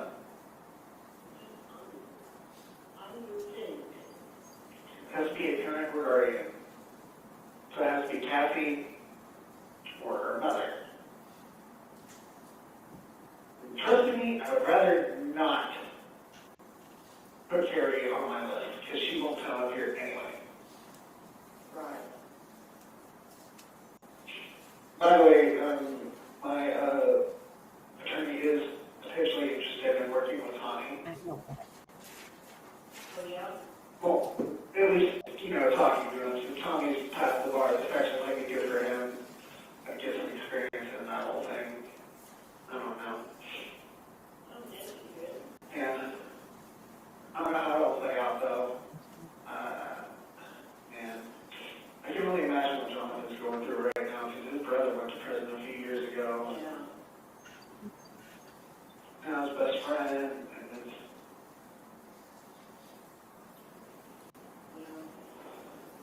Maybe because you don't have... It doesn't matter. What else doesn't matter? Right. Know what I would be doing right now? Freezing my ass off in a truck, excited to get to an apartment. That's what I would be doing right now. It's kind of chilly today. Yeah, I know, trust me. I don't get underwear or pants. Not in this thing. Not until I'm off the watch, so,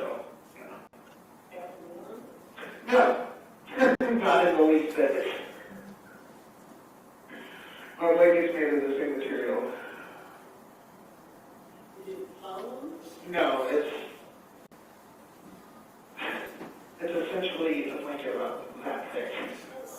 Yeah. It's a bit cold. A lot of people in it? Huh? Yeah, I've seen a lot of people come and go, and all of them look at me like, that's the guy. Every single fucking one of them. There's this one like Mexican gangster dude, just looked at me like with this hate-filled rage in his eyes. Apparently they might keep me from the general population the entire time I'm here, possibly. Yeah. I mean, I'm a bit of an introvert anyway, so it's not that big of a deal. Getting 2 books from the library, hopefully they come in. One is a Star Wars book, and one is the second Harry Potter book, because they only have the second and third ones. They have all of the Twilight books, apparently, so I might read through those for the first time since high school.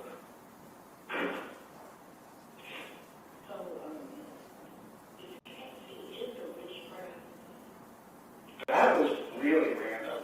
Why do you say that?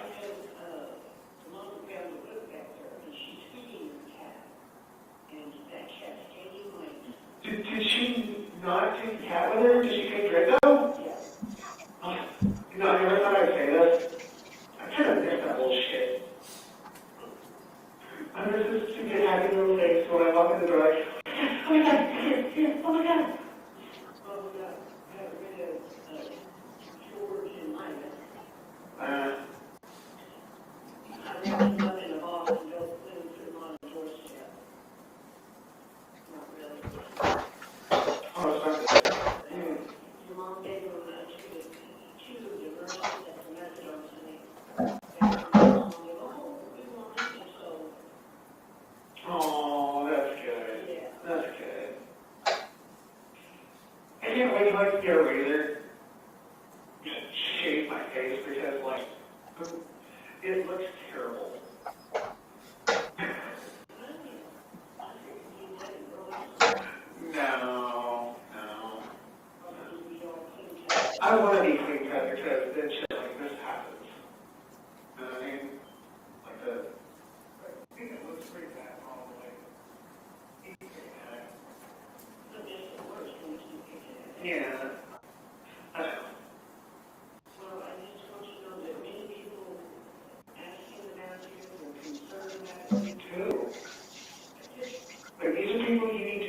send my attorney's way. He needs many character witnesses.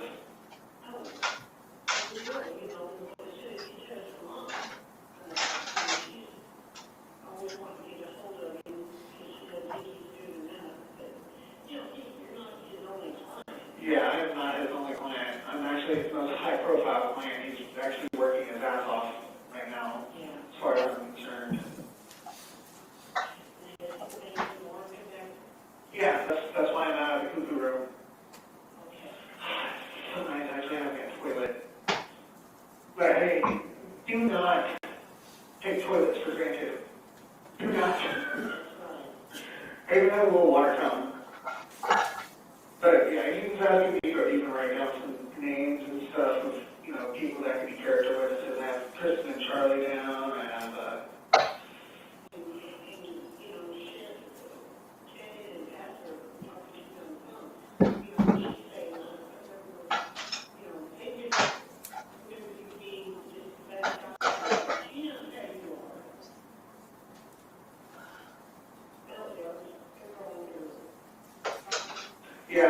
that's true.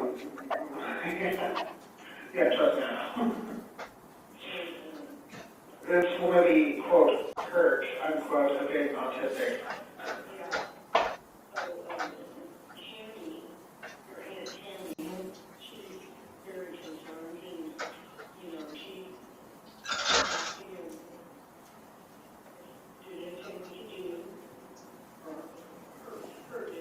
Well, unless she has 1.5 million in assets and $150,000 in cash, there's really not much she can do except pray for me.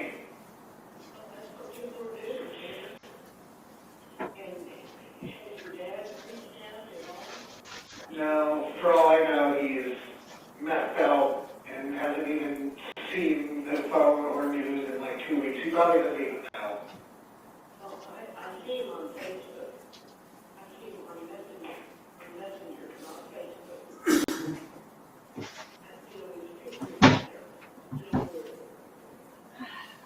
Yeah. And I tried to call him, and it wasn't a good number, I guess. What do you mean you tried to call him? Well, to let you know about you. I'm pretty sure everybody knows. This is definitely not a thing that's like, like, according to my attorney yesterday, this is literally like national news. Like, it's not just like Texas news, it's national. Yeah, I always wanted to be famous, but not like this shit.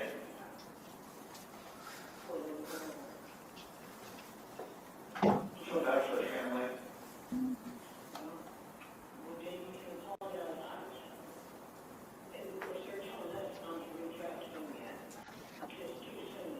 Yeah, it is definitely too soon.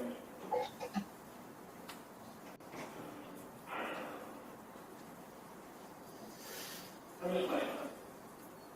I missed my son before I got arrested.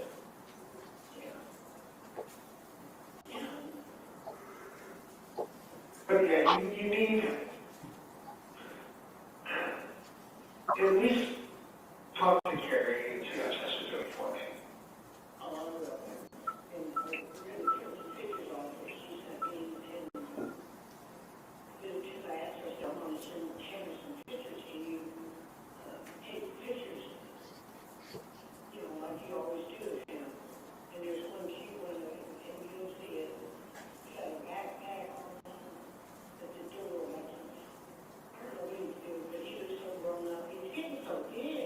Oh, I bet he is. And every single day I noticed he looks more and more like your old dad. Yeah. I was going to kill Cassie. Just, if you can, please, just put your... Give them those numbers and tell them to put them in my property or my box so I can contact you guys because, man, like...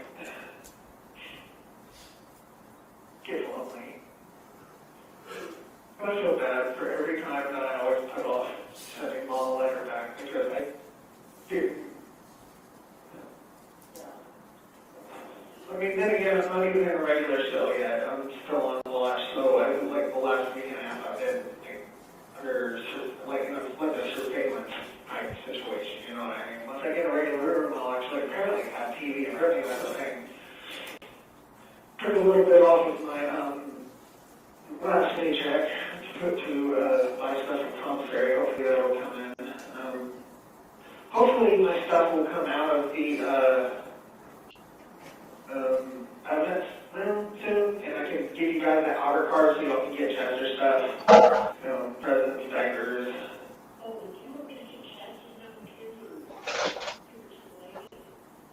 I mean, you can try, but our phones are off right now. The bill's due on the 8th. Yeah, it's not going to do much good to give me her number now. Getting her number right after I would have got in would have been wonderful, but yeah. Oh, you can probably get her dad's number from her mom. And then when I call you guys, since you're transferring your numbers over to me, I'll be able to attempt to call. And if they don't answer, then I guess I get that.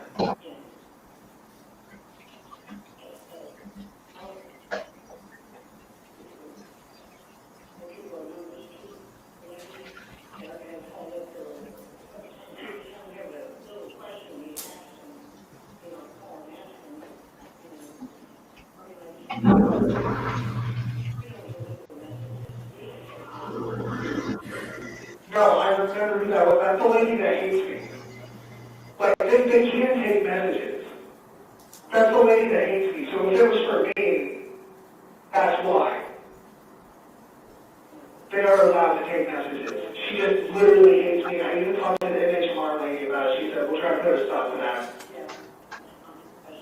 No, it's not professional. She's an older lady. Ironically, her last name is Collard.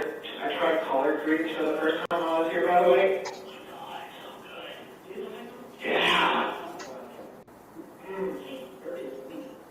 Me, it just tasted like, oh man, I'm actually going to be able to poop and not string today.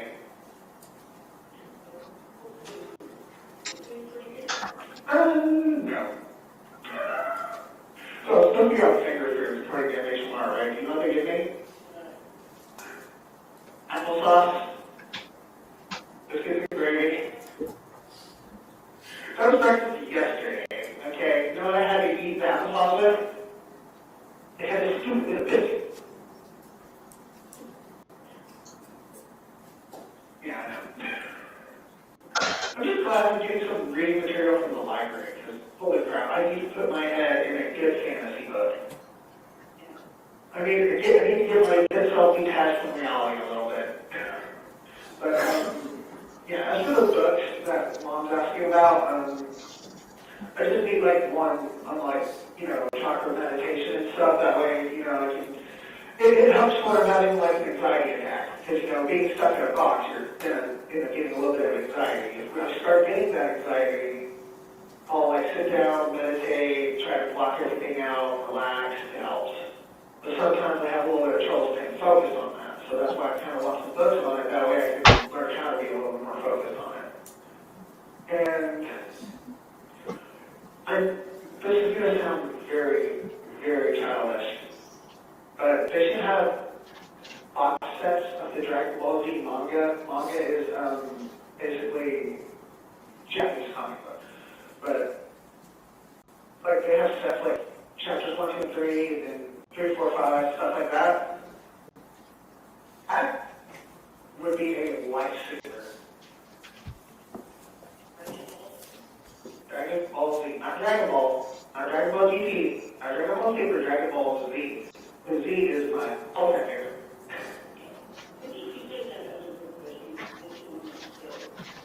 Brilliant. Your meditation. Just what I was saying just now.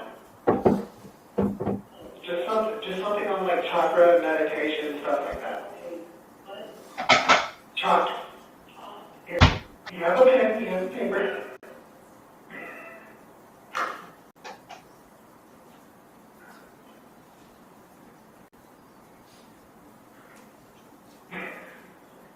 So wait, shit, I forgot. C-H. No trouble? Let's take a short break. Okay, about 10 minutes. Okay, I'll call you back in just a few minutes.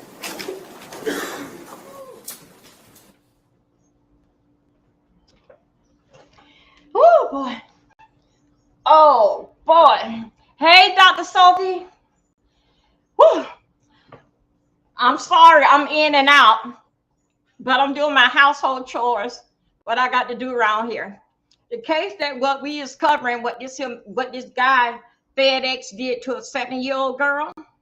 So this is, yeah, this one that we covering. We also covering the one from Florida, from Orlando, Florida. What happened back in 1985? He's a serial take the life. You know, when he would decided that you don't need to be on Earth no more. So anyway, basic, we are covering that. So I'm going back and forth from both of them. I want you to get your rest, Dr. Sophie. I'm going to get mine as soon as this here trial over with. And I'm doing my household chores and keep myself busy. And then also, too, I am doing the laundry. So anyway, you know, we're going to be live tonight. We're going to be live tonight. But let me tell you something. Dr. Sophie, let me tell you something. Now, you see how I come on that time of the night? And I try to work it clean up until like the J Don almost getting up ready to go on. Watch what happened. Okay, let me see what they're doing. It's going to be, let me go right here into the chat. Okay, let me go right here in the chat. Let me see what it's doing. Okay, someone, all of a sudden, I read that. Okay. Hey, I like this in here. Okay, let me see what we're doing here. Okay, all right. Yeah, they just said thank you all. I see it. Let me go ahead and subscribe to it and make sure that I'm ready. Okay, here we go. Let me go back over here.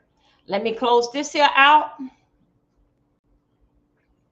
And I got to, I like this in here. Let me see what it's got here. Okay, now let me go right here. I got to do something, everyone. Everyone else have the blight screen? Yes. Wait a minute, hold up. Okay, I got it. Okay, okay, I see you guys. I'm over there in the chat. They said that the judge called for a 15-minute break. So anyway, we're going to go over here to Orlando, Florida. Let's go. Okay, here we go right here. Okay, this is court TV. Day is on up. Let's see what happened.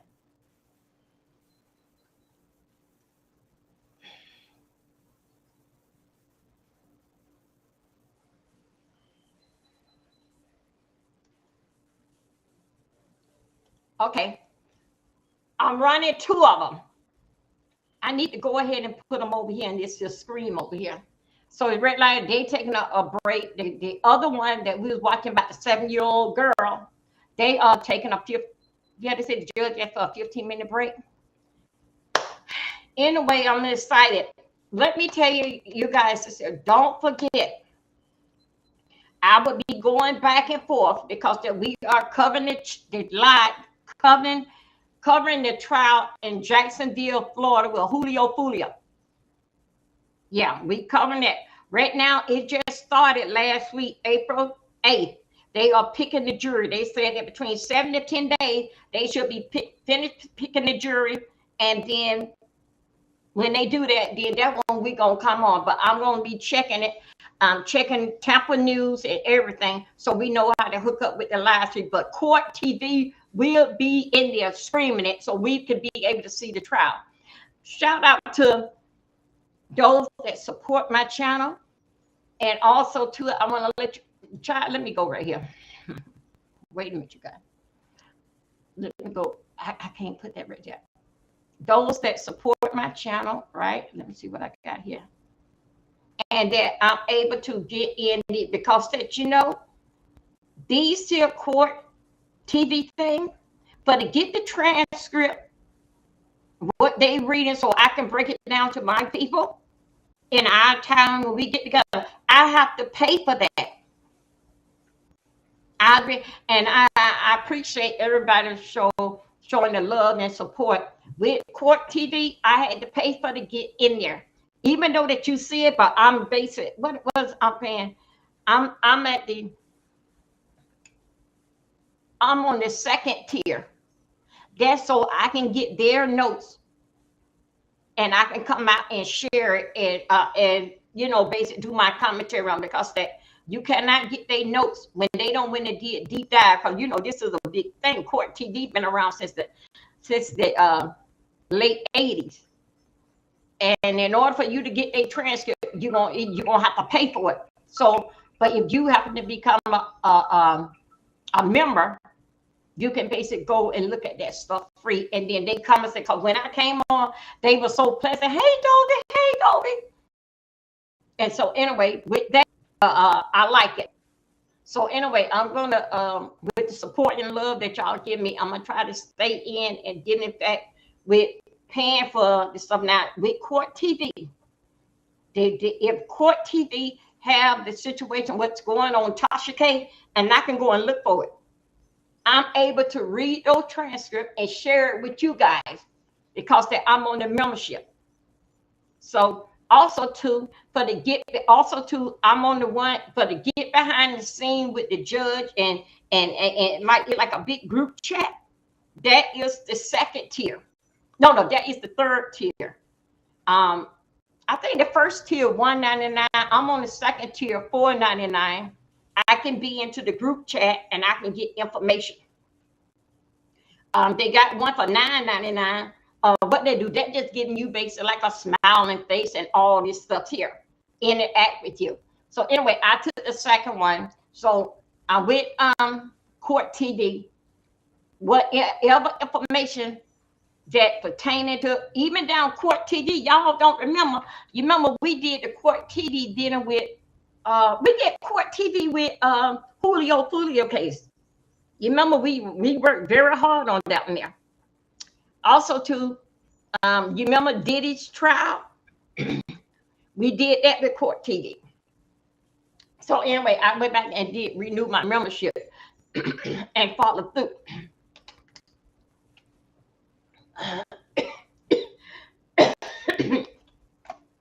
My God, today, hold up a second. While we are waiting on this here, I'm going to tell you a story. I'm going to tell you a story here.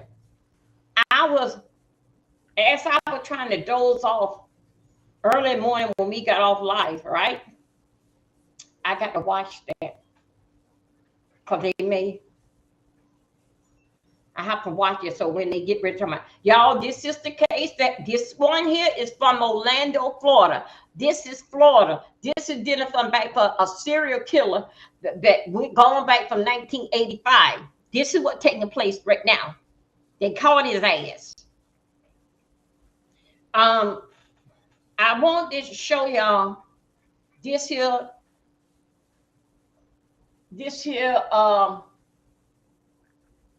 dealing in fact with Seminole County in Florida, right? I got to tell y'all about that story because I cannot switch and see what they are doing to know. Let's see where I'm at. So I won't get into a heavy conversation in there. But anyway, it's about a black chick and how that she robbed the home association.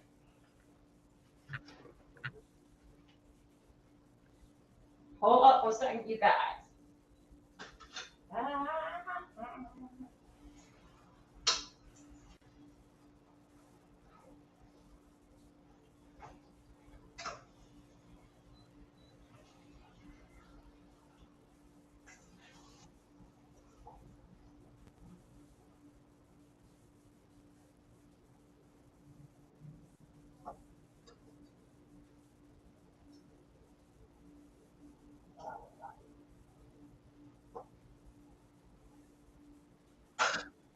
Oh, rattling. I will sit down here. Okay, that's fine. Okay. Okay.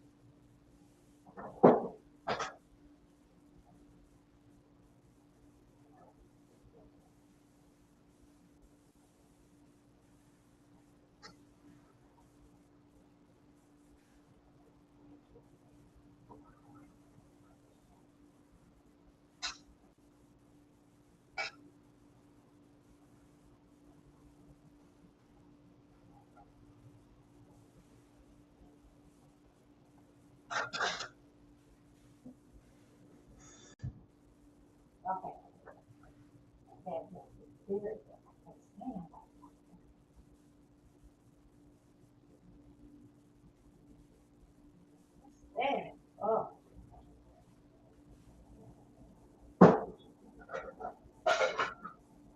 Leave that right there.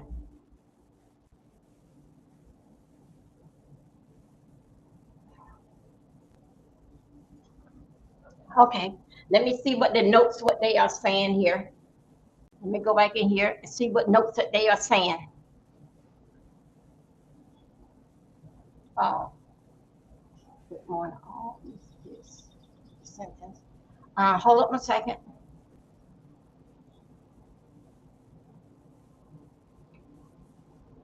Let me go back over here to this. Let me see if they oh shoot. Let me go back over here to this little girl case, a sad situation.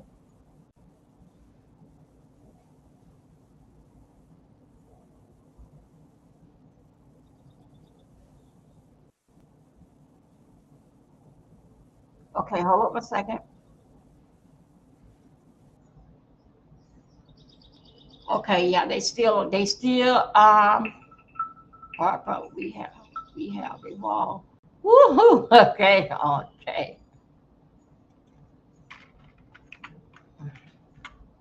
Okay.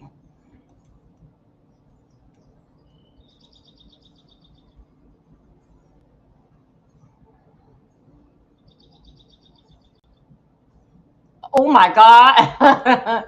Okay. Yes, the medical, the lady, she was hot to trot. And that is basically what the chat is basically talking about. Did in fact how did the medical examiner, how she looked. She was, oh yeah, she was stunning. So anyway, let me check. Let me see how I'm doing with the timing. I got to get everything all charged up. Because after I get through what I'm doing, then I think of that when I'm going to go to bed. Oh, let me see what like these damn people, what the hell they doing. Oh, let me see. Okay, I still got some time. Some bitch took my damn money. I already ain't got none. That it is. And let's see what we doing over here. Okay. Okay, let me go back, child. Oh, do Jesus. Let me lock it. So,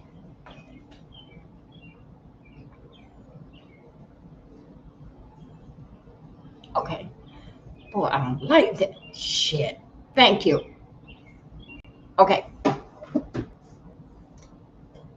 Okay, you guys, we still waiting on for this here for them to come back from this break. I think this is the one that the judge said they're gonna take a 15-minute break.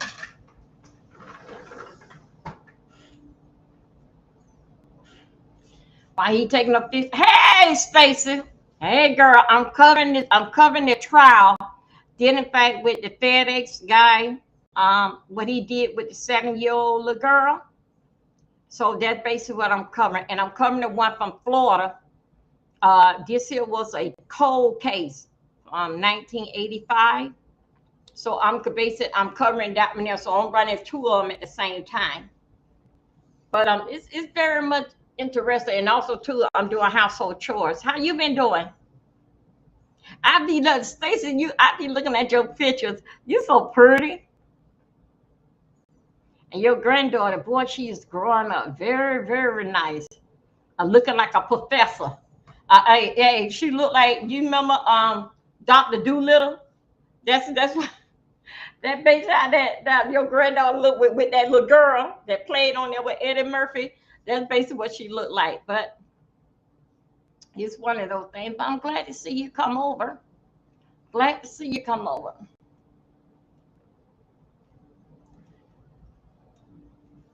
I can't keep up, so I basically fall back and do what I do over here. Okay.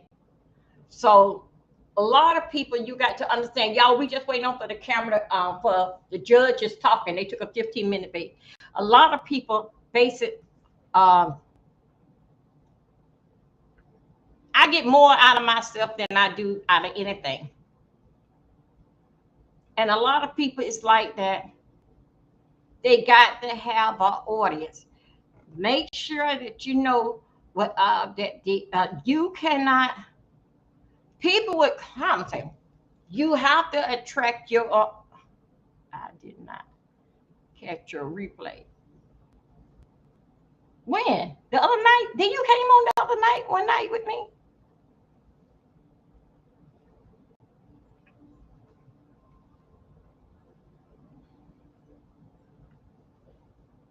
But anyway, you have to make your audience. It's a different type of audience, but different type of content creator. Okay.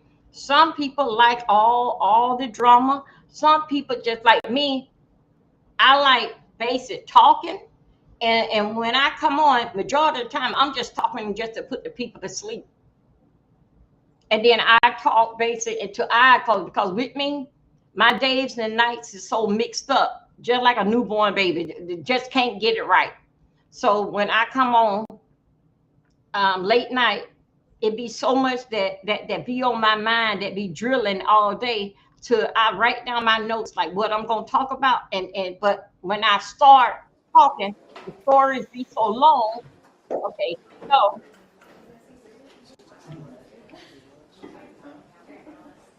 oh shoot, there you go. Look at it, there you go. Oh my God, today. Look at it. Son of a bitch.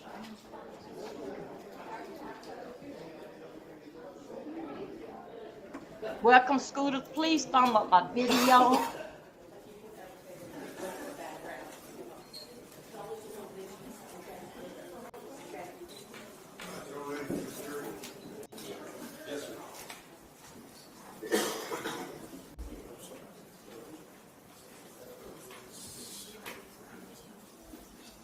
Damn, boy, it's a lot of people now.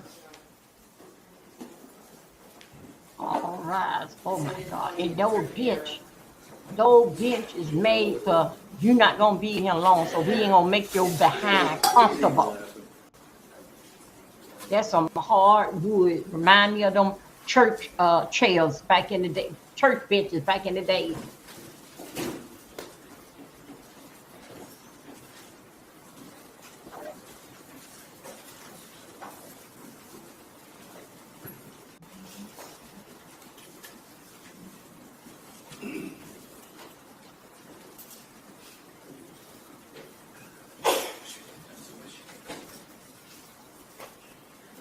What?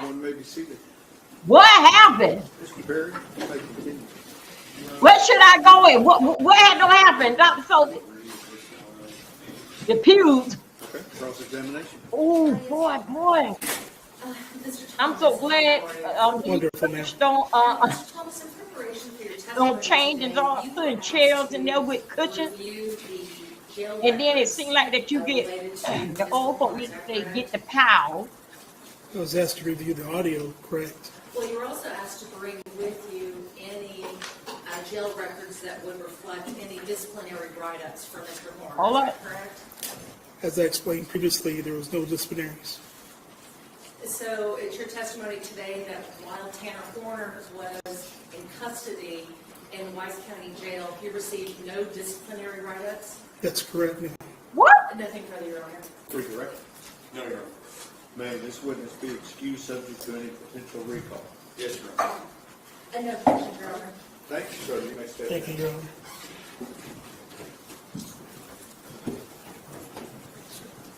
Okay, folks, as I told you earlier, we're going to retire for the day, and we'll start up at 9 o'clock in the morning. Enjoy your afternoon. See you then. Okay. Let's go over here. Let me see if that, okay, we threw it that one there. Let me go over here. Where is the,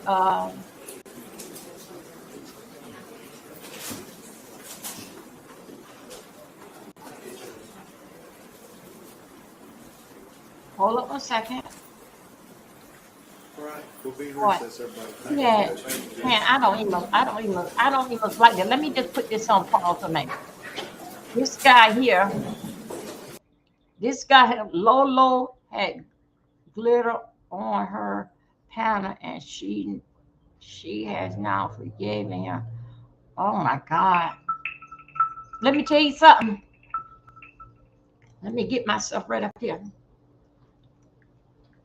Hold up, I'm gonna stay on. Let me bring myself back up here. Come on, thing.